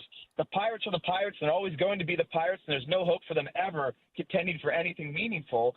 And then the Penguins, they haven't won anything since those Cup runs. They're on their own 6 or 7 year playoff drought, and fans are getting frustrated with the way things are going, that the fact that they can't build a competent roster around Sidney Crosby. So, that's people kind of get frustrated when you keep telling them how lucky they have it. When the Pirates, they have the Pirates and the Penguins and Steelers haven't necessarily been the model of success. Yeah. Mike DeFabo, let's keep it right there with those fans, because obviously they're going to have some level of input or at least pressure on the future. Do the fans still care about the no losing season streak? If let's say Tomlin and the boys get to that, but they miss the wild card by a game or half a game, is that something that keeps him employed? Or with Aaron Rodgers in the fold, with the addition of DK Metcalf, you split away from George Pickens, who I know some Steelers fans were kind of getting over the last year or so. If they do not make the playoffs this year, is the no losing seasons thing enough to keep Mike Tomlin safe, or do you think he's in any sort of jeopardy anyway? No, I think Mike Tomlin could win 5 games and his job would be safe. I really do, based on the way that Art Rooney does business. You look back, I think it was they extended their losing streak, their playoff losing drought to 7 years, and the Steelers' response to that was to hand him a new contract extension that made him one of the highest paid coaches in professional sports. So that just told you right there, they value stability above all else. They believe in Mike Tomlin. And I think that he's going to continue to be the coach pretty much as long as he wants to be. Mike DeFabo, can't thank you enough. Check him out on The Athletic. Guys, we're going to take a quick little break. Bet for the Cycle, Hour 4. On the BetMGM Network, sponsored by BetMGM.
Welcome back to Bet for the Cycle on the BetMGM Network, sponsored by BetMGM.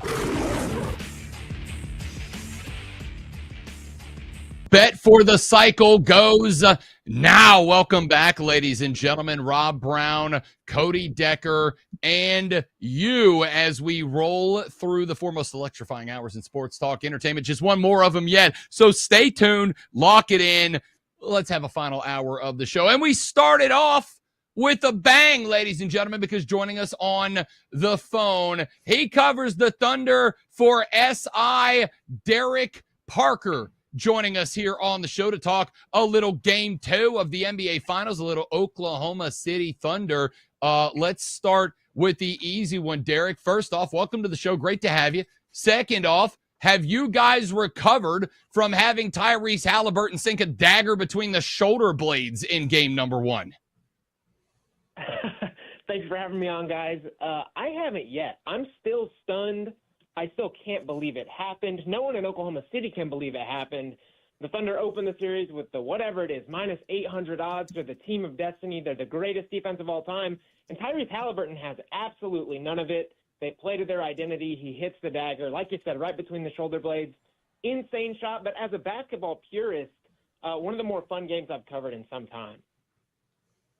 You know, I got to ask you about specifically Halliburton, because since that wonderful, wonderful article from The Athletic came out where everybody anonymously said Halliburton was the worst, the most overrated player in the NBA, he's shooting like 86.7% to tie or take the lead in the final 2 minutes of games.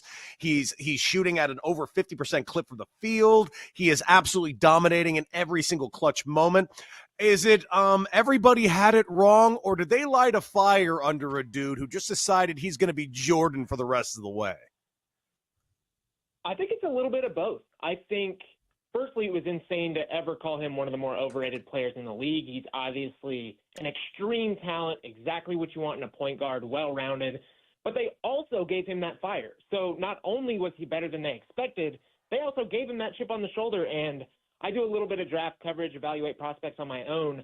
He's just got that it factor. It's inexplicable. It's unexplainable. You can't chalk it up to numbers. Whatever it is, he has it. He's got that it factor.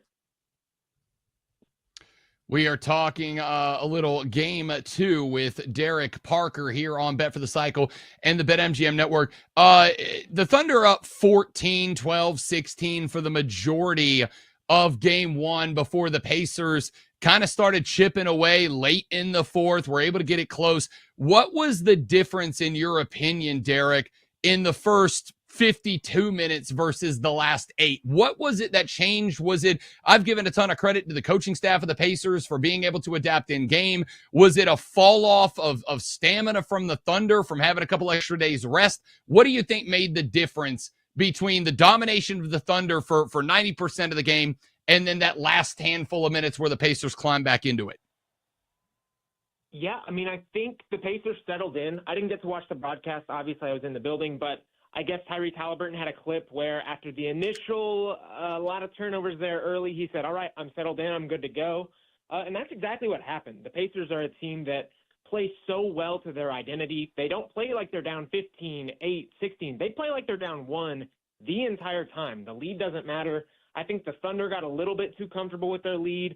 They leaned a little bit too much into the Pacers' identity, going small ball, not rolling with bigs late. And like you said, they chipped away. And when the NBA rubber meets the road, it comes down to shot making. And the Pacers have some of the better shot makers we've seen all combined on one team that we've seen in some time. I mean, Pascal Siakam, Aaron Nesmith, Andrew Nembhard, Tyrese Halliburton. They were clutch. They were great. It was a phenomenal fourth quarter effort, and I think they deserve the win.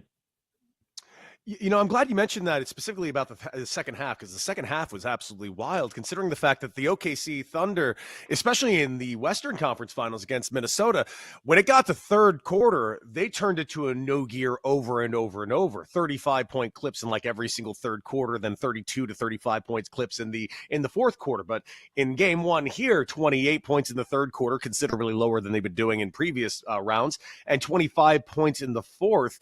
Is that a cause for concern? Or do you think this is just an outlier game for a team that I personally think should boat race the Pacers?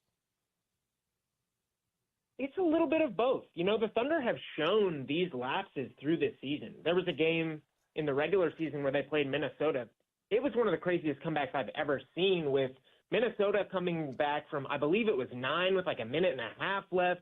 And then obviously game 1 versus Denver this year in the West, they come back, they get the last second shot, and then the Pacers do it here. So it's becoming a little bit of a trend with this Thunder team to kind of blow these arm's length lead.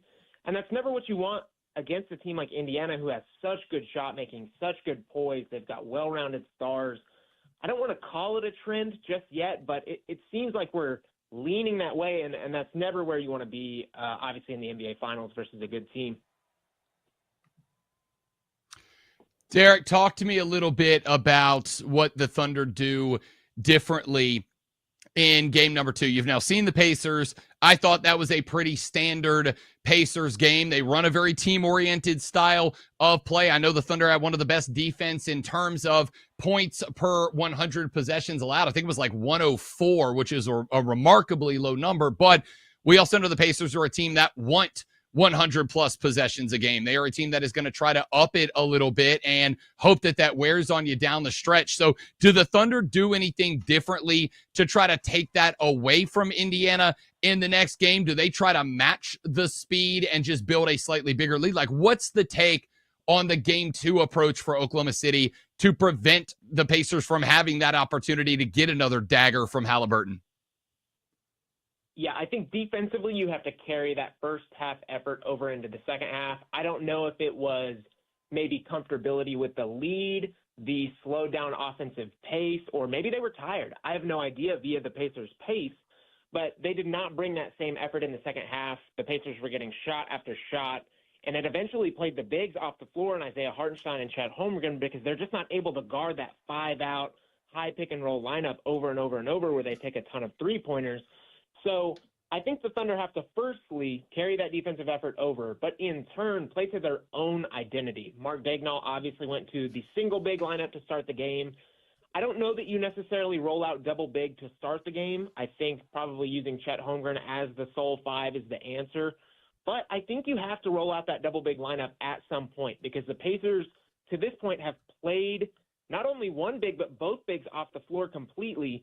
So going small ball, I'm not sure is going to work against this Pacers team. I think the Thunder need to assert their own identity, get some size in there, and make the Pacers turn it around on them, make them have to deal with something that they're maybe not equipped to do.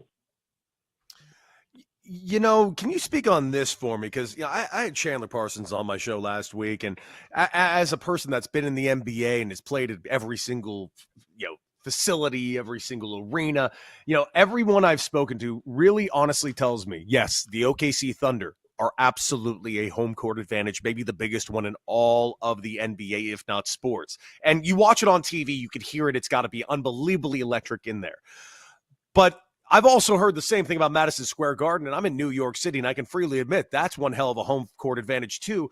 The Pacers seem to be absolutely immune to all of it. Do we need to look at this team, the Pacers, a little differently going forward as this series goes forward? Because it seemingly there is no such thing as a home court advantage against the Pacers. I said the exact same thing before this series. I said Oklahoma City has a phenomenal home court, one of the best in the league, but the Pacers waltzed into Madison Square Garden and did it not once but twice in front of that rowdy crowd. That's obviously an awesome experience. I don't think Paycom's going to phase them, and obviously, as we saw in Game 1, it didn't. Now, I think the crowd was a little bit lulled to sleep by, again, that arm's length lead. It's hard to get up a ton when you're up 11, 12, because you can't get too high, but you can't get too low either. So I think should the Thunder build a better lead, or maybe if the game is a little more back and forth, the crowd would be more into it. But again, I'm not sure the Pacers are phased either way.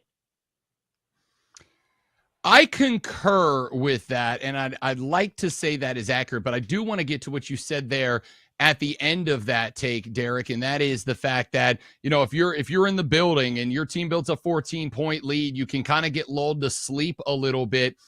This is a young team that does not have a ton, Oklahoma City, that does not have a ton of playoff experience, certainly of championship experience. And obviously you could say the same thing about the Pacers, but the Pacers have been in a couple of big playoff series the last couple of years that I think has built them up a little bit. Are you at all concerned that maybe it was the team itself that got lulled to sleep with that lead because they just haven't been in a spot like that? And if so, do you think that was a good enough learning experience to prevent it from happening again? Or are you concerned that if a similar situation plays out, maybe they go, oh, it's happened once, obviously it's not going to happen twice? I personally feel pretty good about the team's mindset, not only from game one, but moving forward. You know, this is a team that has been resilient. They haven't lost back-to-back games in the playoffs. They only lost back-to-back games twice in the entire regular season. They lose to Denver in game one on that last-second Aaron Gordon go-ahead three. They come out and smack them by 42 in game two, obviously go on to win the series. So I think they're in a good mental state. Jalen Williams, obviously one of the young stars on this team, said at Media Day today that they're not using their experience as an excuse, which I think is the correct mindset. He said just because he's a third-year player and it's not typical of a third-year player to have these huge moments in the finals, he's not going to use that as an excuse, as a crutch to continue on. And again, I think that's the correct mindset. I would expect a response from Oklahoma City in game two. I can definitely see the response, but do you think there's a little bit of a worry? Because I'm not going to sit here and pretend that the sports gods are the most important thing that exists in the world, but I was in New York City as this city seemingly threw a parade 5 times for the championship that they insisted that they already won. Is there a possibility that with all of the talk about the Oklahoma City Thunder because of their age and how astonishing of a year they just had, and I'm honestly one of these people who thinks this exact same thing, I've heard the word bantered around for a team that hasn't won a title yet, the D word, dynasty in the making. Are we all just getting ahead of ourselves? Because, man, oh man, I don't want to upset these sports gods. I think that the Thunder are putting together the early makings of what could be dynastic, but I think it would be getting well ahead of ourselves to even say that they're going to get one this year. I think that the Pacers have more than proven themselves worthy as a title contender, as an eventual title winner. And the scary thing for Thunder fans right now is that shooting variance. I don't think the Pacers necessarily even played a great game in game one. You know, they shot the ball well. They turned it over 19-something times in the first half. They didn't necessarily play great front-to-back defensively. That's the scary part, is that if they're winning the 50-50 games, but then they've also got these high-variance shooting games where they score 130, 140 points, that's the scary thing for Oklahoma City. And now they've put themselves, obviously, in a hole going down 0-1. So I think we're going to be in for a heck of a series. I think it's a toss-up at this point. I think the Thunder were favored early. Now the Pacers have thrown that first punch. We got to wait and see if the Thunder get off the mat. Derek Parker for SI joining us here on Bet for the Cycle, the BetMGM network. This team obviously came in as the second biggest favorite in an NBA Finals. The only team with more was that, 2017-18 Warriors team against Cleveland, who were slightly more ridiculous odds as the favorites. A lot of talking heads were ready to crown the Thunder before this series even started. Now that we've seen game one, as we get set for game number two, what is obviously winning the championships the answer here, but what is the ideal look for you, for Oklahoma City, for the next two games to give themselves a nod to finish this thing? I hate to put a time span on you, but we got about 45 seconds. Yeah, I think they're going to have to play to their defensive identity. Obviously, again, they're going to have to match that Indiana shot making. When the rubber hits the road, again, shot making is the key. So those guys, Lou Dort, Cason Wallace, Alex Caruso, are going to have to hit their shots. And then the MVP is going to have to MVP again for the rest of the series. Derek Parker joining us here on the show. Appreciate the time, big dog. I hope you recover by game two. Good luck the rest of the road, my man. All right. Appreciate it. You got it. Derek Parker, you can follow him on X at DParkOK. You can follow us into the next segment for a little overreaction or make sense. Rob Brown, Cody Decker, Double D, Kenny and the boys in the background. We'll return right after this. It's Bet for the Cycle live on the BetMGM network. Whoa, almost did it. I almost did it. We've only been this for like a year. I'll get used to it.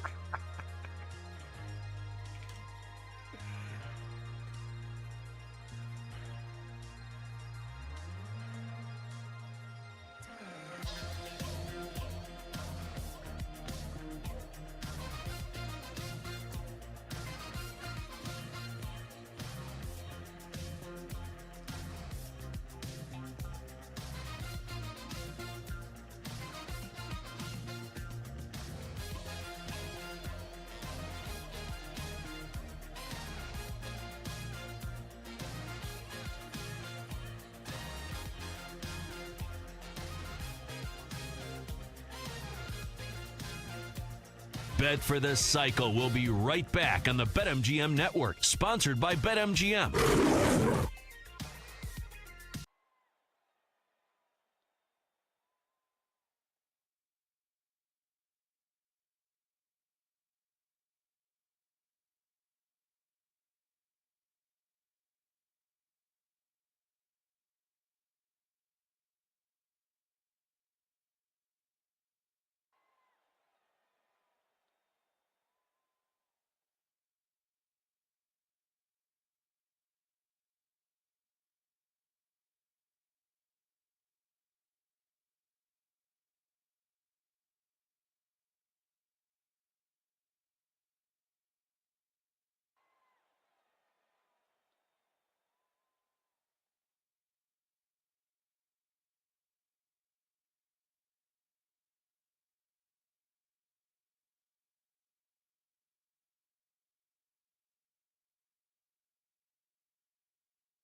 Welcome back, ladies and gentlemen, boys and girls, children of all ages. We are nearly done with our 4-hour extravaganza. That is, of course, Bet for the Cycle here every single weekend, specifically on Saturdays, noon to 4. That's right, the weekend show that has been rounding out this network, quite frankly, keeping this place together for 4 years strong. You're welcome for being the glue that keeps the BetMGM network rolling along, and we're happy to have you along with us. Of course, we got Rob Brown, as always, my wonderful co-host, and Double D and a cast and crew of millions in the background. We're going to bring in Double D because we have a little game we like to play here. And this game usually takes up a lot of our time because it's just a straight-up debate of fun, of factual information, and a couple of very pissed-off people. It's time for some overreaction or make sense. Time to play Overreaction. Overreacting? I think you're overreacting. We overreacted. Or Make Sense. That makes sense. That makes sense. On Bet for the Cycle on the BetMGM network. What do you got, Double D? Show us what you have in store. Show us what you got. All right, guys. I'm going to start with Cody because he already kind of touched on this earlier in the show, so let's go back to it. Cody, overreaction makes sense. The Detroit Tigers are the best team in the AL and will win the AL this year. Right now, if you go to BetMGM, the sports book born in Vegas, they are at plus 300 to win the AL. You know, I think it makes sense. Now, I want to put a little overreaction to part of it, though. I'm going to reserve my right to kind of change the rules of this game because nothing matters. What world is this, anyways? Huh? I don't have a job. Anyways, I think this is an incredible team. I think this is a team that is going to win their division quite handedly. But as we discussed earlier, I do think that the AL is a little more open than we're giving it credit for. Now, as time goes forward, if the Tigers keep winning at this clip, then maybe it's not as wide open as we give it credit for because the Tigers' pitching is just ridiculous. Their starting pitching, their bullpen, AJ Hinch has got this team running on all cylinders right now. Their pitching coach, that former teammate of mine over at the Padres, got these guys on all cylinders right now. Frankly, if they get to October, they should win the AL. That being said, you get to October, it could be anybody's game in the AL. I do not think that there's a lot of separation here because, again, the best team in the AL, I'm still pretty sold, is like the fourth best team in the NL. I don't have an issue with it. I think the one spot that we tend to get ourselves in trouble is when one particular unit of a squad is carrying said squad. And we talked earlier in the show, obviously, about the fact that the back end pitching for Detroit right now has been exceptional, and they are hitting the ball very well too. But you wonder if and when that maybe comes back down to earth, comes back down to average. So I still think the Yankees are the pick to repeat as American League champions. I know they've had some spots they've been banged up, but Aaron Judge is very good at baseball. He's so good right now that I think he's freed up. He's doing for the rest of this lineup what I think Juan Soto did for him last year. Free him up, just let him go back to playing baseball. And I think they're going to stay there. So, if you want me to take Detroit, I think I would probably want that number maybe a little bit closer down to like a 5-1 than a 3-1. Because I do think New York is probably a team deck that is built for more sustainable results deeper into the season. We are still a month away from the All-Star game. I'll just say this to all my White Sox fans out there. Great choice going with Tony La Russa over AJ Hitch. That was great. By the way, So smart. just so we're clear, I was pissed at AJ at the time, both for what he did in Houston and what happened between he and I personally. And yeah, I'm happy to tell you that story anytime you want, but I want to make it abundantly clear.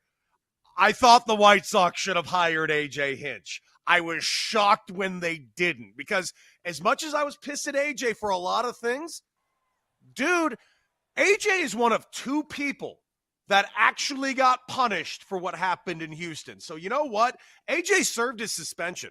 AJ served his time. And as far as I'm concerned, the White Sox had the biggest misstep ever for their franchise that I think set them back like 4 years by letting the Detroit Tigers hire AJ Hinch.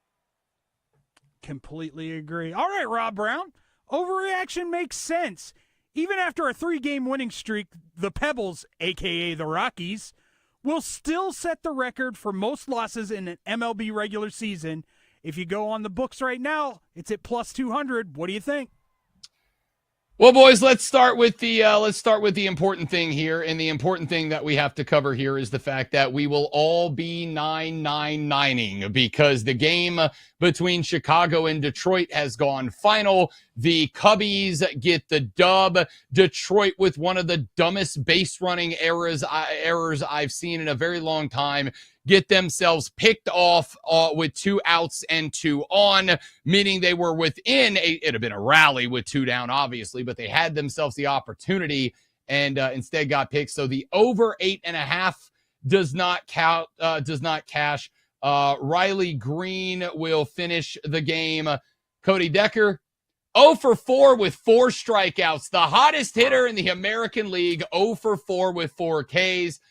We also went with P. Armstrong. That's our leg that did cash, as he ended with 1 home run, 1 for 4 with a dinger. He cleared that. So the boys on Team Talent are going to end the day 1 for 3 on our 3-legger. Over on Team Production, they went with a PCA stolen base. Obviously, that did not cash. Went Kerry Carpenter over 1.5 bases. Carpenter ended his day. And I didn't see where his number was. I didn't see. It doesn't matter. He didn't get it either.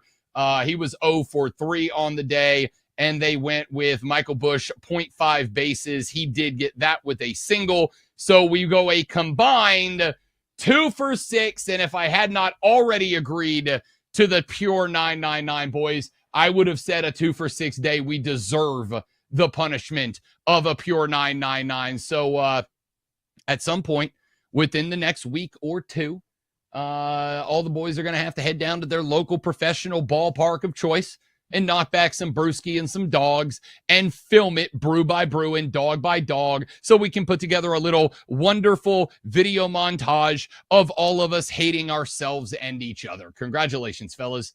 We did it. What was the question? I don't know. Overreaction. I have a lot of time on my hands. I'll do it today. I'll do it for all of us this week. I'm not going anywhere this week. Why not? Overreaction makes sense. Even after a 3-game winning streak, the Pebbles, a.k.a. the Rockies, will still set the record for most losses in MLB regular season. If you look around, it's at plus 200. Makes sense.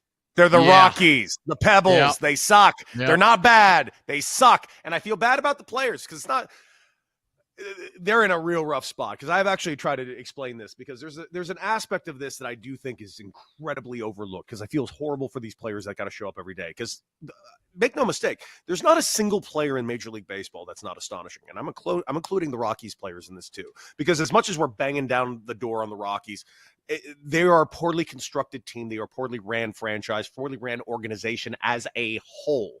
So frankly, these guys are kind of doomed from the start. And I hate that they're going to have this stigma potentially hanging around their shoulders for the rest of their career. I say this in one thing, the Rockies being a young team that they are, that doesn't have a whole lot of, top of the line prospects that we think are going to be mainstays and future stars in Major League Baseball in the future. And they're getting their asses kicked just nonstop throughout the year, not only on the field, but by the media. And it's not entirely their fault, the players on the field. I'm just looking like, man, I can only imagine being a player on that team, showing up to that stadium every day. It's got to feel just like defeated the moment you walk in. And I feel terrible about that for these players because they don't deserve this at all. That even a lot of members of this coaching staff, they don't deserve this either. It's that front office and that god-awful, miserable, sickening ownership that simply allow these guys all to drown. It makes me sick that we're still doing this. Makes me sick that the Monforts are making any money out of this altogether.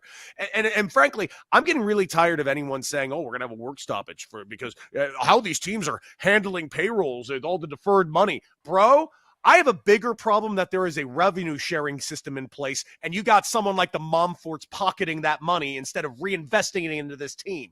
It makes me sick. That being said, they're going to be the worst team of all time. Yeah, they are going to be the worst team of all time. There is no doubt to that. It's just a bad baseball team. The guys that they've brought in to be good, I guess there's a curse of Colorado or something. I do have a question because I've kind of reached this spot, Deck. I've heard the conversation going around for a very long time that Denver's such a lovely city. That stadium's a great stadium in Major League Baseball. Apparently, they put on a fantastic game day environment for the dozens and dozens of fans that show up, or at least what should be dozens and dozens of fans, because the Rockies are squarely in the middle of MLB in terms of average attendance. They're still getting 25, 30, 27, 28,000 people coming out to games. Now, I will acknowledge that it being Denver, bro, there's also a very high level of away team attendance for the Rockies as well. But there is. The Rockies fans are still showing up. And so my question is, or a question I got asked the other day was how much fault do we put on the Rockies fans for keep going out and spending the money to support this team? But what I've said back to that person a couple of times, Deck, is largely irrelevant, because while the attendance and the merch and all that's obviously a big piece of the puzzle, the TV revenue sharing and the individual regional TV contracts are what these teams are predicated on, as well as obviously as getting their money back from MLB. I don't know that it would matter because they make mucho dinero whether or not anybody's in the building, as we have pointed out a number of times. MLB did an entire, well, half a season, but an entire season in empty ballparks, and they were just fine. At the end of the day, it doesn't matter if they go out or not, unless baseball says, hey, what you're doing, Colorado, what you're doing, Pittsburgh, what you're doing, Miami, it's unacceptable. You're hurting the reputation of the league, and so we're going to step in and do something about it. Until that happens, nothing's going to happen. That's where I've landed.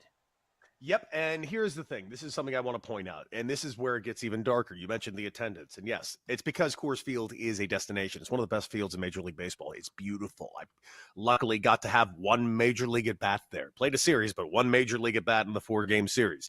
I will tell you this, man. It is a stunning, stunning ballpark. And by the way, Denver, in case you guys don't know this, I know wherever you guys live in your respective, Denver is a destination city. In case you don't know, Denver's an incredible city, and it's a passionate sports city, and it's a baseball mad city. That's why I'm also pissed about this, because frankly, they should be giving that city a winner year in, year out. You mentioned the attendance. They get the attendance. I will admit, though, it is also, since it's a destination city, the majority of that attendance is not Colorado Rockies fans. I got a lot of calls from Rockies fans over these last couple of months saying, dude, it's not us. People come in. It's Yankee fans. It's this fans. It's Dodger fans. Like, we want the attendance to be driven down as well. But as you mentioned, it's not the attendance. It's the revenue sharing. It's the television deal contracts that's really making all the money anyways.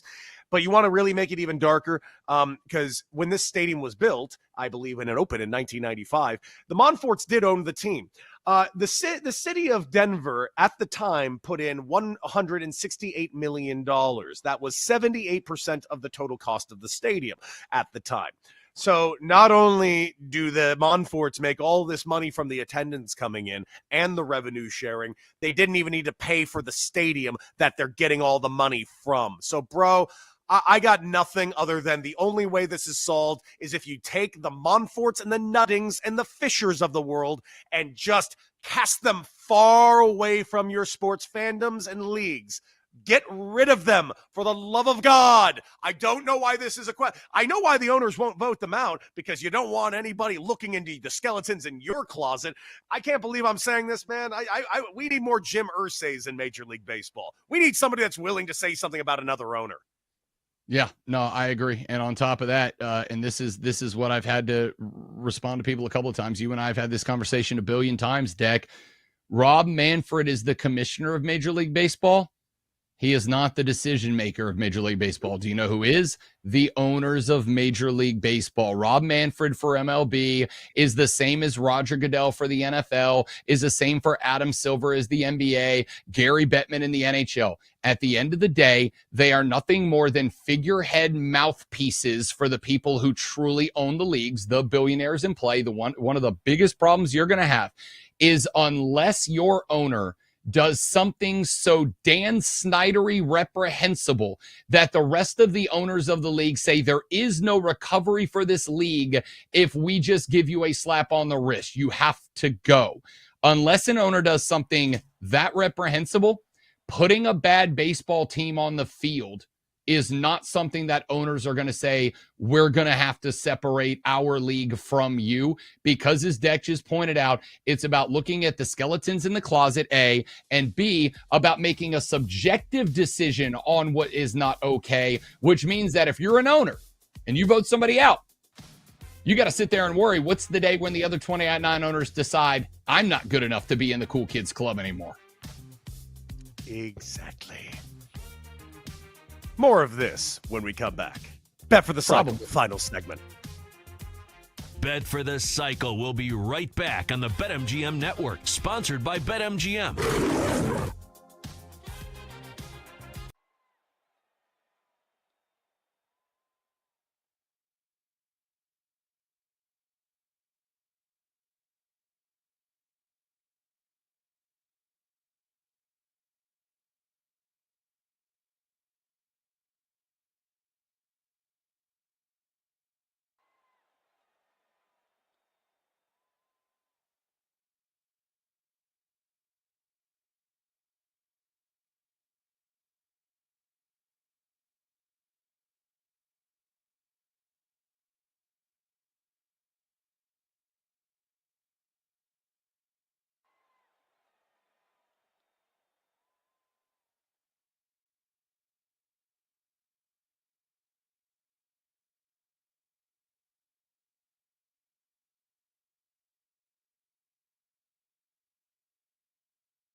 To bet for the cycle on the BetMGM Network, sponsored by BetMGM.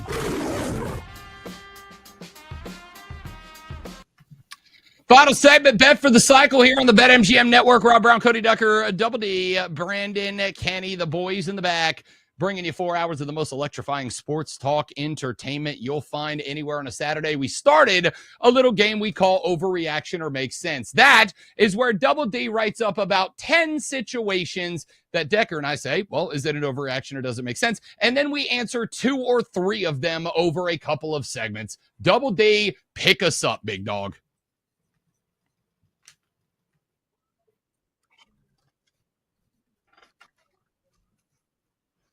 Yep.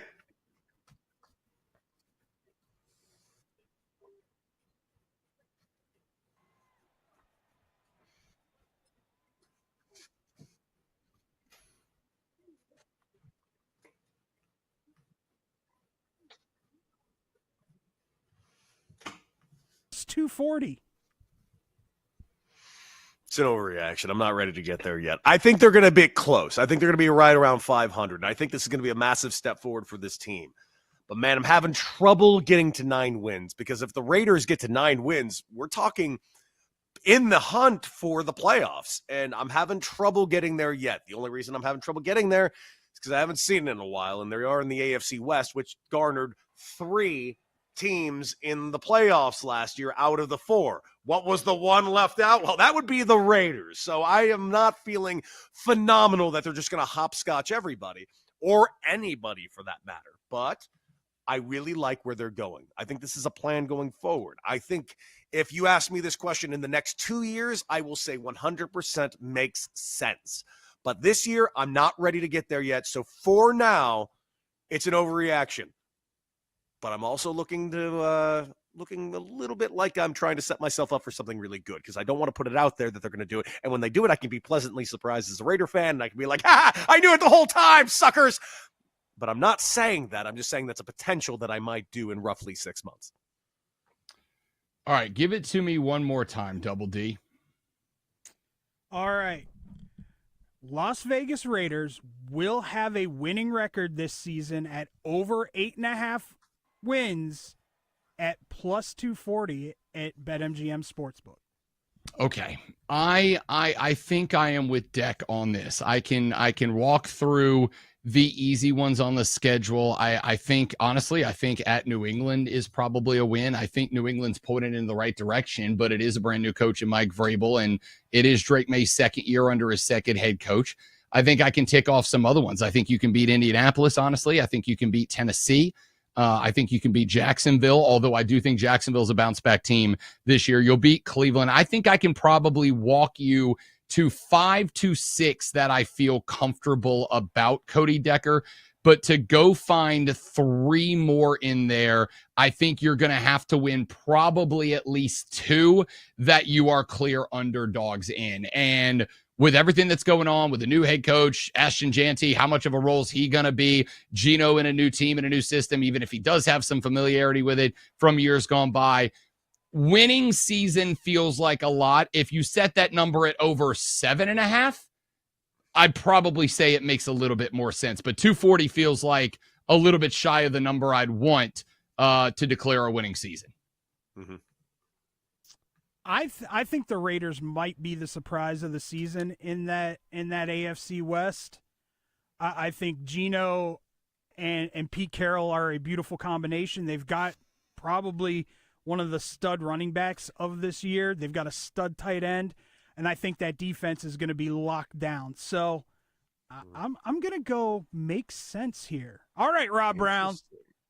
Overreaction makes sense. The New Orleans Saints will go under 2.5 total wins this season. And at BetMGM, the sportsbook, it's at plus 650. No, they're not going under 2.5. They're not going to be good, and they will be competing for the worst record in the NFL, and they will be competing for the number 1 draft pick next year, and very much hoping that they can somehow convince Arch Manning to decide to come out, because outside of that, I think Cade Klubnik's going to be a lot better. I don't know that I'm ready to say he's number 1 overall pick talent. I'm real interested in Lenora Sellers at South Carolina. Don't know if I'm there yet. There's a couple other guys that are going to be in the mix. But I will say this, and I think a lot of people last year, it was easy to dog on the Saints. You had to fire your coach in season. Things were not good. You had Derek Carr, who was a walking one-man mash unit last year. You also got to keep in mind, you did not play without Chris Olave for the majority of the season. You did not play without Alvin Kamara for the majority of the season. You did not have any given game from like week 4 to 15. You were missing either 2 or 3 of your starting offensive linemen last year. You had a rash of injuries. This team was nobody talks about it, one of the most banged up teams in the NFL last year. And here's where the kicker is, Deck. You got 3 young quarterbacks on this roster. You got Tyler Shuck, a rookie that you just drafted out of Louisville. You got Jake Haener, a 3-year guy, and Spencer Rattler out of South Carolina going into year 2. I was high, Double D, you can confirm this. I was high on Spencer Rattler before the Saints drafted him. All right. That was this guy could be the steal of the draft years from now. And that was before he ended up in New Orleans, not after. You got 3 guys. I don't know what Haener is. I don't know what Spencer is. I don't know what Shuck is. I will say this. If you're going to trot out a young quarterback and ask him to take over the reins, having 3 of those guys in an open competition, law of averages says one of them's got to at least be mediocre. Like at least be able to be a mediocre quarterback. And with a healthy staff, if they can still stay healthy, and with Kellen Moore at the controls of the offense, I think they've got to get to at least 3 to 5. Yeah, I'm going to be with Rob on this one. I forget everything he just said. Everything he just said was right. I'm going to keep it very simple. Vegas doesn't think the under's happening because it's at plus 650. So I'll take the over. I don't mean to go very all public on all you guys, but plus 650 is not exactly a number that I look at going like, oh, yeah, that's happening. I'm going to lean here with Kenny. I think they do go over here. But not by much. I think 3 wins. Exactly. They barely get it. Barely but they get it. Barely's not excuse me. I'm sorry. This is gambling. It's finite things here, people. You either get it, you don't get it. I don't care if it's barely or by a lot. You get it or you don't. They get it. They get it. There we go. We go. By a game. All right, we're going down to the last one because this has been a hot topic, a conversation all around us fat kids. Popeye's new chicken wrap will destroy the return of the McDonald's snack wrap. Cody Decker, overreaction makes sense. Brilliant. No. I want to make this abundantly clear. Nice try, Caitlin Clark, in trying to get back the snack wrap, and you were this close to getting your dream come true. But you know what? Popeye's just sitting there in the wings, waiting for anybody to even open their dumb mouths. And I'm not saying Caitlin Clark's dumb. No. Caitlin Clark's a genius for even saying snack wrap, and then McDonald's acted accordingly. Absolutely. But Popeyes has everything in the background ready to go. They know in the back of their head every one of these companies that's done anything in the chicken world. You know why? Because Popeyes ain't going to get blindsided again. They ain't going to let another Chick-fil-A come in and try to encroach on their territory. And they definitely ain't going to let the Big M, which I call McDavid's because up there in Edmonton, McDonald's have been called McDavid's for a full month, and I will continue to call it so. Listen, I don't care about any of this. You try to bring anything back into the chicken wars, Popeyes is waking up and smacking your ass back down with a mallet like it's nothing. McDonald's, you are showing up to a gunfight with a spork. Get out of Dodge. Popeyes has got your ass. Yes, listen. I'm a Chick-fil-A guy, all right? I like Chick-fil-A. I like the Lord's chicken. It's good chicken. I'm here for it. But if you think in any way, shape, form, or capacity the Chick-fil-A chicken is in any way, shape, or form superior to Popeye's chicken, I don't trust your taste in food at all and never will again. Popeye's chicken is not just the goat fried chicken joint. It's just the goat chicken joint. In general, point blank, period. Their chicken sandwich slaps. Their spicy chicken slaps. Hell, they've gotten to the point that they've thrown shrimp into the mix. And guess what, kids? It slaps. There is no other joint that is doing chicken. Don't come at me with KFC. Don't come at me with Church's. Don't come at me with any of that.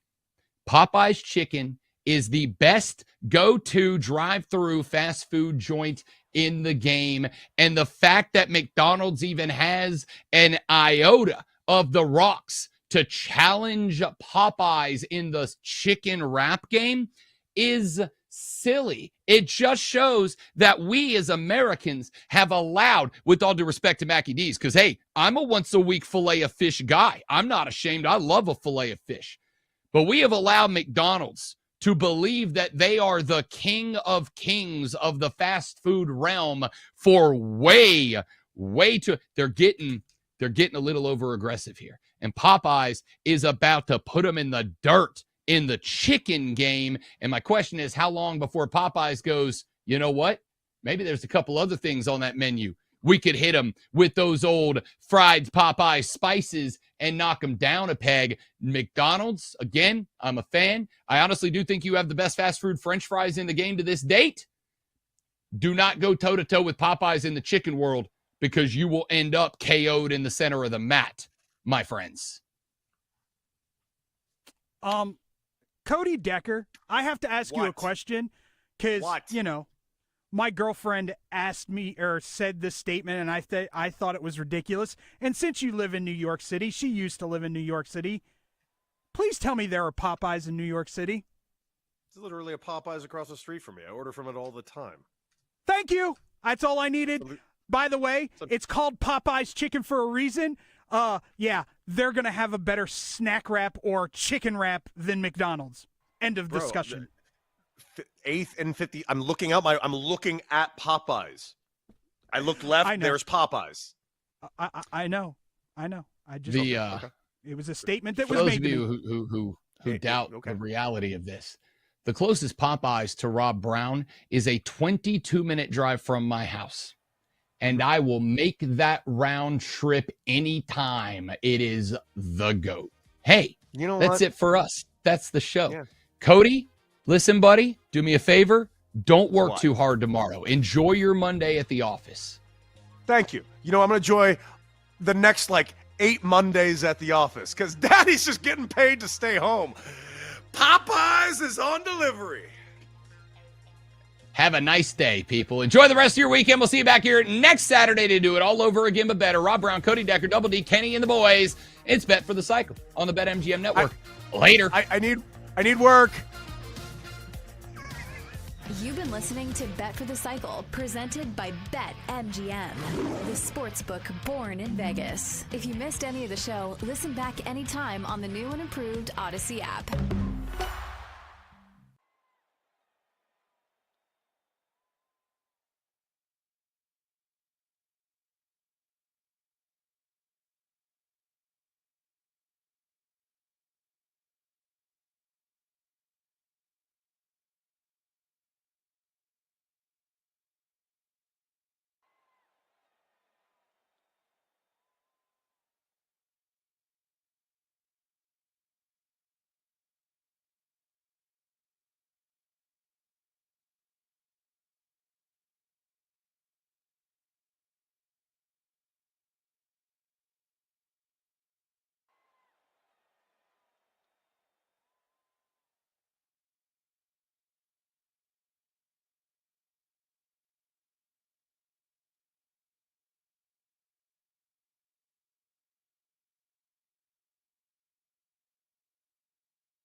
Get ready to experience the ultimate fusion of wagering and entertainment. This is the BetMGM Network. Kicking off your morning with the Daily Tip with Michael Jenkins and Chelsea Messenger. Over. It's a very simple way to look at it. It's the best way to look at it. Followed by the newly branded Bet Sweats with Joe O and Sammy P. When I stop talking, that's when you jump in usually. He said, ring that bell! He said, ring that bell!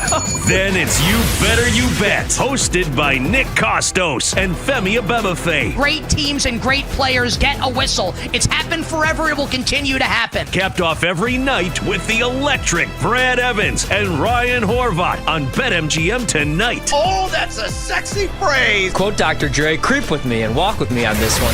Welcome to a new era of Wagertainment. This is the BetMGM Network. Please gamble responsibly.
This is The Better Angle on the BetMGM Network, sponsored by BetMGM.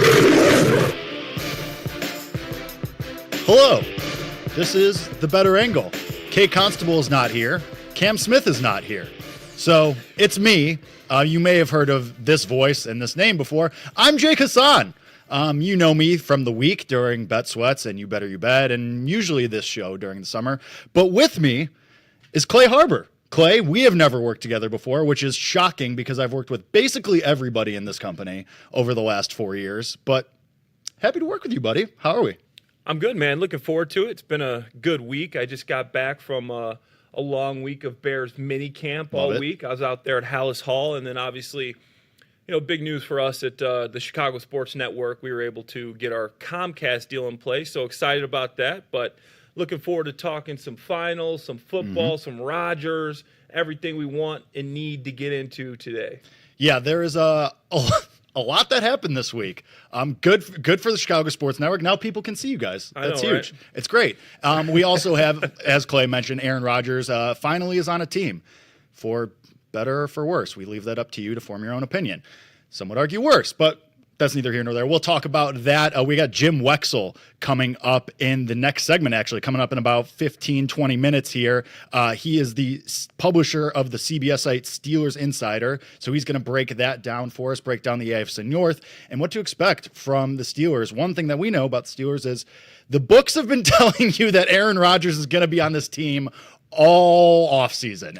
It's been baked into the number, but we'll get into all of that with Jim Wexell coming up in about 20 minutes. We also have Nick Friedel coming on and the top of the 4 o'clock hour to talk about the finals and break down game 2 and his takeaways from the insane game 1 that we saw just the other night, because the Pacers did it again, which we'll get into in just a couple minutes. And then in the final hour at 5:20, we have Max Starks, Steelers sideline analyst, to give us his take on the Steelers and what to expect from Aaron Rodgers. But Clay, we'll start with the finals because we got game 2 tomorrow, which why are we doing 2 days in between?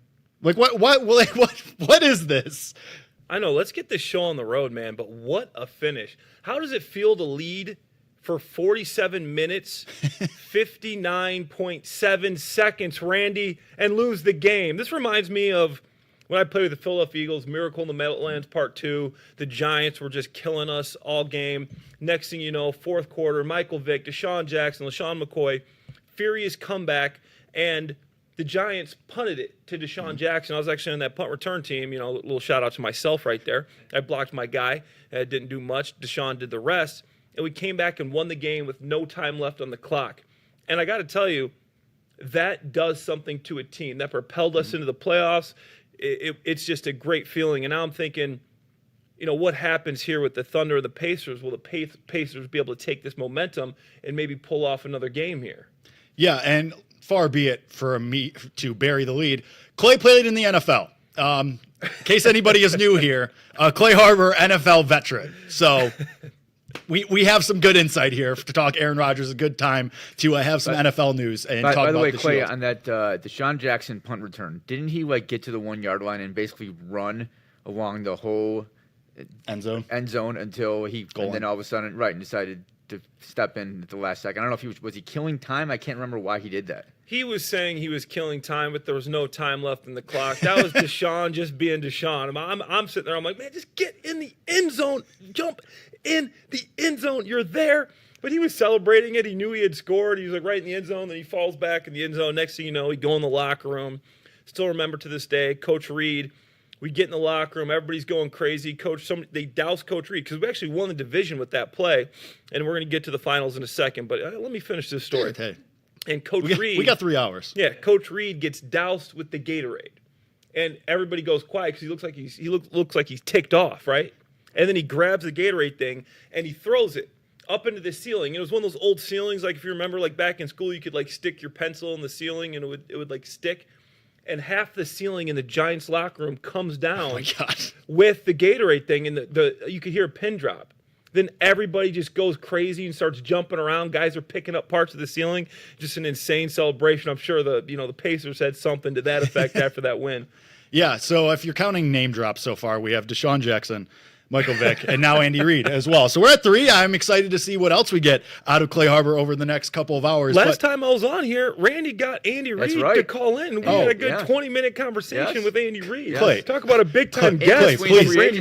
Please. I saw the clip of him putting you in the ground verbally. So trust me, I saw that. I know. But that was awesome. Of course, great get by our EP, Randy Merkin, who also does a great job every week, and not just the week that he got Andy Reid on. Please allow me to be the first to tell you that, Randy. You do a great job, and we appreciate you. But back to the finals for a second, because it's been 5 minutes. Clay, I mean, you make a great point. Lead for 47 minutes and 59 seconds of that game. You have it in the lead, and you had a double-digit lead. The Thunder were doing everything that they've done for the entire postseason, for the entire regular season. They're playing like the behemoth that we knew they were. The best team in the NBA. They have the regular season MVP. They look great. They're up by double digits. They're covering the number. And the Pacers do what they have done against Milwaukee, against Cleveland, against New York. And I saw somebody tweet the meme of from the movie where the noose is around James Franco's neck. He goes, first time? And the Oklahoma City logo's like, huh? The Pacers just do this. And they just have that killer instinct where they never feel like they're out of it. And as somebody that bet the Pacers in game 1, I feel awesome. That was pretty great for me. And you get people tweeting the videos of their watch parties, and you see the clips from the Pacers arena of the watch party there, and people are going nuts. But what Tyrese Haliburton can do, just the ice water in his veins, that he has to make these shots. And what the game 1 against the Knicks shot, if you want to call that an act of God, it wasn't exactly him maybe, but even the dagger in the final game of the Knicks series and the dagger in game 1 of the finals, he just does this time after time. It's one of those just generational runs that you sometimes see out of guys. We've seen it out of Joe Burrow. We've seen it out of Madison Bumgarner on the Giants 10 years ago. You see this in sports sometimes where these guys just play like they're possessed. It's crazy.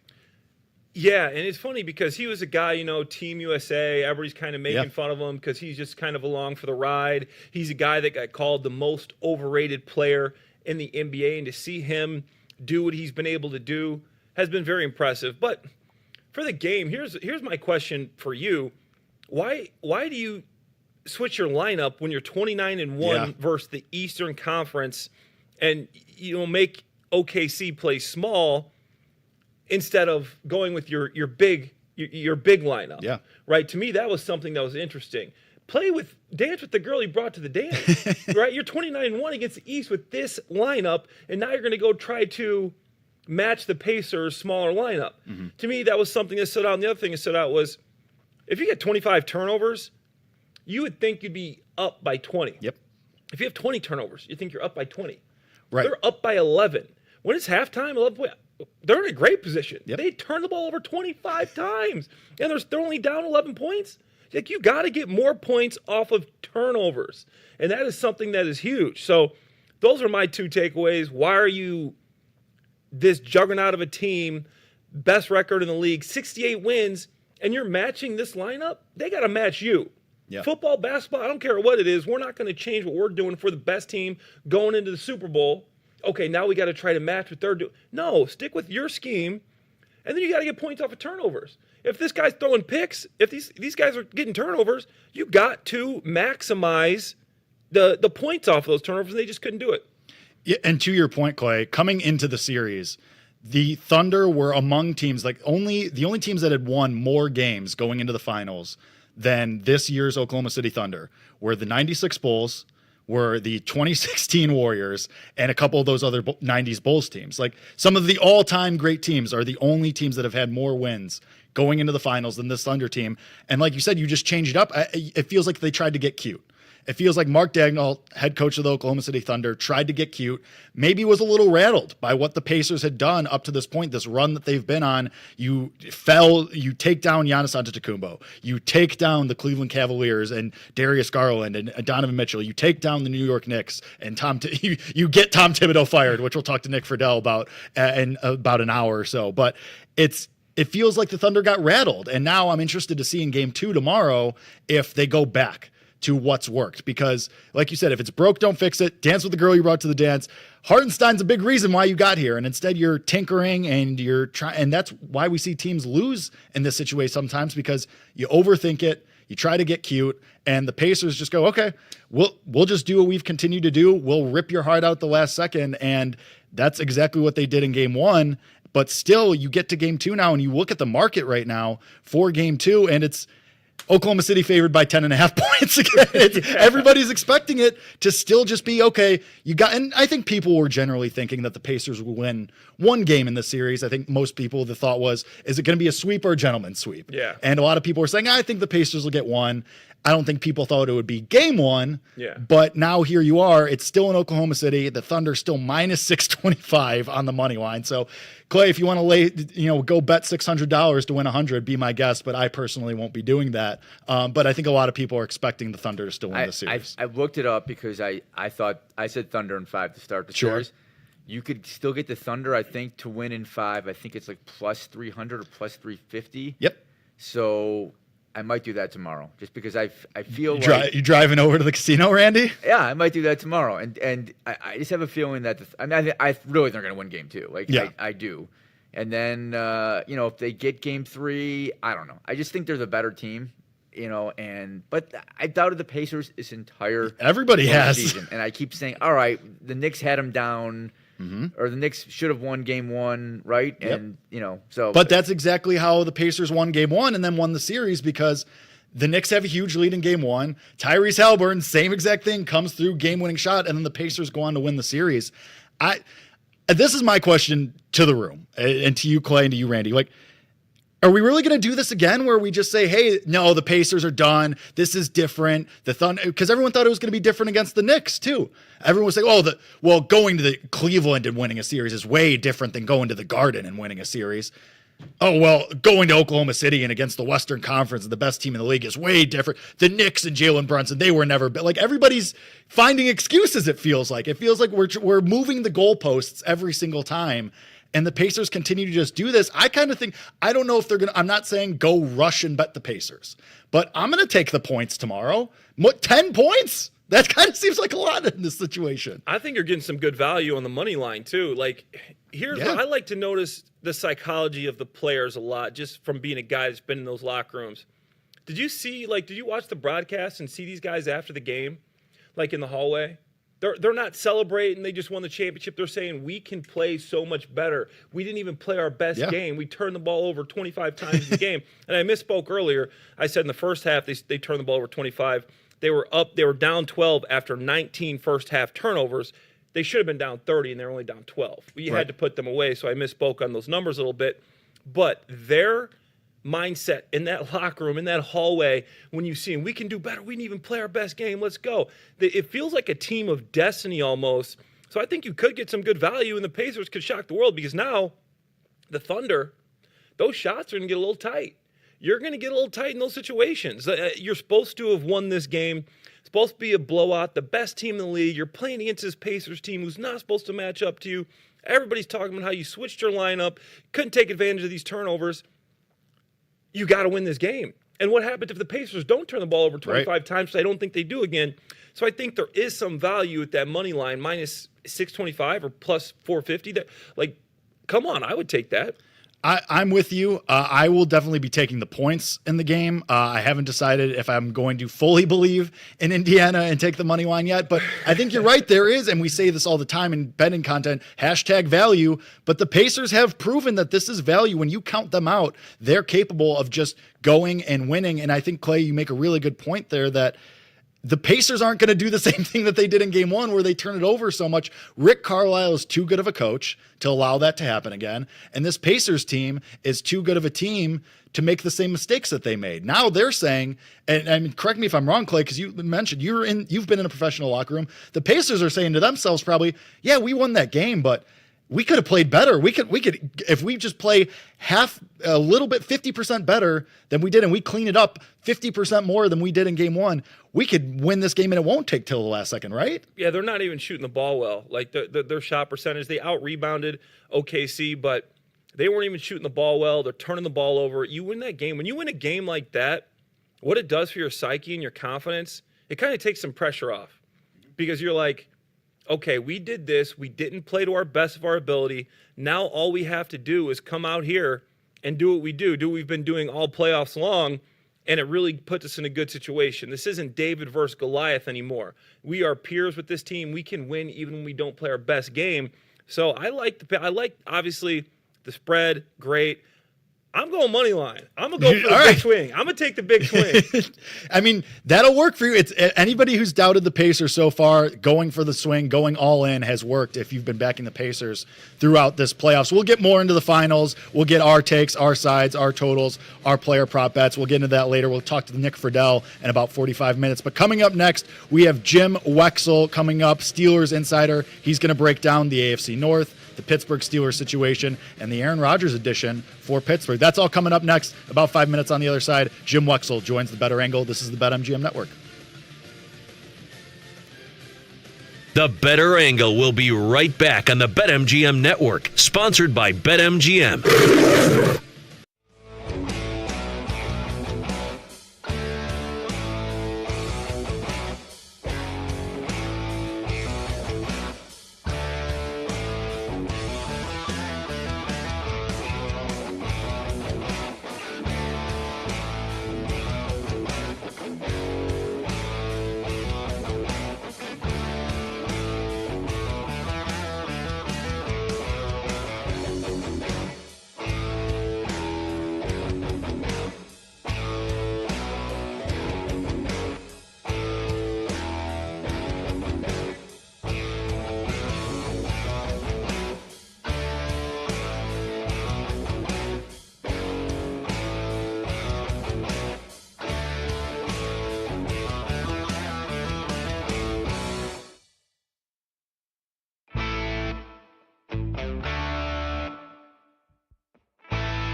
Welcome back to the Better Angle on the BetMGM Network, sponsored by BetMGM.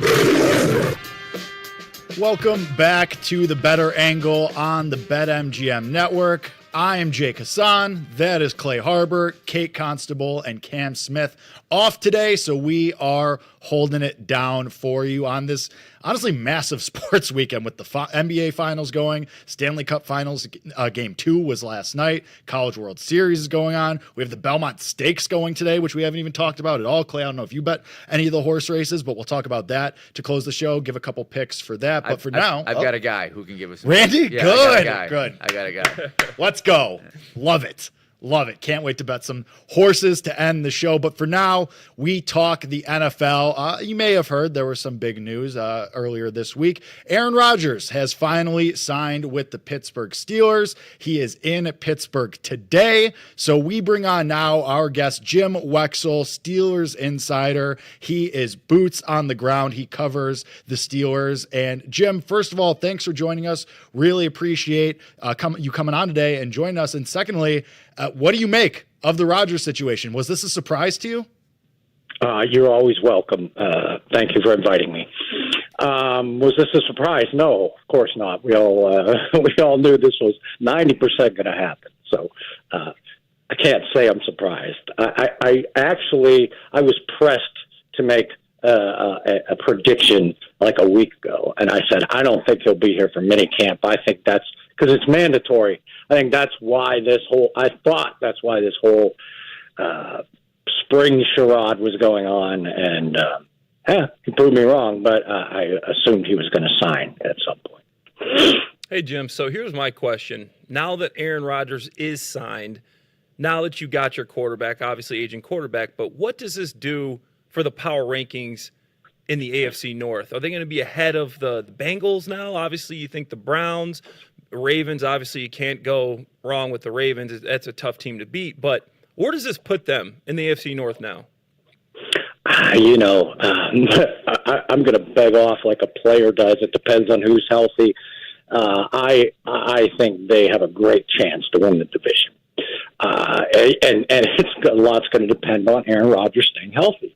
And I do think they have a good backup. I think Mason was ready to lead them to a 9-8 season, 10-7 if things went well.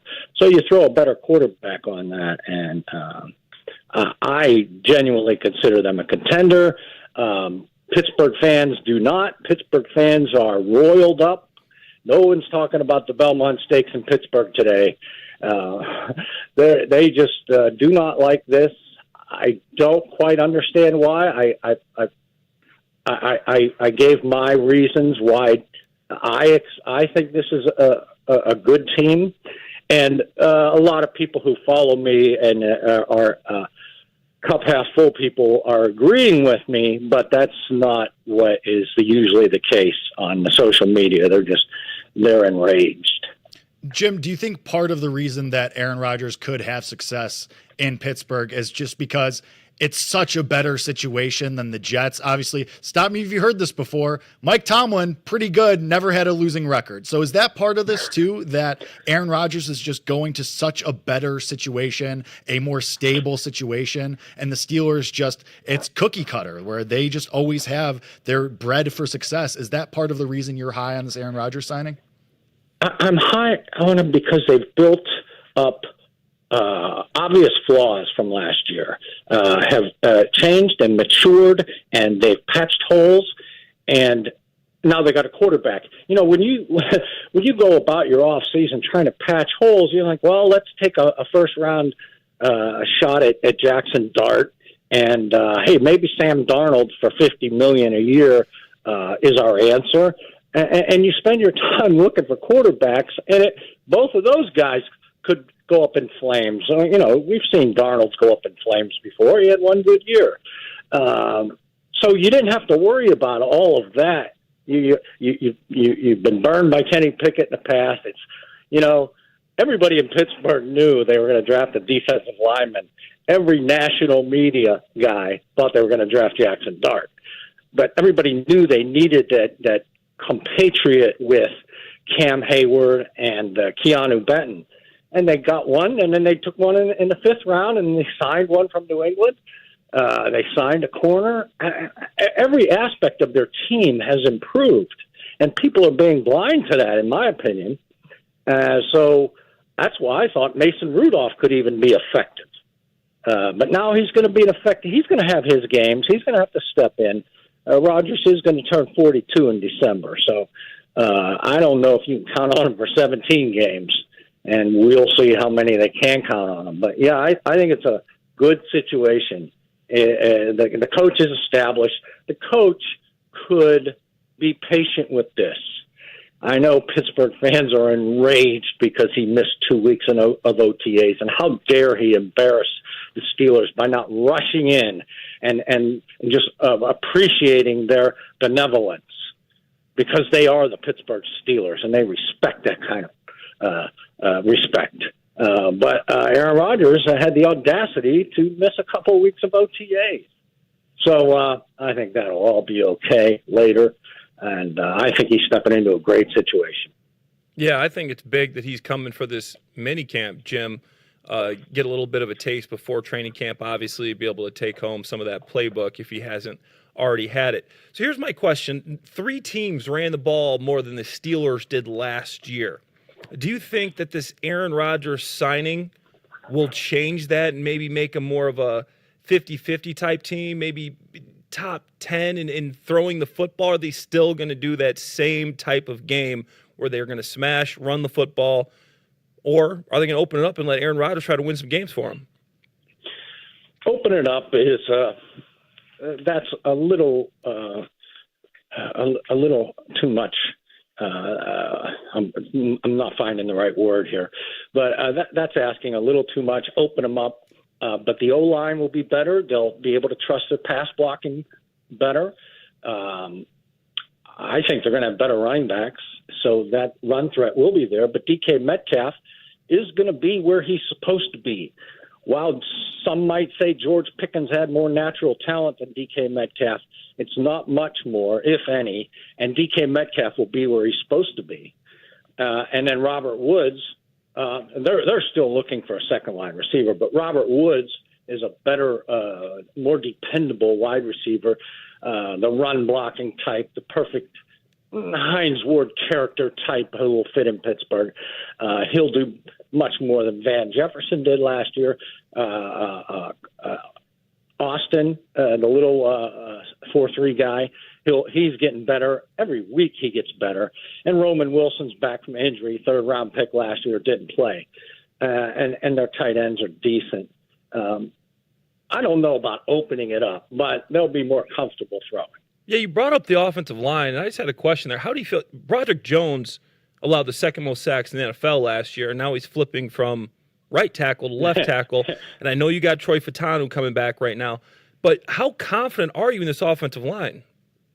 Yeah, well, I mean, there's definitely question marks, and you nailed the question mark. Broderick Jones, what'd you say, 2nd most in the NFL, and then they put him at the hot corner. Yeah. But that is his natural position, and he had been criticized a bit coming out of Georgia for his pass blocking as a left tackle. And, yeah, he's an athlete. He's a great athlete who's coming off a bad season and who claims to be buckling down and working harder, and there's a lot of hopes on him. Everybody is high on Fautanu, who's going to play right tackle, and he's healthy now. And another rookie played right guard, so he got 17 games in. Another rookie played center, Zach Frazier, and people are calling him the next Pouncey, Hardings, Mike Webster, whatever you got in Pittsburgh, Dermontti Dawson. Everybody says he's falling in line with the great centers of this organization. So Zach Frazier is going to be in his 2nd year. So 3 rookies moving into their 2nd year, and, Broderick Jones is only 1 more year. He's entering his 3rd year, former 1st-round pick. So, but yes, everything is all about Broderick Jones doing his job at left tackle. But the thing is, their left tackle last year was so bad. So, and I love Dan Moore, and if he's listening, forgive me, Dan. But I don't know why anyone would pay $50 million a year for him, or whatever they paid, what exorbitant fee they paid for Dan Moore. Starting 17 games every year for 4 years, says something about a left tackle, but he struggled. The pass blocking wasn't that good, so I don't know that Broderick Jones will be much worse. Jim, don't worry. Nobody's listening. It's just us. You're among friends. It's just us. Nobody's listening to this. Say whatever state secrets you feel you got to get off your chest here. That is Jim Wexell. He is the publisher of Steelers Insider. That's the voice you hear. We're talking with him about the Pittsburgh Steelers and the addition of Aaron Rodgers. Jim, you brought up something that I want to circle back to really fast. You mentioned that you still think that the Steelers need a true number 2 receiver. Well, we know how this goes with Aaron Rodgers. Should Alan Lazard be making sure his phone is charged right now and charged and on and not in airplane mode? Are we going to see what we saw in New York where this might turn into Aaron Rodgers and friends? I get it, and it makes a lot of sense to me. So, yeah, that conjecture has been floating around for a while. That's one guy. I think the Green Bay, the tall guy from Green Bay, his name escapes me, is another guy. So bring those guys on. They're talking to, every 2 weeks it's another guy. And we went through this all last year, but Omar Khan, the GM, is determined to get that guy this year, and he got one in DK Metcalf. Had one in Pickens, but Pickens is going to have a great year in Dallas. Okay, he's going to make everyone look bad. And then someone's going to be foolish and give him $50 million a year, and he's going to go crazy. He needed to mature. It wasn't going to happen in Pittsburgh. You give the guy another chance. Now he's been really knocked down, and now he'll come back, and he's got talent. He'll have a great year, a Dallas contract year. But the Steelers had to get rid of him. He was a pain in the butt. His teammates were always snarling about him to us in the locker room. What happened on that play? And they'll say, guess who ran a bad route? They wouldn't get quoted. And we would let it pass. A lot of good guys, a lot of good relationships. You know how reporter-player relationships go. But he was not highly regarded in that locker room by any means. And even Tom at the end of last year said, this guy has to mature. He said it publicly. And he didn't, so he's gone. But what a talent. So anyway, they'll find their guy. It may even be Robert Woods. Gabe Davis was in the other day. Keenan Allen is a name that really intrigues me. And if Keenan Allen ends up here, they would have their possession guy to go along with their big, deep threat at Metcalf. Jim, last question here before we let you go. Got about 60 seconds, but you mentioned early in the interview when we were talking to you that you think the Steelers can win this division. Does that implies that you think Baltimore is somewhat vulnerable? If Baltimore stumbles, how does that happen, and how does Baltimore fall back to the pack and allows the Steelers to leap them in the division? We got about 60 seconds. Baltimore is a stud. There's no doubt about that. I'm not trying to downplay them. I'm unsure of their flaws. Derrick Henry's a year older. I know the Steelers have serious revenge for them, and the Steelers have played them well. That playoff game was a bit of an aberration, even though it was the big one. And they haven't had receiving threats over the years. It escapes me who they even are now besides Andrews. I love Andrews as a tight end. And they drafted two great players, the kid from Marshall, the pass rusher, and the safety from Georgia, two of my favorites in the draft. So I don't know that there's a weakness, but Pittsburgh has played them well, and they know how to play Lamar Jackson. At least they had before that playoff game. And it'll be interesting anyway. Well, whenever Aaron Rodgers is involved, it is definitely interesting. I think that is one thing we can all agree on. Jim Wexell, publisher of Steelers Insider. We really appreciate the time, Jim. Thank you for all the insight. Thanks, Jim. Hey, you're welcome. Take care, guys. There he goes, Jim Wexell. Clay, Steelers 6-1 to win the AFC North. No. No. The Ravens, come on, man. The Ravens are they're too good. I think Lamar's going to have another chip on his shoulder this year. They were close last year. Their roster got better. Like Jim said, they had a great draft. I think that this team – I actually saw Roquan Smith last night at dinner. He looks ready to go. That's 4. Yeah, we're at 4 now. Out in Chicago, he was at dinner. So it's going to be tough to unseat the Baltimore Ravens. I'm sorry. They're one of the most surefire things I think you can bet in the NFL right now. Yeah, I mean, Baltimore minus 135 at BetMGM to win the AFC North right now. And it makes sense because, they have a perennial MVP candidate, and he's pretty good. But, I mean, Clay, in the West, we got like a minute, and then we'll continue to dissect everything that Jim said on the other side. But what are you feeling for the Steelers just off rip? Like, do you think that they're an 8-win team, 9-win team, 10-win team? Can they make the playoffs? I think they're a team that can make the playoffs, but I think you're exactly right. 8, 9, 10-win team. If they make the playoffs, Aaron Rodgers is 7-9, Tomlin 3-9 in the playoffs for the last 14 years. They're not going far, even if they do get in. Yeah, seems like not the situation that you want. But who knows? Maybe we're all wrong and maybe we're all idiots. I don't think so, though. Anyway, this is the Better Angle. This is the BetMGM Network. That was Jim Wexell. Thank you to him again for coming on. Check out Steelers Insider. I am Jake Hassan. That is Clay Harbor. We're going to hit a quick break, and on the other side, we're going to unpack more of this AFC North and more of the Steelers. So stick around. The Better Angle will be right back on the BetMGM Network, sponsored by BetMGM.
Welcome back to the Better Angle on the BetMGM Network, sponsored by BetMGM. Welcome back. The Better Angle closing out hour number 1 here. Jake Hassan, Clay Harbor with you until 7 o'clock Eastern time. That would be 6 o'clock Central here in the lovely city of Chicago, where we are. Best city in the world. Anyway, I digress. Clay, I kind of want to talk about, and not I kind of want to talk about, I do want to talk about, and it's on the rundown, so that's what we're going to do. Talk about the Steelers and the AFC North, because we just talked to Jim Wexell of Steelers Insider. He talks about and covers the Steelers, and he talked to us about the Steelers and Aaron Rodgers there in that interview last segment. And I think he's a little higher on the Steelers than most people. He was saying that he thinks the Steelers can maybe win the division, which is interesting because they're 6-1 and they are third favorite behind the Ravens and the Bengals, who a lot of people are obviously expecting a lot of this season. But I mean, we were talking a little bit too before that interview and after that. Aaron Rodgers, even though people like to rag on him online and he is just personally maybe kind of a weird dude, still has it. I mean, he still has the deep ball. It wasn't always there last year with the Jets, but we talked to Jim about the Jets are also just a dumpster fire, and they aren't exactly the best run organization. And now he goes to Pittsburgh, where it's pretty smooth sailing usually, and they're usually good for 8, 9, 10 wins. And it seems like that's the expectation again, is somewhere in that range, and maybe they can sneak into the playoffs here. Yeah, the Steelers are interesting because you have one of these all-time great coaches now with a quarterback like Aaron Rodgers. They're the team that has spent the most on their defense in the last 3 years. This team is stacked on defense. So if Rodgers can get this offense to just be okay, a little bit above average, and I think this team has a chance to make the playoffs, but I just don't see them in that division doing much more than that. You got the Ravens. I thought the Ravens had an excellent draft. Malachi Starks was a safety I loved. Mike Green, I went out to the Senior Bowl. This guy can straight up play. The reason he fell into the 50s in the second round was off the field stuff. This guy's going to step right in. I wouldn't be surprised if he got 10 sacks this year. I didn't think he was that far off of Abdul Carter. Unbelievable watching him as a tight end. This guy is going to pay dividends. You still got Roquan Smith. You still got a solid defense. Obviously, Derrick Henry coming back a little bit older, but you still know what to expect from him. Let's not forget they got DeAndre Hopkins, Mark Andrews, Isaiah Likely, and they are going to run away with this division. And Joe Burrow. I don't think you can keep Joe Burrow down 2 years in a row. They extended Chase. They extended Higgins. You got Andre Iosivas. You got Mike Gesicki. You got an excellent offense. Obviously, we don't know what's happening with Trey Hendrickson. Are they going to keep him? Is that defense going to be able to stop anybody? But you have Joe Burrow. In my opinion, with those two quarterbacks, Aaron Rodgers is still the third best quarterback in the AFC North. I don't know if you put him above Burrow or Jackson. I don't think you can at this phase. I think obviously they're better than the Browns. That the Browns did some good things in the draft as well, but Kenny Pickett, Joe Flacco, Dylan Gabriel, I don't know who you starting there. Shedeur Sanders? I don't think so.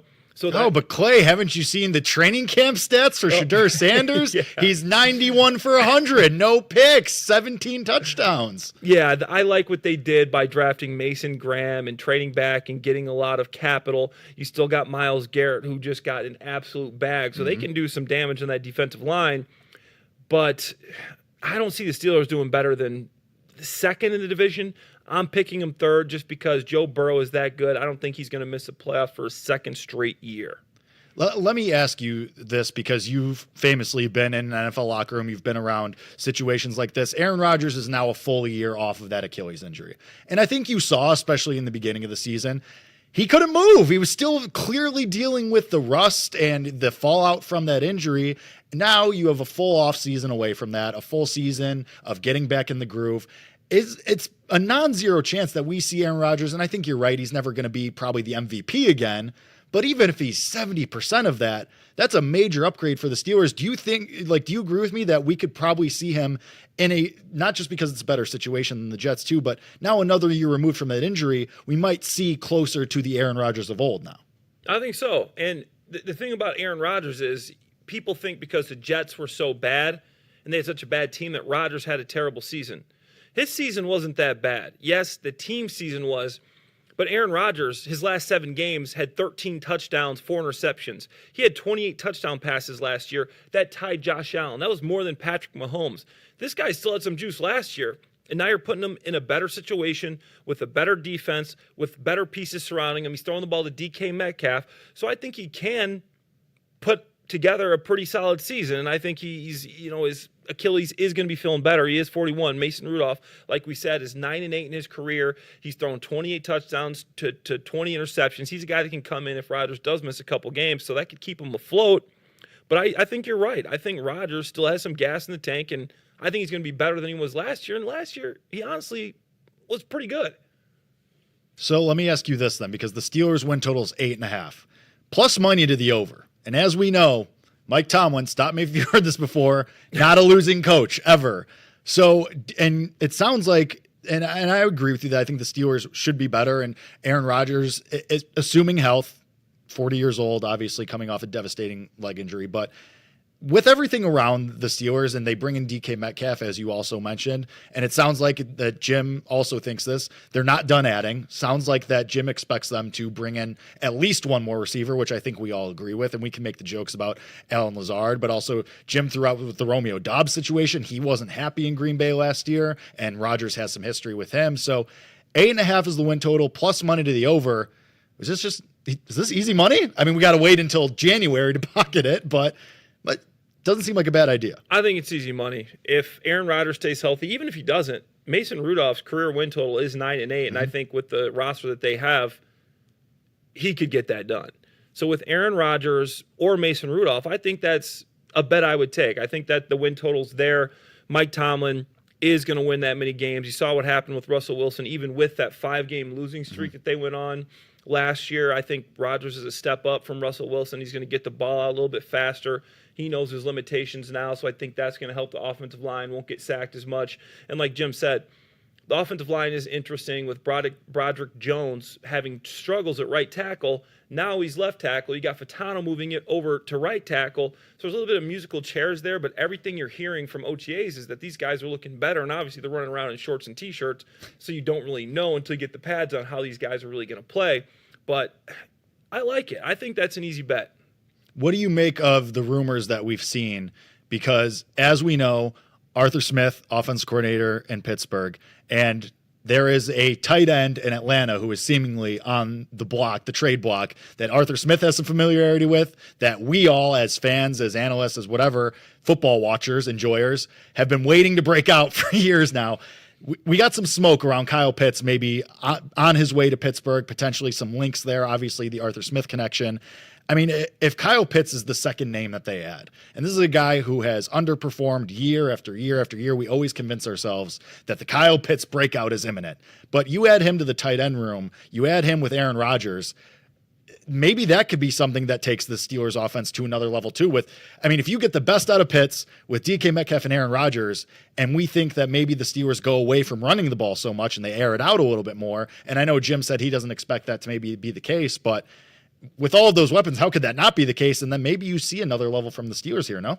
Yeah, I think you need something more than Pat Freiermuth there, Darnell Washington. These guys are good tight ends, but they're blocking guys. They're not going to do anything for you in the passing game.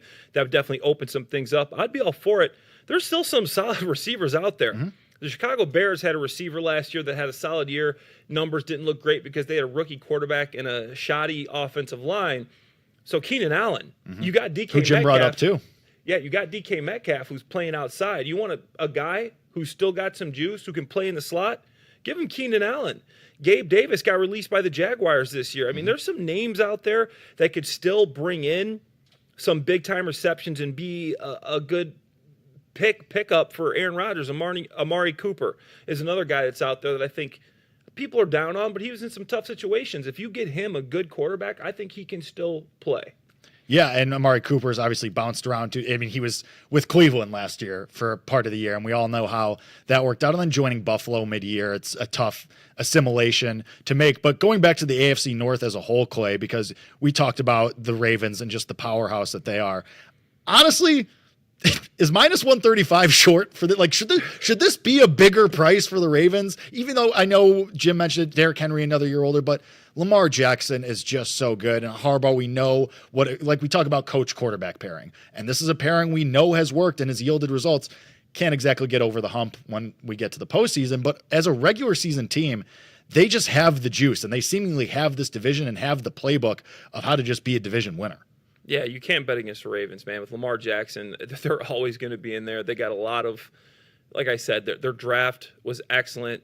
They're a team that perennially is always on the top of the division, the top of the conference, and I think this is a breakout year for them. Defense is back. You got some big-time pieces there. Love what Derrick Henry did. I think he's a guy. Some of these guys, you see them get over 30 and they start to fall off, but he's a guy that knows how to train. He knows how to hit the weight room. He knows how to hit the training room. He's a true pro, and I think another year with Derrick Henry and Lamar Jackson will only make them better. So, I mean, I think that's pretty easy money. I mean, I know it's minus 135, but I still like that bet in that division. The Bengals defense, Steelers, I know we're talking about them. I don't think they're going to win the division. And then obviously the Browns this year. Who's your quarterback? I mean, I like Joe Flacco, but I mean, he's even older than Aaron Rodgers, I think. And you possibly get Lamar Jackson revenge season. Like, he's got a chip on his shoulder. Josh Allen ends up being the MVP. You maybe have Lamar Jackson being the guy who's like, all right, screw you guys. Like, I'm going to just shove it to you, and I'm going to hit even another gear here and show you that I am the guy that is supposed to be here and supposed to be. I mean, could we possibly see Lamar be like, just hit that next level, and maybe you get a Ravens team that wins like 15 games? So, like, is that in their bag, do we think? Absolutely. Lamar Jackson, you look at all his numbers, he should have been the MVP last year. I mean, I'll pull him up after the break, but it was incredible. Oh, Clay, I know a lot of bettors who were very upset that it wasn't. There was nothing that Josh Allen did better than Lamar Jackson last year. Yeah. It was insane. Men lie, women lie, numbers don't. And Lamar Jackson had the wins. He had the numbers. Give this man the MVP. I couldn't believe that it was so commonplace to think that Josh Allen was the MVP and not Lamar Jackson. That's even a bet I would put on this year. Lamar Jackson for the MVP. We'll find you guys those odds as well. Yeah, Lamar obviously going to be near the top of the board, but revenge season for Lamar possibly, and maybe minus 135 short for the AFC North. We get back to the NBA on the other side, top of the hour to start hour number 2. Odyssey NBA insider Nick Friedel joins the program to break down the finals, what we've seen, and what we're going to see in Game 2 tomorrow. Stick right here. This is The Better Angle on the BetMGM Network. The Better Angle will be right back on the BetMGM Network, sponsored by BetMGM.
Welcome back to the Better Angle on the BetMGM Network, sponsored by BetMGM. Welcome back. The Better Angle, hour number 2 here. Jake Hassan, Clay Harbor with you until 7 o'clock Eastern time. Talked a bunch of NFL in the first hour. Talked a lot of Aaron Rodgers, probably more as a Chicago guy than I would like to ever again, probably. But it is what it is. Be what it be. That's the NFL. And that's what we're here to talk about is gambling. But we go back to the NBA now. Game 1 of the finals is in the books. Pacers up 1-0 in the series after Game 1's insane finish. Stop me if you heard that before, but the Pacers came from behind and won a game that nobody expected them to win. But we now look ahead to the rest of the series and to Game 2. And to do that, we bring in our Odyssey Sports NBA insider, Nick Friedel. Insider calls brought to you by Hyundai. Now you can buy a new Hyundai at Amazon. Visit HyundaiUSA.com for more details. Nick, awesome to have you on. Thanks for joining us on the Better Angle. How are you doing, man? And what did you make? What was your takeaway from Game 1? How was your viewing experience of that game? I still can't believe that the Pacers did it again, guys. That blew my mind, even though we've seen it over and over and over again. And they clearly have gained even more confidence by winning games in the way in which they keep doing it. For the Thunder, who have been the best team all year long, who have rolled through the majority of the postseason, especially at home, to get up the way they did in the fourth and then just let Indiana crawl back into it late in that game, and for Halliburton to hit that shot, it shows you a team that continues to believe in itself, even if me and plenty of other people are sitting there going, I don't think the Pacers are good enough. They woke everybody up again, and I am still kind of in disbelief that the Thunder let it happen the way they did. Nick, my question is this. After the season that they have, you're 29-1 versus the Eastern Conference. Why does OKC change up their lineup to try to fit what the Pacers do and not stick with, like what we said earlier was, you dance with the girl that you brought to the dance? Why switch that up and try to change things when you're already doing so well with this lineup? It didn't make sense then, and it still doesn't make sense.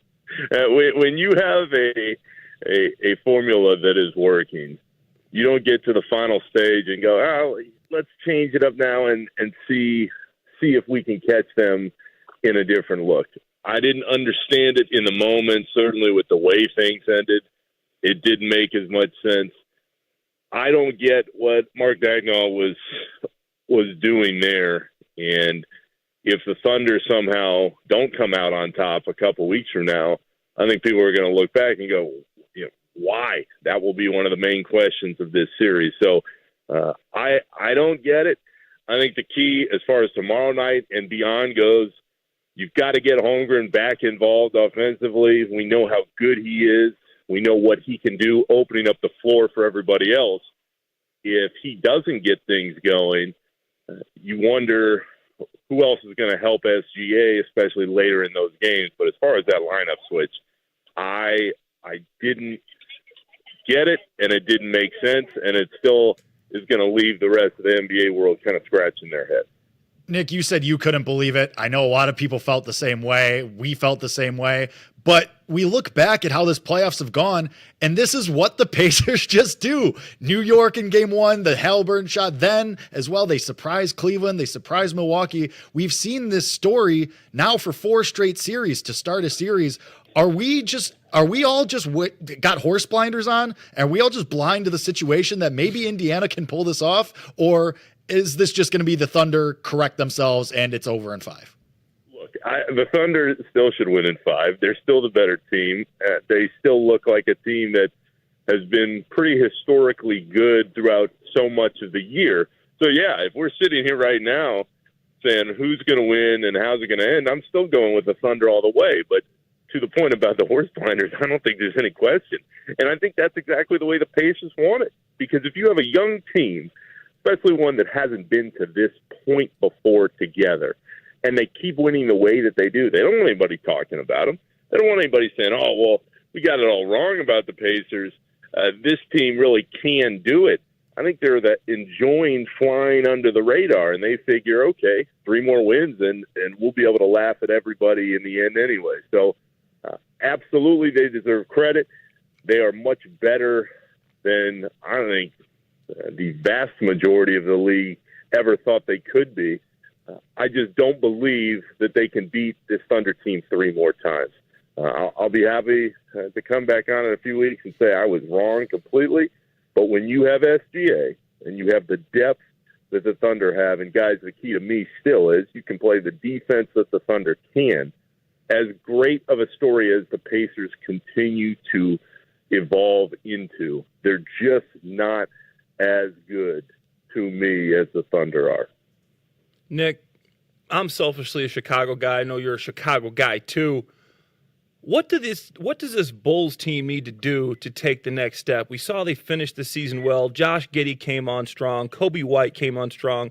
Modest came on strong. You still got Vucevic. What do they need to do to take the next step to get out of this play-in range and maybe get into the playoffs and have a shot to get to one of these finals in the upcoming years? They need to clear out the front office immediately. I mean, if we're talking about legit changes that they have to make to take another step or be different than they've been for years and years, it starts right there.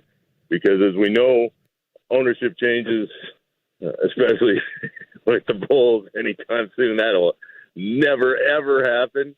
So they need to clear out the front office because you can't keep the same front office that has been completely mediocre for years and made bad decision after bad decision and say, all right, well, let's run it back and let's see if things can be different now. And all right, well, what if we pay Giddey and Bazelas gets a little bit better? No. If you are a Bulls fan, what you should be hoping for is that Mike Reinsdorf finally says, I can't take this anymore. And what's happened, guys, and I've watched it way too long, but they just stick with people in place that are way past the time where they should have already made a switch. Garm Pax did a really good job for a really long time, but it was clear in those last few years they just weren't that good anymore, and they had made way too many wrong decisions. The Karnisovas and Eversley duo, oh my gosh. I mean, when you talk to people around the league, they just laugh at some of the stuff the Bulls continue to do. So that first and foremost, before any move on the floor, before any other thing happens, if you really want the Bulls to be any different, it's never going to happen if those two guys are at the top of the front office. We are talking to Nick Friedel, Odyssey Sports NBA Insider. Insider Calls brought to you by Hyundai. You can buy a Hyundai from the comfort of your home at Amazon. Visit Hyundai USA for more details. Nick, speaking of the Bulls and their history, your guy Tibbs obviously gets fired by the New York Knicks after they lose to the Pacers, and I think a move that some people were seemingly agreeing with, seeming that the Knicks had hit their ceiling under Tibbs. So my question to you is, was that surprising to you? And follow up to that, what is the next move for Tibbs? Is it he goes somewhere like Charlotte? Does he go somewhere like the Suns maybe? Or is it just a Friedel and Tibbs podcast coming soon? Well, I know exactly which answer my mom would love to hear. And she was already texting me when I was going, hey, you should call him. You guys should put something together. And I'm just thinking the amount of stories that dude actually has, it's off the charts. But if he would actually tell them, that's a different story. So as far as the podcast, I think that is a long ways off. Was I surprised? Guys, I was stunned. If you're the Knicks and you build up a team with Tibbs at the front and you get Brunson and you get Josh Hart and you get Anunoby and you get these guys that know about his personality, and they give you everything they have game after game.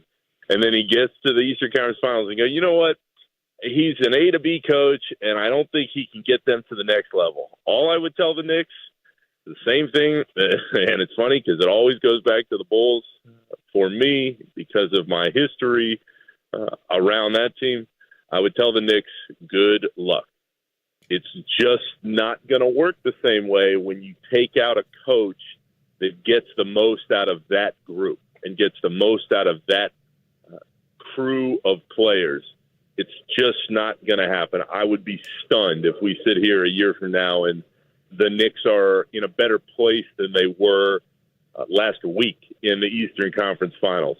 That guy, for all his flaws, and there are many, can get the most out of a team and get the most out of players. And I think the Knicks made a really big mistake that we're going to see over time. As far as what's next for him in the short term, if you're a team like, let's say the Pelicans make a move here and Willie Green goes and, you know, they have a bunch of young players and they don't really know where they're going to go next season, there's only one call to make, because the guy can win. He can get the most out of younger guys and develop them. And if players learn to trust him, and that has happened in all these different places for the most part, you're going to be way better off than you were before. So I think the Knicks are really going to look back and go, I know there was frustration. I know there are a lot of people that say, oh, it's Tibbs. He's going to run these guys in the ground. Good luck. I've watched this story now in 2 different places. And the only thing to say Minnesota is they won the lottery for Ian Edwards. It doesn't work out the way everybody thinks it's going to. Nick, so the Pacers kind of shocked everybody to be in this situation. And I know we're still in the midst of this finals, but if you had to pick a team next year that looks like they're in a position that they could be this year's Pacers, what team would that be? Ooh, man. In the East, I would have told you, at least for the next few years, that Boston was the team, and certainly you lose Tatum, and they're not. I'll give you one that is seemingly out of nowhere, and I don't know how much I believe it, but I certainly couldn't have told you a year ago that I would have sat here and told you, oh, the Pacers are going to be 3 wins away from the finals. The team that comes to my mind because of the young talent that they have in place and because of the way the East looks right now, it would be the Magic. And they didn't even get hardly into the playoffs. They got rolled by Boston. I still don't think they are going to be at the level, certainly, that Indiana is now. But when you have a guy like Paolo Banchero, who is really, really good, and you have Wagner, and you have younger pieces that can grow together, I think they fit the mold of taking the kind of jump that Indiana has taken. And the key here is the East just up top, it's anybody's game going into next year. I don't see a lot of teams that strike the fear into anybody, now, especially now that Boston is in the kind of transition, again, going back to my time in Chicago, that the Bulls went through when Derrick Rose got hurt the first time. So there are a lot of different questions in play, but if you were trying to take a flyer on somebody going from wherever they're at now to wherever they could be next year, I might lay a couple bucks down on the Magic and hope that those younger guys really develop into stars. Speaking of laying a couple bucks down, Nick, final couple seconds here, last 60 seconds. Pacers, 10.5-point dogs again tomorrow. Huge dogs on the money line as well. Anything that you're doing with this game, do you think that the Thunder overcorrect and they just blow the Pacers out, or do you think this is another close game? Got about 60 seconds. I would have said that the Thunder were going to roll in game 1. I still think they're going to roll in game 2. I think absolutely there's a course correction coming. Because, guys, as we know, if they had just kept their foot on the gas, they probably would have won game 1 by 20, but they let them back in. I think the Thunder win game 2, and I think they roll doing it. So, absolutely, those points wouldn't scare me. That was Nick Friedell, who we just talked to, talking the NBA. Odyssey Sports NBA Insider. Insider calls are brought to you by Hyundai. Now you can buy a new Hyundai at Amazon. Visit HyundaiUSA.com for more details. Nick, really appreciate the time as always, man, and get Tibbs on the line. I want to listen to that podcast. You got it, guys. Good being with you. There he goes, Nick Friedell talking NBA here. Thinks that the Thunder roll. Thinks that maybe that it's just over. I don't know, man. You're still betting the Pacers? I still like the Pacers. You still doing money line? The way they ended that game, like I said, in that hallway, there's something about a team with belief that it just seems like a team of destiny right now. All those turnovers, still winning the game. I'm going Pacers. I'm still taking the points with the Pacers. It's just I agree with everything Nick said. Like this Thunder team, the way that they're built, if they just kept their foot on the gas, but that's just what the Pacers do. They continue to break the mold. It's just so wild to me that they continue this. It must be nice to have a team that could, subvert expectations like that. I know we don't know about that in Chicago, but I mean Halliburton, man, can't count this guy out. No, you can't. Would it be awesome to have a team that's fun to root for? Hope to experience it someday. But on the other side, the better angle continues. Jake Hassan, Clay Harbor with you. Thank you again to Nick Friedel for joining us in that segment. We're going to take a quick break. On the other side, the better angle continues.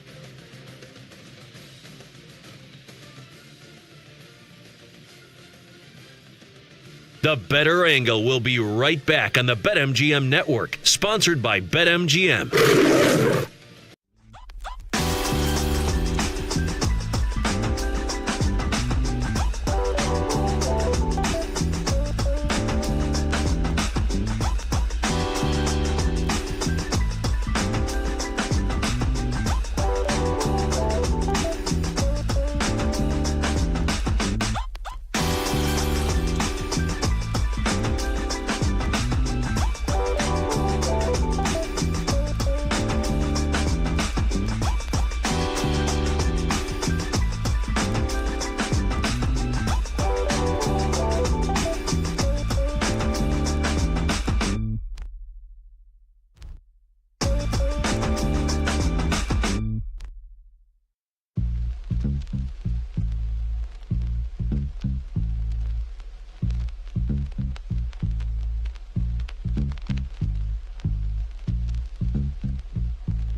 Welcome back to the Better Angle on the BetMGM Network, sponsored by BetMGM.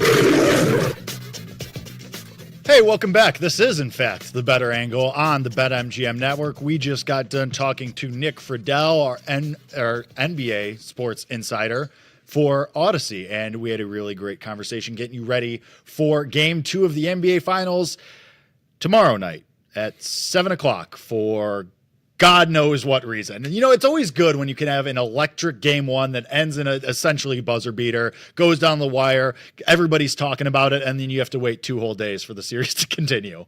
No idea why you don't just put that on the day after. Or obviously, when you know, it just doesn't make sense to me. You got all this momentum, everybody's talking about it all over all the news stations. Let's get some more ball going here. It's like you have the NBA Finals and the Stanley Cup Finals happening at the same time, and neither of them are on tonight. Saturday night, by the way, neither of them are on. Wild. Who's making these decisions? It doesn't, like, I get if you don't want to go the next day because you don't want to cross over with the NHL or whatever, but we got to do better here. I'm upset, but also I am perfectly fine right now because the College World Series is on, and Randy and Clay have been laughing at me all afternoon as I sweat this stupid Coastal Carolina money line.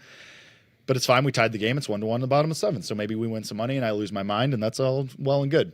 I'm looking forward to it. Hope you do, man. Going for you. Thank you. Going for you here. But until that point, let's talk a little more football. Let's talk some more NFL because we have Clay Harbor with us, and you may have heard through his various name drops. We're at 4, by the way, for those counting at home, or maybe it's just me. I don't know. Either way, Clay Harbor is a NFL veteran, if you will, and so it's a good time to ask you, buddy, about the Bears because you just were at their OTAs, so you have a little more insight than me or Randy or the listeners and viewers. So first of all, how was it? And were you ever part of the coverage when it was at when it was down in what the hell is the name of the town Albert Nazarene in Bourbonnais. Yeah, and Bourbonnais. Thank you. Like, were you ever there covering the team, or were you only ever there as a player? No, I never. The thing is, I never even played with the Bears. Played with the Eagles, the Jaguars, the Lions, and the Patriots. The Bears were never on my team. I'm just from here, and I'm a Bears fan. And it's funny now, obviously, because I do cover the Bears for the Chicago Sports Network, but I actually never played. But as you said, I was down at all OTAs, all of them that were open to the media, and the mandatory minicamp, and got to see a lot of good stuff. Obviously, let's start with the quarterback. I thought it was up and down for Caleb, but we saw some growth and some progression near the end there of minicamp, especially in some of those move-the-ball periods. He seems like he's really getting a grasp on that Ben Johnson offense. His pre-snap procedure, PSP we call it, has been great with the shifts, the motions. That was something he kind of struggled with last year. A couple times he's struggling getting in and out of the huddle, but for the most part, it seems like he's getting a grasp of that, and that's the main thing you want. You want him to have a grasp of this offense heading into training camp. And from there, you know, if we start with the offense, I think that you have to start with the offensive line. They're in shorts and T-shirts. The big position battle in Chicago is the left tackle battle. Who's it going to be? Is it Kieran Amagaji? Is it Ozzie Trapillo? Is it Braxton Jones? Braxton Jones is injured, so right now you're just seeing Kieran and Ozzie take the reps. To me, Ozzie Trapillo, second-round draft pick, looks like the real deal. This guy's 6'8". He makes the mountain from Game of Thrones look small. He is a massive human being, but he has got bend. His sets are smooth. He's more athletic than I thought. He's highly intelligent. Already picked up this playbook. I think Ozzie can unseat Braxton Jones to left tackle. And you think, Jake, that's the only real question mark having that offensive line because you signed Drew Dahlman at center. Mm-hmm. You got Joe Tooney coming over from the Chiefs, obviously. You got Jonah Jackson coming over from the Rams. Spent some time with Ben Johnson in Detroit. Then at right tackle, you got Darnell Wright. Right tackle, Darnell Wright. It just makes sense, right? The weapons, Colson Loveland, Luther Burden, the first 2 draft picks, didn't play at all. Colson Loveland obviously had a shoulder. Luther Burden had a soft tissue injury issue, so we didn't get to see him play. But what you did get to see is DJ Moore, Roma Dunze. Roma Dunze looked like he took another step. He can be a solid number 2 to DJ Moore. Cole Kmet, to me, had one of the best OTAs mini camps. Obviously, he's a veteran guy. But with Colson Loveland out, he got to do some of those versatile roles that I think Colson Loveland will be asked to do. But what that does is it shows Ben Johnson that you have a guy that you can put on the field. Now you got Colson Loveland and Cole Kmet. You bring in, and it's a 12 personnel. So now a defense, they say they want to react in base. So now you got 2 linebackers on the field. And now you can split these guys out. Cole Kmet's in motion. He's shifting. He's doing all these different things that he hasn't really shown in his career. And he's doing a good job. And Jake's loving it because his team just scored. Coastal Carolina just took the lead. We got the lead in the bottom of the 7th, everybody. Yeah, let's go, Jake. Let's go. Huge. Yeah. Sorry, continue. No, but Cole. Let me interrupt you real quickly, Clay. Yeah. You're talking about that Colson Loveland wasn't healthy, right? Is that a concern for the Bears that he has? I mean, it's been months now. When do you expect expect that he'll actually be able to take snaps? Training camp. Like in the press conference, Ben says he'll be ready for training camp, but that's something they knew during the draft process. I mean, missing all these OTAs, isn't that a problem? It is, and especially with Luther Burden, too. He wasn't a guy that you planned on missing this. If you're trying to learn a new offense, especially a rookie, you need this process to really grasp an NFL offense, and one as complex as Ben Johnson's, especially when both these guys are moving around a lot. Is it possible the Bears are playing this slow with Loveland just because it is a shoulder injury? They want to make sure he's perfectly good before they throw him out there. Like they don't want him to aggravate this injury in OTAs in June, right? Like, is it possible this is just, hey, you could go out there if this was a week 1 game, let's say, but we're going to choose to play it. So, like, is that a possibility here? Yeah, Colson Loveland finished the season playing. So this was an injury that he played through, but he just got the surgery, he cleaned up some things. It's not a very serious injury from my understanding. They think he'll be ready to go. And I think this guy, like, just going back to the draft, people were saying maybe Tyler Warren should have been the tight end 1.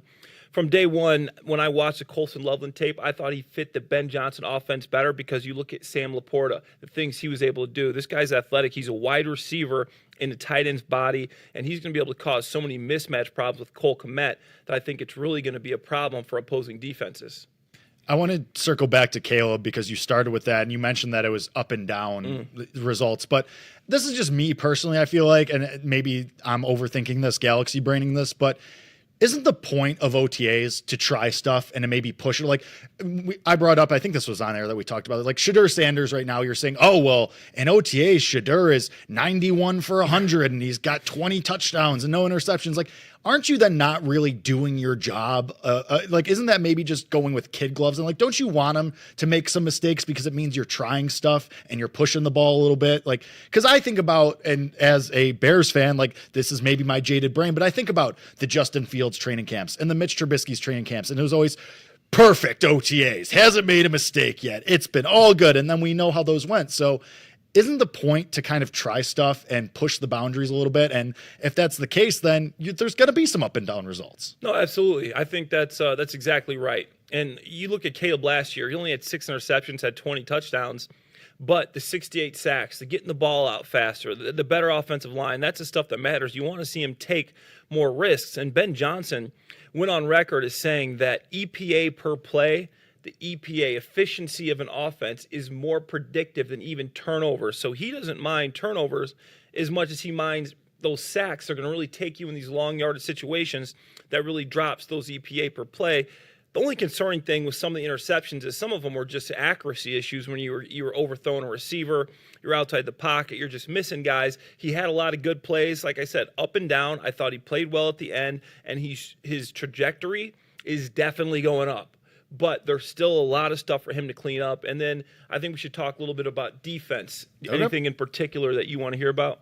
Well, I want to do one more thing on the offense, and this is more of just like a just for funsies thing. Is Darnell Wright going to be a weapon in the receiving game? My goodness. I posted this video of Darnell Wright, Randy. He caught this one-handed pass. Ben was like having fun with the guys. I think you're going to see a couple catches from Darnell Wright. He's just a freak athlete. But that's exactly right. That was an incredible catch. It was crazy. I mean, we saw what Ben Johnson did with Penei Sewell a little bit last year, but I wasn't expecting that this early. And honestly, not with Darnell Wright. But like you said, he's a freak athlete. But as far as the defense goes, because you said we should talk about that a little bit, there's one guy in particular that I want to point out. I mean, what can we expect from Jaquan Brisker this year? Because we didn't see him last year. He was active in those Twitter streets. We knew that. But now he's back. It sounds like he's flying all over the field, kind of has like just a rejuvenated training camp OTAs right now. Like, what do you think about Jaquan Brisker and his fit in this defense? We haven't seen him in so long. He's looked good. I'll be honest. It's good to see him out there. He's looked good. He's running around. He's making plays, but you're in shorts and T-shirts and you're not hitting. It takes one hit for him to get another concussion. He only played in 5 games last season, so this is a complete unknown.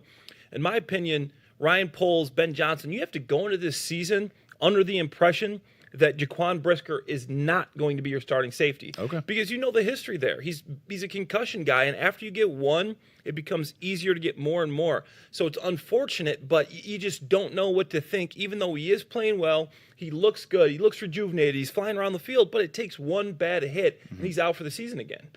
Yeah, and I think that's because when he's on and when he's right, that's awesome. So if you don't think, or you're saying don't expect Jaquan Brisker to be your starting safety, what's the fallback option, or what's option number 2? Like, what do you do at safety then? You got Elijah Hicks and Jonathan Owens. I think there's a couple free agents still out there. Justin Simmons is more of a veteran. Julian Blackmon is a guy that I think is really intriguing. He's a guy that, in my opinion, is a top 30 safety. Somehow he's still a free agent. This guy played cornerback in college. He's got good cover skills. You can bring him down in the box. He knows how to tackle. He can guard a slot defender. Julian Blackmon, if they can clear up a little more cap space, he's only 26 years old. I think he's a guy they should look in, because Jaquan Brisker, I love Brisker. If he stays healthy, okay, you wasted that move, but you have to be prepared if he's not. I don't know if Elijah Hicks and Jonathan Owens are the caliber of player that are going to be able to step in and start. And then Kevin Byard. I love Kevin Byard. He played in 16 games last year, but Kevin Byard's 32, about to be 33 years old. He's getting up there. In football terms, I mean, that's pretty old for a safety, so he's aging. So I definitely think that's a position that you want to address before training camp starts. As far as the concepts overall for the defense, obviously Dennis Allen, not the best head coach in the NFL, but a pretty good defensive coordinator, has a pretty good history as a defensive coordinator. What are you expecting this defense to look like? I think everyone is very high, obviously, on the secondary and the year that Kyler Gordon had last year, and we know what Jalen Johnson is, but what do we think that this is going to look like overall, just concept-wise and looks-wise from the defense? I think it's going to depend on the pass rush, and Montez Sweat's going to have a big year. They brought Grady Jarrett in. Dennis Allen has talked about how he thinks it's more important to get pressure from the interior than the exterior. I think Jervon Dexter is my pick to be a breakout player for the Bears. He's a guy that I think is going to really, really come into his own. He looks massive. He's moving around the field well. Super athletic guy. He's got Grady Jarrett to kind of learn from this year. I love what that defensive line looks like. They just brought in Shamar Turner, a second-round draft pick, and then you also have big Andrew Billings down there in the center. My question is, who's across from Montez Sweat? I know you bring in Dio Dengbo. He's not a guy. He had 5.5 sacks last year. He's not a big sack guy. And then you got Austin Booker, Dominic Robinson. If one of these guys go down, you have no edge rushers. In my opinion, you need to bring in another edge rusher. There's some solid guys out there to get, but you're not going to win a playoff game with this edge rushing crew, in my opinion. So I talk about the edge rushers to talk about this. Dennis Allen runs a lot of man-to-man. If you're running man-to-man, you got to get pressure, because no cornerback is going to be able to stay with a receiver for 4 or 5 seconds. Man-to-man is predicated off of blitz, off of pressure, off of teams getting after quarterbacks, so you don't have to guard them as long. So if they can get pressure, I think with this man-to-man heavy scheme that Dennis Allen runs, I think you'll see a lot of success from even Tyreek Stevenson, obviously Jalen Johnson.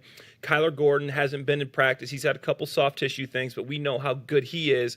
So I'm looking, if the D-line can get some pressure, this defensive backfield is going to look great. Let's talk overall expectations, because you know as well as I do, this is the time of the year when Bears fans are going, all the videos, like you tweet the video of Darnell Wright, other videos start coming out from OTAs, from training camp. Everyone's getting all excited. Here we go, 10 wins, playoffs, we're doing it, Caleb MVP. And I know some really smart people who have bet Caleb MVP this year, but what do we have, like, I very much, and when Kevin Lapko worked on the show, who I know you're familiar with, like, we know how he's He's the crux of what a Bears fan is, the typical Bears fan. Me and him always used to get into it because I'm the type of Bears fan that goes, we got to temper these expectations. I personally think that 8 wins is a huge step in the right direction. But there's going to be Bears fans that aren't going to be happy unless it's an appearance in the playoffs. Where are you at? I'm with you. I'm thinking 8 wins would be great. I'm hoping for a 9-win team. Their schedule's tough. They got the fourth hardest schedule, second hardest schedule in the entire NFL. And we go down this division, Jake. You look, obviously the Lions, they lost their offensive coordinator, the defensive coordinator, and 8 assistant coaches. So I think and now their center too. And their center. So I think that takes them down a notch. I think Dan Campbell can still keep that culture in place, but they're not going to be the same team. They're not going to only lose 2 games now that you got all these new coaches in there. I mean, Ben Johnson, if he's as good as we think he is, if Aaron Glenn was as good as we thought he was, then obviously even if these coordinators are okay, there's going to be a big drop-off because of how good they were at what they did. Then you go to the Vikings. I think the Vikings are my team to win the division this year. I would pick the Vikings, okay? J.J. McCarthy, big question there, but I think that Kevin O'Connell gets him right. What they did with the offensive line with Will Freeze, bringing in Ryan Kelly, I think they can win the division. Yeah, we'll unpack more of this because I think there's a lot of different angles to break down as far as the NFC North goes. And obviously, we got 2 Bears guys on the show. We'll get more into that. But coming up next, we go into the system and see if there's a glitch. We'll bring on our guy, Kenny. So stick around. That's coming up next on The Better Angle on the BetMGM Network.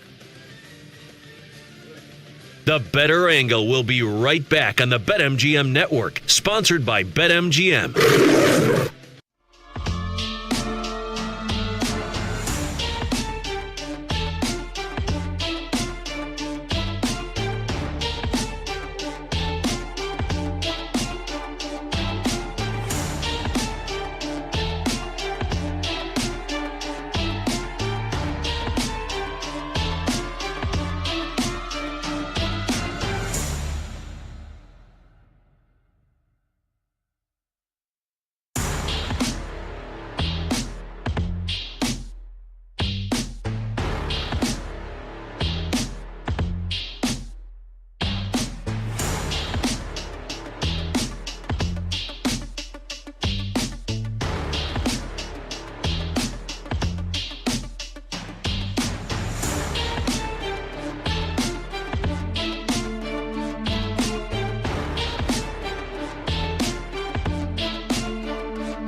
Brad Evans and Ryan Horvath are jumping into the DeLorean. Flash forward to the...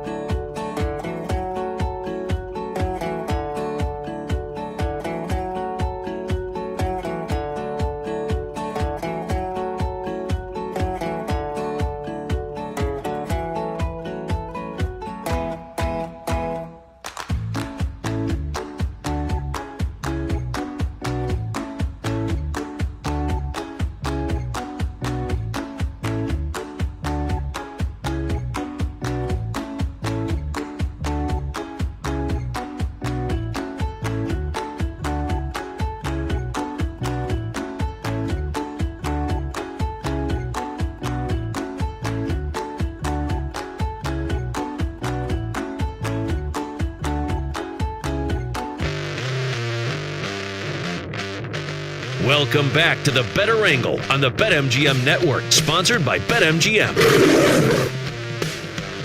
We are indeed back. This is the Better Angle. This is the BetMGM Network. I am Jake Hassan. That is Clay Harbor. We have hit the NBA. We have hit the NFL. Coastal Carolina scored 3 runs in the bottom of the 7th. They are currently winning the game. I am very happy for now. We still need 6. Clay, one thing I'll tell you about college baseball, it's a 2-run lead is not safe at all, especially with these bullpens. We need 6 outs from the Coastal bullpen. We'll see how it goes, and hopefully, as somebody that bet them to win the series and this game, hopefully I'm really happy in a little bit. But we'll keep you updated because I know everybody's really, really invested and cares a lot about my well-being in that game. But until we get to that point, we have to get through this show, and we have to close out the second hour here. So to do that, we are going to bring in our guy Kenny, and we are going to play a game of Glitch in the System. Is Vegas right? I'm right. Or did we find a glitch in the system? Glitch in the system. Now on the Better Angle. Yeah, baby, it's on! Let's have a little fun with NFL season-long player props. Why not? Love it. It's June. Perfect timing. I love this look at the top half of your head too. Sorry. The camera's not adjusted. I like correctly. the protein in the background too. That's by the mine. way, man. Okay. Well, see, Clay, the thing is, I'm always here, so I've just basically set up that cubicle, as it were, as my just home office. Oh, I it's like my it. home base. Optum Nutrition. That's what I use. Hey, man, how about that? Yeah, let's go. Hell yeah. Yeah. Sponsor us. Yeah. Kenny, what do you got? All right, let's kick it off. C.J. Stroud, 30-plus passing touchdowns on the season, plus 700. So I understand why the number is what it is, because he's only had 23 and 20 in his first 2 years in his career. But heading into this year, he might have the most loaded receiving core of his young career. You've got Nico Collins, one of the best in the game. They used their first 2 draft picks on wide receivers, Jaden Higgins and Jalen Noel, both out of Iowa State. You add Christian Kirk. You're hoping that Tank Dell can come back. You've got Dalton Schultz at tight end. And I know Mixon scored a lot of touchdowns last year, but I'm not completely sold that he has too much left in the tank as he's getting older, especially at the running back position. I don't expect him to score as many touchdowns as he did last year, and they don't really have much behind him. So I'm thinking maybe a big aerial attack from the Texans this year. C.J. Stroud, 30-plus passing touchdowns, plus 700. What are we thinking?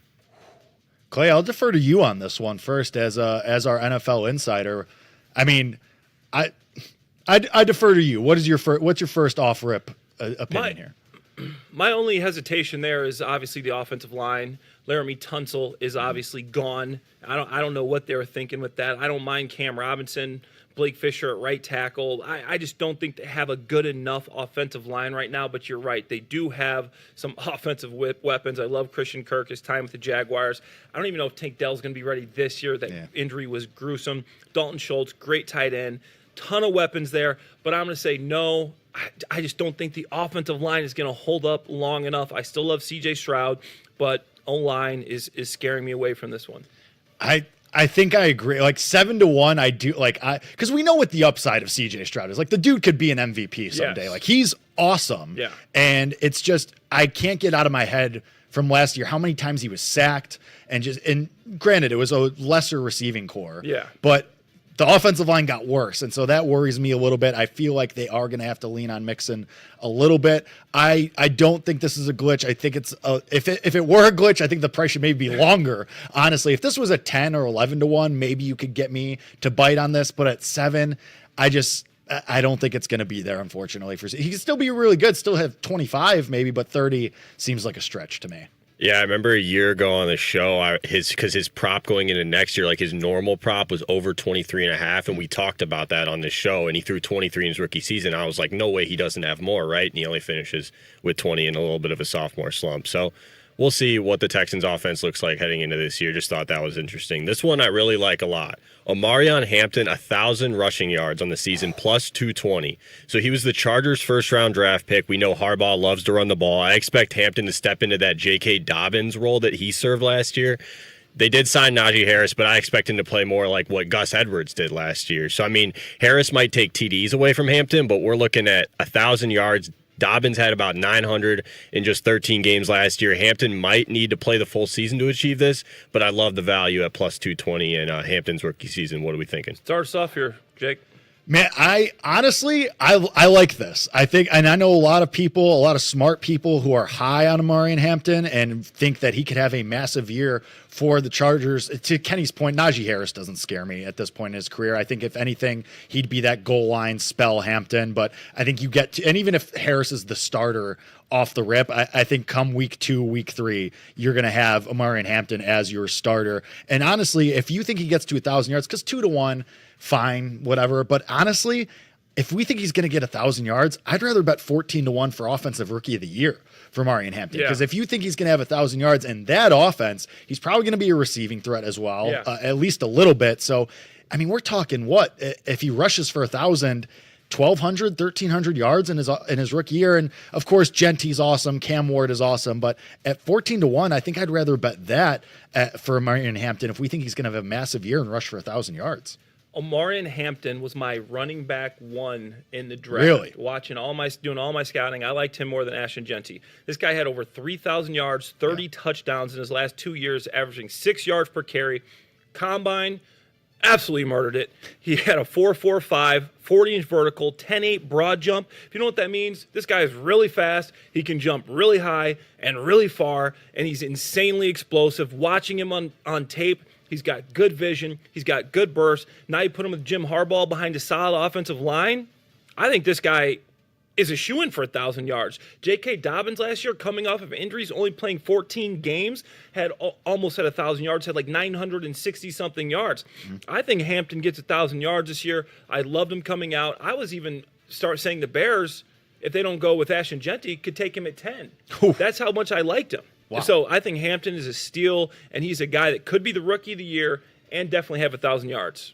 Yeah, I agree, and that's a great situation in LA too. So I think that team's gonna be good. Kenny, what else you got? Absolutely love it. All right, let's go to a receiver. Devontae Adams, 1,000 receiving yards, plus 150. I know Puka is going to be the number 1 in Los Angeles, but Sean McVay runs an offense that's very capable of having 2,000-yard receivers. Also, I don't know if you guys noticed recently, or maybe he's always been doing this, Puka plays very aggressively, and that makes him very injury prone. I'm not saying he's going to get injured, but this could help Adams in this case. But also, he complements Nakua very well. Adams has had 5 straight seasons of 1,000-plus yards. You're getting this at plus 150. I know he's getting older, but I think this is a really good bet to make in this Stafford-McVay Rams offense. Absolutely. So Devontae Adams finished with 67 catches, 854 yards, and 7 touchdowns in his last 11 games for the Jets.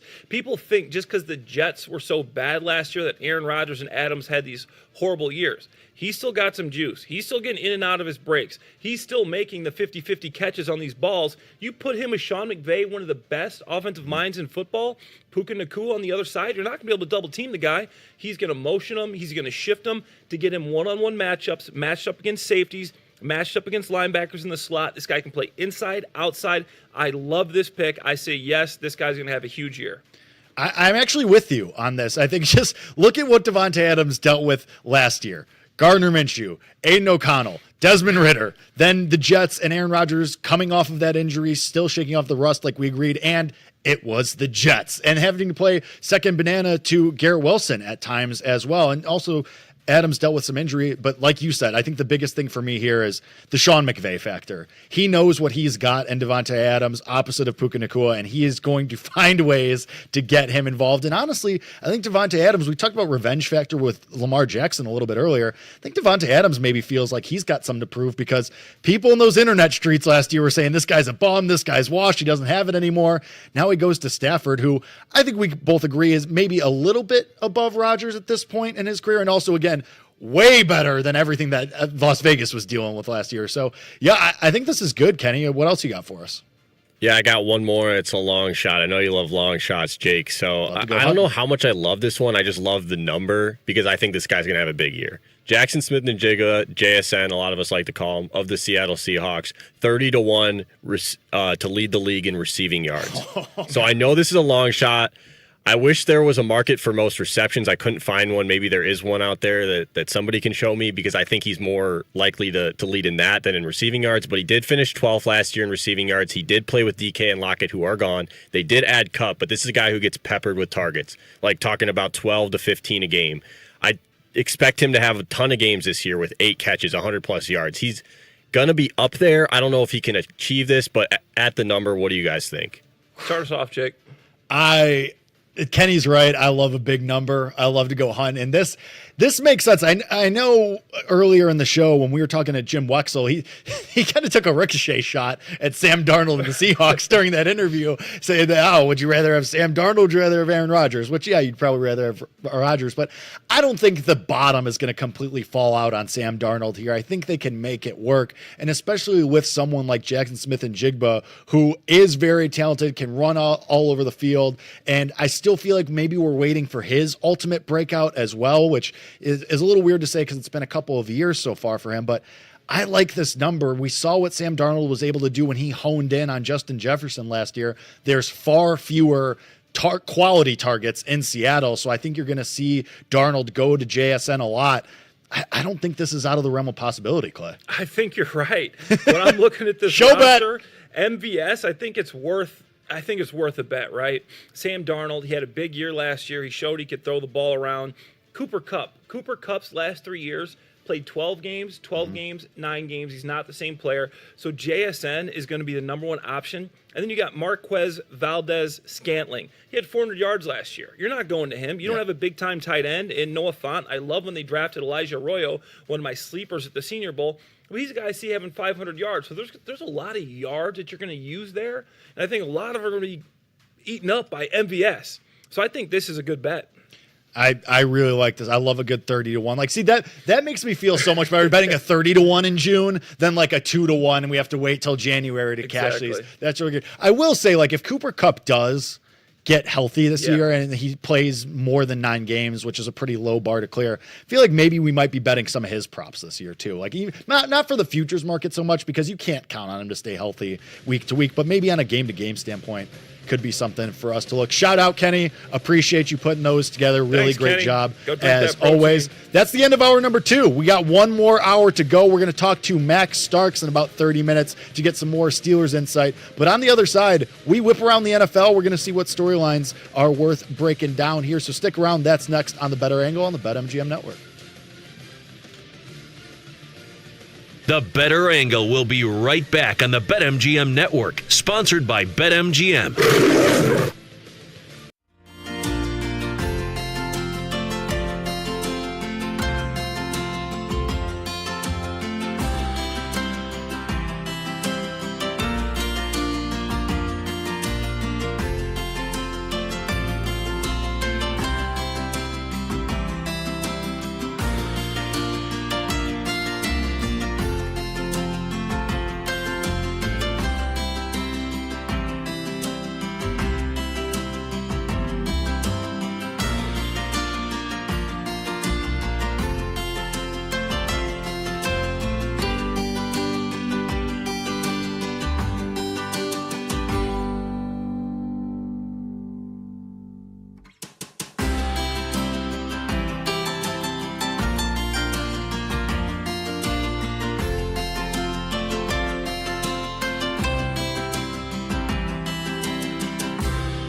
Welcome back to the Better Angle on the BetMGM Network, sponsored by BetMGM.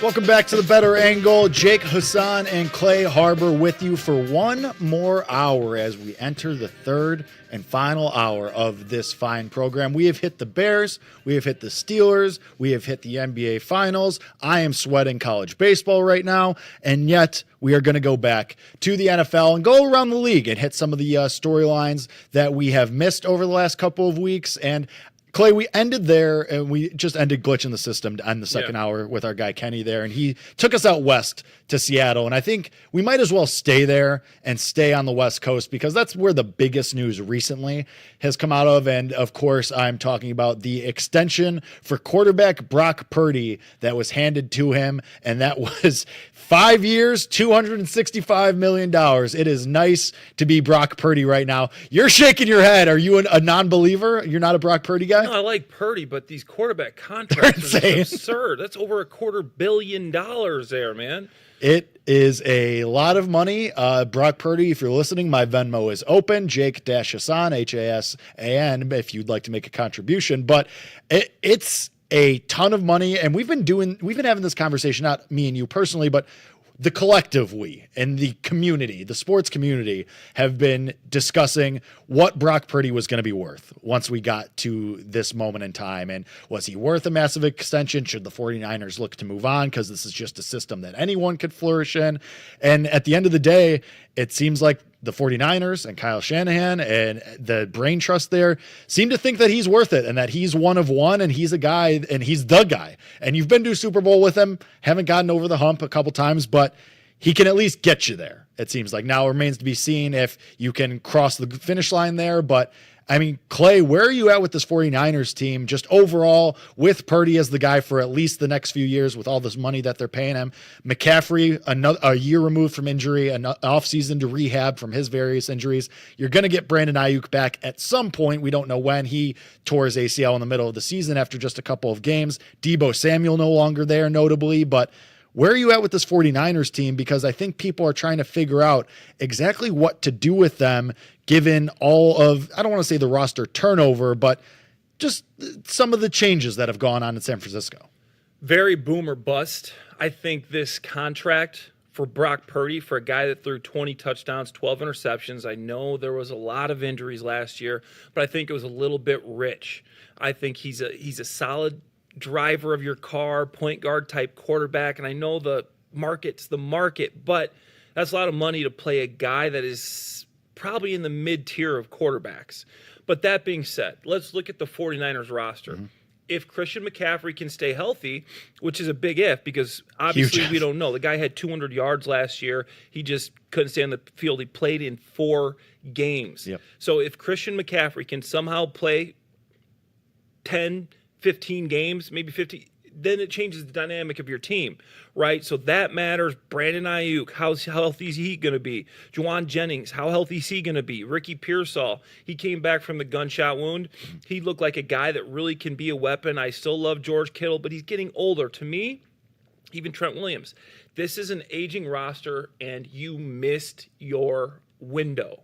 The window's closed. It's shut. And now you paid Brock Purdy with these aging veterans. Christian McCaffrey, I'm sorry. I don't think he's going to be able to be healthy anymore. When a running back starts getting hurt like that, missing 12 games, 13 games, it's usually downhill from there. I think the window's closed. They can be competitive. Maybe they sneak in the playoffs. The Super Bowl window is shut. What do you think about, so even if you think the Super Bowl window is shut for the 49ers, I think a lot of people do kind of feel that way because 49ers 11-1 to win the Super Bowl, by the way, but they are favored to win the NFC West. Yeah. So do you think that even if this isn't a Super Bowl winning team, this is just, hey, we know that we can get to the playoffs and then maybe anything can happen. Maybe you catch lightning in a bottle with this coaching staff and with Purdy being there and knowing that he can get you there, and maybe you just catch all of the right factors. Like, do you think that this team could still win the division, get to the playoffs? Is it just the window is so shut that they're going to miss the playoffs again too? Well, they can make the playoffs because who knows what Seattle is this year, obviously, and then you got the Cardinals. Are the Cardinals going to be able to make a step? So they can be 2 in that division, But the Rams, why are people forgetting about the Rams? Ton of injuries early in the Won season. this division last year. Won the division last year. Matt Stafford, one of the best quarterbacks in the NFL. Obviously, there was a lot of stuff floating around. Is he going to go somewhere else? Is he going to go to the Giants? He comes back. So you get Stafford back. You obviously go out there and you sign Devonta Adams. You got Puka Nacua, Tyler Higbee, one of the most underrated tight ends in the league, in my opinion. I love the signing of Alric Jackson. I think that they have a solid roster to make a run for the Super Bowl. Do you remember the team that they almost beat in the playoffs that came down to the very last drive? Do you know what team I'm talking about? That would be the Philadelphia Eagles. The Philadelphia Eagles. I was at that game. I was 4 rows up. I thought the game was over. Stafford had the ball at the 15-yard line. Jalen Carter breaks through, sacks Stafford. Did you hear Sean McVay talk about that? I think maybe, I can't remember where it was. It was long after. He said that they had the right play in. The center is a rookie, missed the assignment. He goes, if he just let Jalen Carter free, basically. He goes, the guy was wide open. It would have been a walk-in touchdown. Wide open. I mean, I could see it from the stands. Yeah. So there was how much, 20 seconds left in that game? They would have won. It would have been over. The game's over. Eagles don't win the Super Bowl. The Rams might win the Super Bowl. That's how good this team is. That stacked Eagles team that we saw absolutely obliterate Patrick Mahomes and Andy Reid, these generational coach, quarterback, defensive lineman, Chris Jones in the Super Bowl.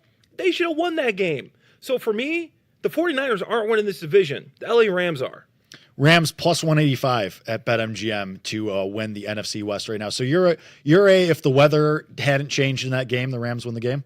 That's your take. I think they should have won the game if that guy picks up the block right there. I mean, Saquon was running all over the place, but Stafford drives him all the way down the field. I'm sitting there with my buddies. You can hear a pin drop. The Eagles thought they were running away with the game. Stafford has the ball. He's in this position so many times that he's performed in so many times. He's won a Super Bowl before. I go, this is over. Unless some miracle happens, and then Jalen Carter comes through, big sack, Eagles win, fly, Eagles fly, everybody's celebrating. Lincoln Financial Field's just electric at that moment. But I remember thinking, wow, the Rams were the real deal. They should have won that game. Yeah, I think a lot of people felt that way about how that game ended and what it should. And I agree with you. I think the Rams maybe should be lined as the favorite. And granted, plus 160 to plus 185 at BetMGM isn't a huge difference. But I do think that maybe the Rams getting a little disrespected. I want to stay in that division, though, because do you think that it is at a breaking point for the Cardinals here? Not even that they have to make the playoffs, but are we at a crossroads with Kyler Murray here? Because it's like we've been waiting and waiting and waiting, and he's on his second head coach now, and now Jonathan Gannon as well, kind of maybe at a crossroads with him too. The Cardinals, if they don't maybe make the playoffs this year, it might be the axe for both Gannon and Murray. Definitely one of them, right? Yeah, it's a huge year for both of them, and I think in terms of Kyler Murray, he's got to show this year that he's a quarterback, or you're going to have to start looking elsewhere. I'm sorry, that's just how the NFL goes. You only get so much time. And maybe his numbers weren't awful, 21 touchdowns, 11 interceptions. He was 11th in the league with 3,800 yards, but he's not winning games. Solid QBR, 66.6. He had some good games. He did some good things, but he's got to be more consistent. He's got to become a winner. And there's always been this talk out there that he's a guy that doesn't prepare. For a guy that was taken number 1 overall, we seem to forget that. You need more from him. And then you bring in Marvin Harrison Jr., and he's not able to get him the ball consistently. Obviously, he had a decent year, but for the amount of targets you threw his way, for him not to break 1,000 yards as that high of a draft pick, you got to see more. For me, this is a make-or-break year for Kyler Murray. He's got to do it this year. I love Trey McBride. I think he can. I see them improving. I would take them ahead of the 49ers if I was picking it to finish second in the division, Seahawks third, and I'm taking the Niners fourth. I just don't think they're going to stay healthy with that veteran roster. Purdy without McCaffrey is not the same guy. Cardinals to finish second in the division, plus 325 at BetMGM. Niners to finish last, fourth in division, plus 650 if you think that the bottom falls out there. Let's go out east, Clay, because you brought up the Eagles, and I want to go to that division because we all know you have not had a back-to-back division winner in this division for a very long time, and the Eagles are your favorites, minus 150, as they should be. Obviously, they just came off the Super Bowl win. They're a very good team, in case you haven't heard, but a lot of buzz about the Commanders. Everybody wants to bet the Commanders right now. Jaden Daniels, obviously very, very good, very awesome, to the point that people are saying the Bears should have taken him first overall anyway. We don't have to do that. That's not what this is about. But yeah, don't do that in Chicago. But Where are you at on the Commanders? Because they are a very popular team. A lot of people wanting to bet them this year. They are plus 225 to win the NFC East. Their win total sitting at 9.5 right now. Very, very popular team the Commanders are. I love the Commanders. Yeah. I think this is a sneaky Added Deebo pick, Samuel, too. And the Eagles are obviously the team that drafted me. I love the Philadelphia Eagles. I still think the Eagles win the division, but this isn't a bet I would steer away from. Jaden Daniels coming in his second year. Him having Cliff Kingsbury come back, a guy that just knows how to build a playbook around his quarterback. That was a difference between Chicago and the Commanders, right? You have a guy that knows how to build a playbook around a player, not the other way around, try to build a player around a playbook. It doesn't work like that. And then bringing in Deebo Samuel and Laramie Tunsil. Okay, Laramie Tunsil is still a stalwart left tackle. You're not getting by this guy. He's a stone wall. He's a brick wall. He's still moving great. His sets are great. His hands, everything he does. I'm still shocked that the Houston Texans traded him away. Terry McLaurin now has Deebo Samuel. And Deebo has a little bit of a chip on his shoulder. Yeah. You know, he's a little bit of chip, so I think he's really going to show up. They kept a lot of this defense together. I think you're going to see a better year from Marshawn Lattimore. Bobby Wagner still got some time left on his clock, and I'm really glad they brought back Zach Ertz for the Commanders. He's still getting it done. One of the most underrated tight ends in football, even though he's the guy that the Eagles drafted when they cut me, took my job. Thanks, Zach. But he is a guy that is still a great target for Jaden Daniels. So I think that it would be a solid bet to take the Commanders, even though I still would take the Eagles, but it's very close. How big is the continuity from year 1 to year 2 for Jaden Daniels here? Because you mentioned he keeps Cliff Kingsbury as offensive coordinator, and Kingsbury was on the circuit for head coaching jobs. He interviewed for all the vacancies, ends up going back to Washington, and you talk about the weapons coming back too. Then you add Deebo, but just as far as Kingsbury goes, like, how big is that for a quarterback going into his second year? The continuity, we always talk about, especially here in Chicago, the turnover of coaching staffs. Now maybe that stunts the growth of a quarterback, but Daniels now has his guy for a second straight year. What is that like for a player like him to grow and get even better? Coastal wins. Let's go. There we go. The Chanticleers are going to Omaha. Let's go. Drinks on Jake. Let's go. Well, let's pump the brakes a little bit there, but hell yeah. Anyway, back to my question. Clay, how big is continuity for Jaden Daniels here, year 2 with Cliff Kingsbury? It's huge. The NFL players, Jake's still going crazy over here. NFL players improve the most from year 1 to year 2 because going into year 1, you don't even have anything to visualize. You don't know when you're going into Philadelphia to play the Eagles. You've never done it before. So now you've already been to all these stadiums. You know how the travel works. You got your routine down. So that is going to make you improve. And the fact that you don't have to learn another offense is huge. It's like learning math. You know, the first year you got to learn addition, subtraction, division. Okay, the next year you're doing multiplication, you're doing some algebra, right? So now you're up and you're doing upper level stuff. Now you're making tweaks to the offense. You're not just learning the base, the ground frame of this offense.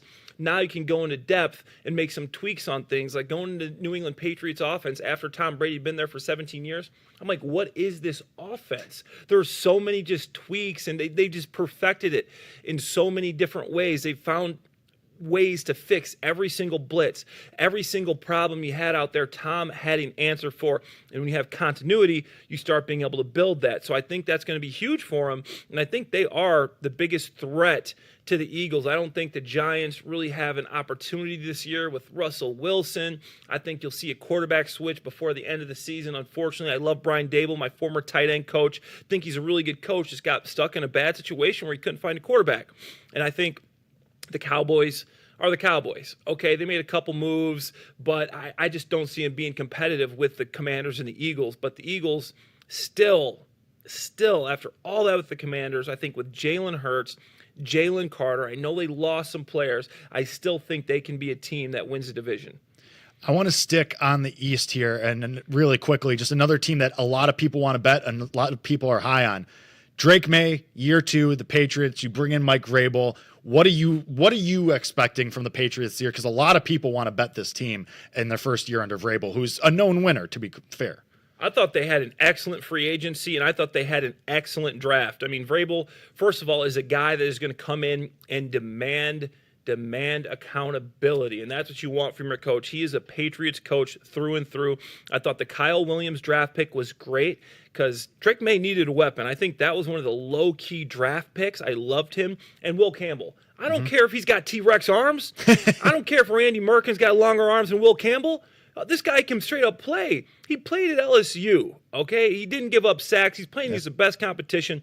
I think that was a really good draft pick. You bring in Milton Williams. You bring in some other big names there. So I think they really changed this roster in a year.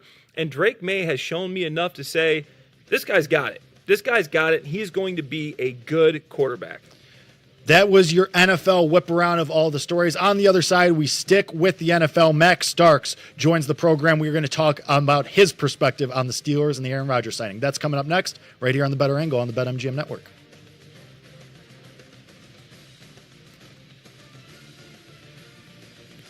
Bet for the Cycle. We'll be right back on the BetMGM Network, sponsored by BetMGM.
Welcome back to the Better Angle on the BetMGM Network, sponsored by BetMGM.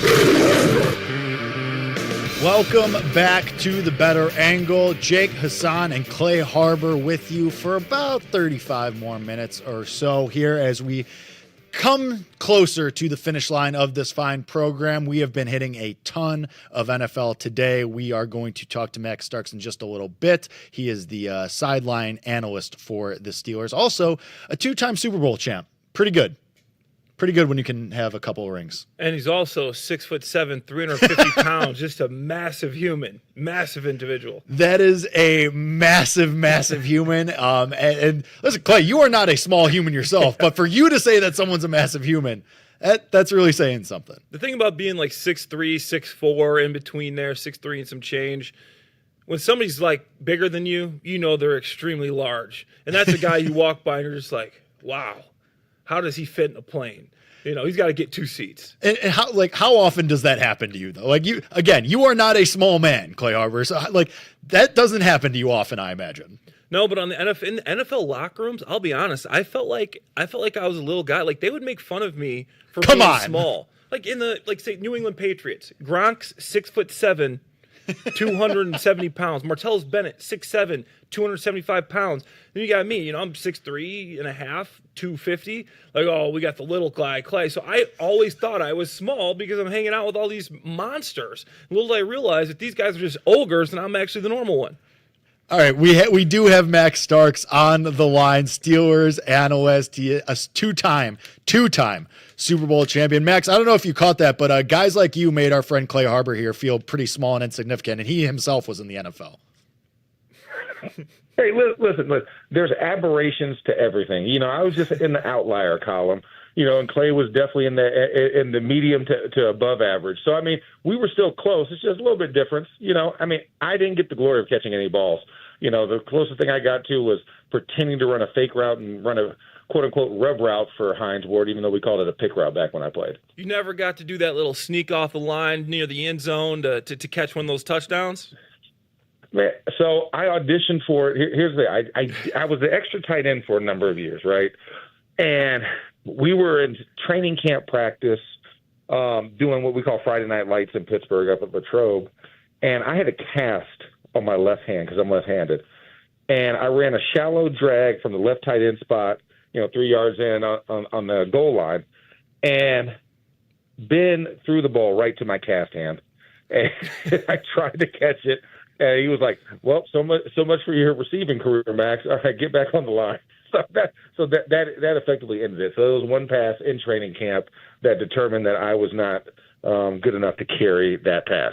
Short-lived dreams of being a star receiver, Max. But you are the analyst. You're around the Steelers team. And speaking of catching and throwing passes, Aaron Rodgers now in Pittsburgh. He signs with the Steelers. He is in the building. And my first question to you, Max, is were you surprised by how long this took? Because I think we all kind of assumed this was going to be the case at some point. Anybody that you talked to over the last couple of months would say, yeah, well, Rodgers is really the only option, the only viable option that makes the most sense for the Steelers. Are you surprised it took this long, or did this kind of fit the timeline you had in your head maybe? You know, it's funny. Actually, I think this was actually a little bit faster than I anticipated. I gave it till the end of June before he would sign. So this actually happened a lot earlier. He gets into the vet mini camp and can really start to hit the ground running. You know, I looked at the whole situation. I understand there were some private issues, personal family issues he had to deal with. But I think for a guy of his experience, his age, I mean, the guy's going almost 2 decades playing in the NFL. What would some OTAs running around in, you know, jerseys and shorts really going to help him with timing, understanding the offense? In today's age, the offenses are on Microsoft Surface tablets. They're digital. You don't have to have the physical paper copies like back in the day with the 3-ring binder, and you could only have it there. You know, and then of course, you know, Grim Reaper would come. You know, where's your folder? You know what I'm saying? Like now they just lock you out access wise. You know, it's a lot easier of a process than it was back in the day. So I think there were plenty of ways for Aaron, if this was the ultimate goal of his, which kind of was intimated by Mike Tomlin down at the owners' meetings, and Art Rooney obviously was like, hey, we're going to be patient and wait for him. I think there was other ways that he kind of got himself prepped and ready. before having to physically make an appearance there. But I'm just glad that now, now that he is signed, it has to be 10 toes in. You have to be 100% committed, and I think that's now where he's at. So I'm happy. And like I said, it happened a lot sooner than I thought it was going to happen. I think there's no better person to ask about this question than you right here, Max Starks. What about this Steelers remade offensive line? Because Rodgers coming in puts more pressure on them than ever before. You don't have Russell Wilson that can run around and maybe get out of a couple things. Justin Fields maybe get out of a couple things. You got Broderick Jones moving to left tackle. Troy Fautanu coming back. Zach Frazier, the second-round center. Jones allowed the second most sacks last year. Aaron Rodgers was the worst quarterback with at least 300 attempts EPA-wise versus the blitz. How confident, scale 1 to 10, are you that this offensive line can hold up for a 41-year-old Aaron Rodgers? I'm at an 8 right now. I think that's kind of where I'm at. I love what Zach Frazier and Mason McCormick did last year. I mean, for true rookies going in there, Zach, came in, owned the job from day one, and just played phenomenally. I mean, he got injured, missed a couple of weeks, but just looked fantastic for a rookie. I look at Mason as well. They really worked well together. The physicality and some of the technical things, Mason started to clean up towards the end of the season. I feel good, of course. And then you got big brother Isaac Siamalo there. That can be kind of the head of that entire group of young guys. And I think for Troy actually had beaten out Broderick, but got injured in the preseason, and then, of course, got injured in the regular season as well. So I think for Troy coming back, he looks a lot stronger, healthier. He's in good spirits. I think he will pick up where he left off and be a nice fixture at the right tackle. The biggest thing is going to be, can Broderick make the transition over to left tackle? And so we'll see that. I think he has the athleticism and the physicality to do that, but it's going to be about marrying the mind with the body to go out there at left tackle, because you can't be as aggressive. You have to be more technically sound and reserved as a left tackle versus a right tackle. Right tackle, you need to be a little more aggressive, more physical at the point.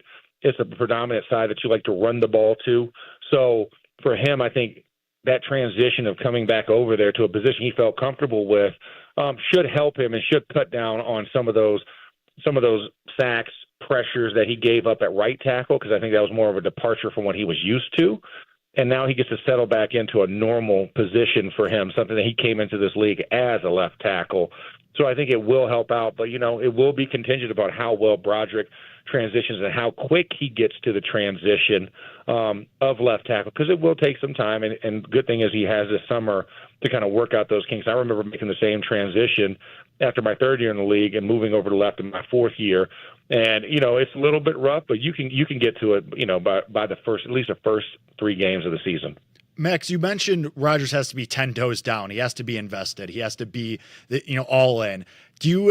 How do you expect that to work in that locker room? How does he ingratiate himself, and how long do you think it takes for Rodgers to earn the trust of these guys? He's coming in not at the buzzer. You said you thought it would take until the end of June, so it's a little sooner than maybe you and some others expected. But how long do you think that it'll take Rodgers to ingratiate himself in that locker room, and what does he have to do to make that the case so that he has these guys trust and can be their leader?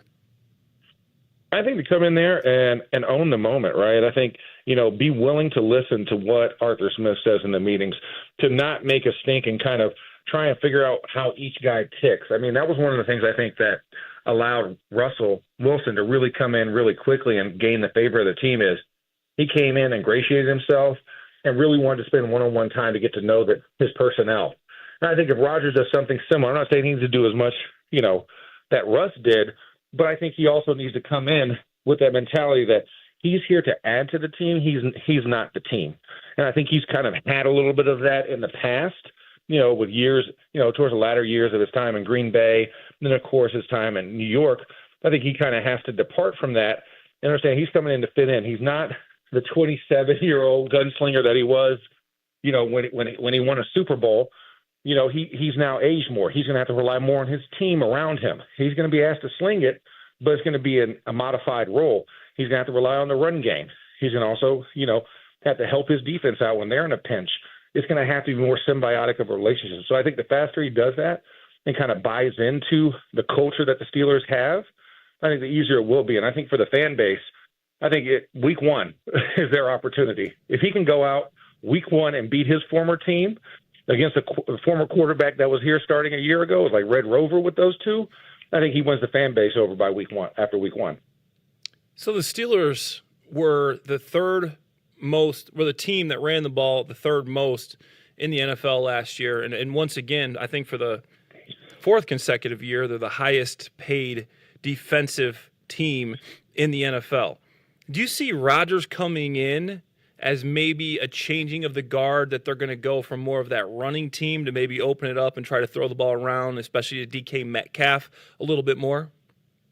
I don't think you necessarily go away from it. I think you kind of, I think the easiest way to make the comparison, I think you kind of look at what the LA Chargers are doing, right? Whereas Jim Harbaugh came and took over a mainly passing team that was accentuated by the run, and then he went all run to create play action, screen game, the short passing game, and you saw Justin Herbert's numbers really change. But I think it really helped show that they're trying to establish a physicality. I think we stick similarly with the run, but I think the passes become more effective. So you get more yardage, which leads to more points.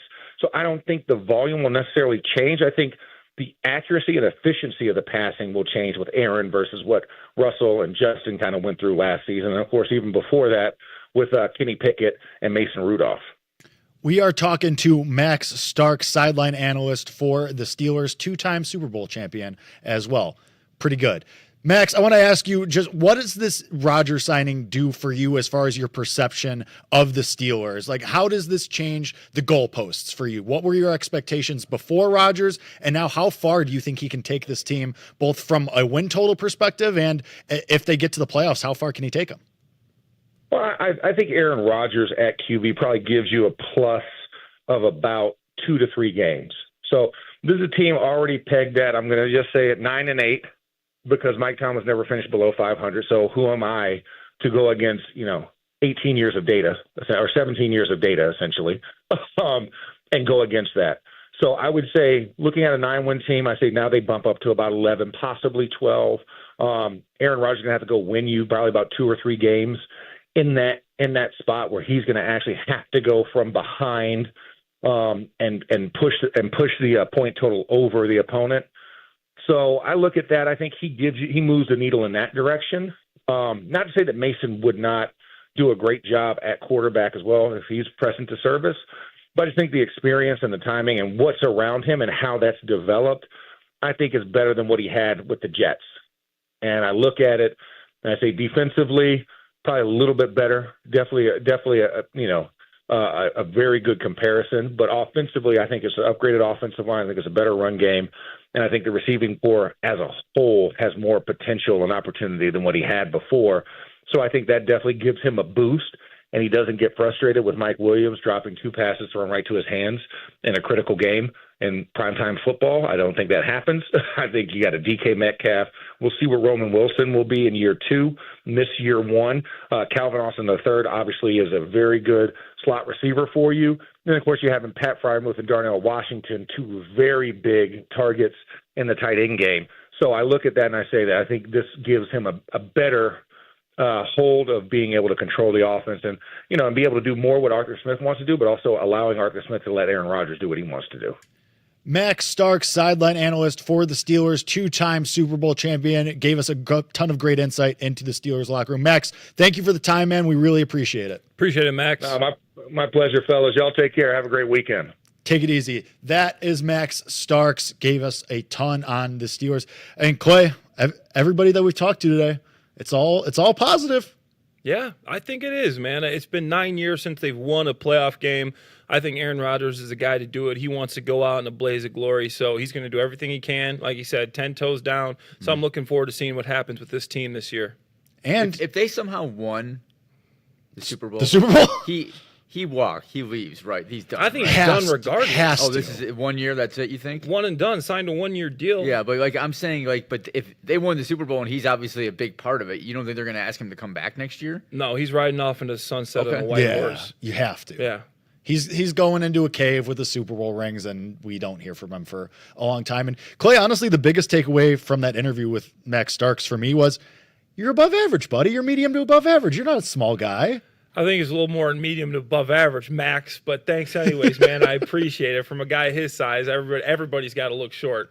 Yeah, so that's a boost. I chalk that as a win for you. Yeah, that's a W. If you stood across the line from a guy who was 6'7", the defensive end, and you had to block him, would you ever say something to him like, I'm taking you down or something like that, or would you just keep your mouth shut? I used to have to block like J.J. Watt and DeMarcus Ware. God. They were large humans, but we usually had double teams on them. They weren't going to let me go on my own, but I just made sure to stay low, fire off quick, and sometimes cut block. Your best friend. They weren't just going to throw you to the wolves, which is huge. Thank you again to Max Starks, the sideline analyst for the Pittsburgh Steelers. On the other side, last segment of the show, we close it out. We give you bets. I have stuff for the College World Series, for NBA Finals Game 2. We got Belmont Stakes coming from Randy as well, so that's all coming up next to close the show. Stick with us. Arkansas just hit a nuke to take the lead over Tennessee. We'll break that down on the other side. Can't wait. The Better Angle will be right back on the BetMGM Network, sponsored by BetMGM.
Welcome back to the Better Angle on the BetMGM Network, sponsored by BetMGM. Welcome back. The Better Angle, final segment here. Awesome show, at least in my opinion, and mine's the only one that matters unless Clay has a dissenting opinion because it is us with the microphones. So Jake Hassan, Clay Harbor closing it out with you here. Medium to above average, Clay Harbor, that is. Sorry, let me make sure I got that right. Shout out to our guests who we had today, Jim Wexel, Nick Friedel, Max Starks. All were very, very awesome, gave us a lot of great insight. Jim and Max were telling us about the Steelers and breaking down the Aaron Rodgers signing, and our guy Nick Friedel breaking down the NBA Finals and gave us a couple of offseason nuggets as well. Something we didn't really talk about because Friedel, you asked him about the Bulls. He says, just clean house. Everybody's got to go. If we want this to get better, everybody's got to go. And honestly, I find it hard to disagree with him. Yeah, hard to. It's hard to find reasons, especially at least given. There's a couple things to look forward to. Basellas is good. He's okay. Like Giddey's been playing well. Kobe White's been playing well. Mata's been playing well. Montes was good. What a sell job by Randy there. Basellas is okay, right? I mean, at least like what a sell job. I mean, Patrick Williams was the first pick ever in the regime, and he's been bad. And Giddey can score. Can't really play much defense, but I don't know. I mean, they're so middling to bad, so it's just there's no point. By the way, I heard this brought up this week before the series, the final started, talking about the Thunder. So they won 68 regular season games, and someone, an NBA, I can't remember who it was, but someone who I respect as an NBA analyst said, this team is going to go down, assuming they win, as one of the 5 greatest teams in NBA history. Yeah. And I was like, are you out of your mind? Yeah. And I'm not like being like, get off my lawn. Like all those Bulls teams would beat this Thunder team in 4 or 5. Those Celtics and Lakers team would beat them in 3. I mean, it's just like, but like this Thunder team is not an all-time great team. I'm sorry. They're just not. The coach is not an all-time great coach. No. This is not. They have a very good player. Shai Gilgeous is a great player. He's great. Yeah, he's not historically great yet, right? I mean, he's done it for a couple of years now. But I'm not putting this Thunder team in with any of those Warriors teams. Like those Warriors teams were with the Kevin Durant Warriors teams were insane. LeBron Heat teams were great, right? So okay, and the Spurs, their run. I mean, anybody else you want to name? Randy? I mean, just all better than this Thunder team. I mean, especially when you're talking about, and you make a good point about Dagnall too, like not an all-time coach. Like how many coaches get to the finals and they adjust their starting 5? Like we've seen that probably could count on one hand, if ever, if there's even been one. That's what I'm interested to see. I'm interested to see if they go back to Hartenstein starting. They got to. How do you not? Like they got to. And actually, when we were talking to Friedel, he made a good point, and I agree with him about this, that you have to get Chet going. Like Chet Holmgren has to be your second banana, your clear-cut guy that's behind SGA, because we saw it in game 1. SGA scores 38 points and you just lose. Yeah. And honestly, I put these bets in yesterday because I was talking about this on my show on 670 Early Odds, which you can hear 8 a.m. Central Time Saturday mornings, by the way, or just follow me on Twitter at Jake_Hassan, and I tweet it too. But anyway, that's neither here nor there. I bet a bunch of Chet stuff. 20 points was 3-1. A double-double was good plus money because you need him to be good if you want to beat this Pacers team. If you're just relying on one guy, we saw it in game 1, you're just going to lose. And I think we've been talking about it all show that we keep underestimating the Pacers. You're saying you're going to bet the money line. I'm taking the points. Maybe this is just the team of destiny. But if the Thunder want to be this giant behemoth, best team, Goliath, and win 70 games over the course of the regular season and into the playoffs, you got to get Chet Holmgren, who was the second overall pick a couple of years ago. You got to get him going. He has to be your guy. Whether like we can talk about the starting lineup all we want with Hartenstein, and you got to go back to what got you here. But Chet Holmgren's got to be a star. Every NBA championship team, you always have 2 guys that are 2 guys you can count on to score the ball. He's got to get going. He's got to be that Robin to SGA's Batman. Yeah, and I mean, SGA is always going to be Batman in the odds say because he's like minus 500 for NBA Finals. But because you said you're betting the Pacers money line tomorrow night in game 2, you going to bet him again in game 3 then? Back in Indiana then? It depends how it goes. I mean, it depends how it goes. But right now, just looking at the psychology aspect, how high they are coming off the court, but they're saying, hey, we can get better. We stole this one. We're not going to turn the ball over like this. We got them adjusting their lineup. To me, it just feels like the momentum has really shifted to Indiana. And you got Halliburton. I mean, in this postseason, in the last 15 seconds, I thought this was an interesting stat. To tie or take the lead, Tyler Halliburton is 5 of 5. The rest of the league is 4 for 26. This is closing at an incredible rate, almost a historic rate of clutch basketball. So to have a guy like that you know you can count on when the game is close, I mean, you can't count for that. And then you got Rick Carlisle, who's coached 2 of the 3 teams with fourth quarter comebacks of 15 points or more in the NBA Finals since 1971. That's pretty good. Ridiculous. It seems pretty good. Well, I actually want to ask Randy a question now because he just went on that whole thing about all-time. If Carlisle wins this NBA Finals, all-time great coach? Two rings, right? Yep. One with Dallas, which different franchises. Did not expect. I mean, okay, you're always beat one of those LeBron teams. You're always going to have the GOATs, right? Yes. I mean, going way back. But he doesn't have to be one of the great. No, but he's in the pantheon. Yes, he's a. I was about to say, like, wherever he has coached, right? Pistons, Mavericks, Pacers. The first time. I'm missing the twice, right? He did the Pacers twice. This is the second time. Yeah. He's been a great coach. So I'm already have him in like. Okay. He's an elite coach. He's absolutely. Yeah, he's elite, and he does not get enough credit, I believe, just because he's in Indianapolis, right? Right. I agree. He's not like this great personality. Right, he's just kind of there, right? You know. Well, I will say about his personality, Rick Carlisle has warmed up to me because I don't know if you saw this quote or either of you that after I think it was the second Knicks game or maybe it was even the first one, Rick Carlisle got up there and said, "Yeah, we've been dogs in every game of every series so far." He knows the point spread. Right. He goes, "I think we were 5.5 point dogs coming into this game, and we just continue to show people up." One of us. Yes. One of us. Yes. One of us. Yes. Love that. Use that for extra motivation. I love when coaches do that. You look and say, they got us picked. We're down 14 points. Nobody thinks we can pull this off. And that's a psychological. You realize these guys are humans. Every human, when you give them a little bit extra motivation, you tell them they can't do something. They want to go out there and prove that they're the best, that they can do it. So I love a coach that will pull that out and will give that extra motivation to his players. So I want to ask you a question, Clay, because you've mentioned that locker room aspect a couple of times, and we mentioned how SGA can't just be the guy because otherwise you just lose.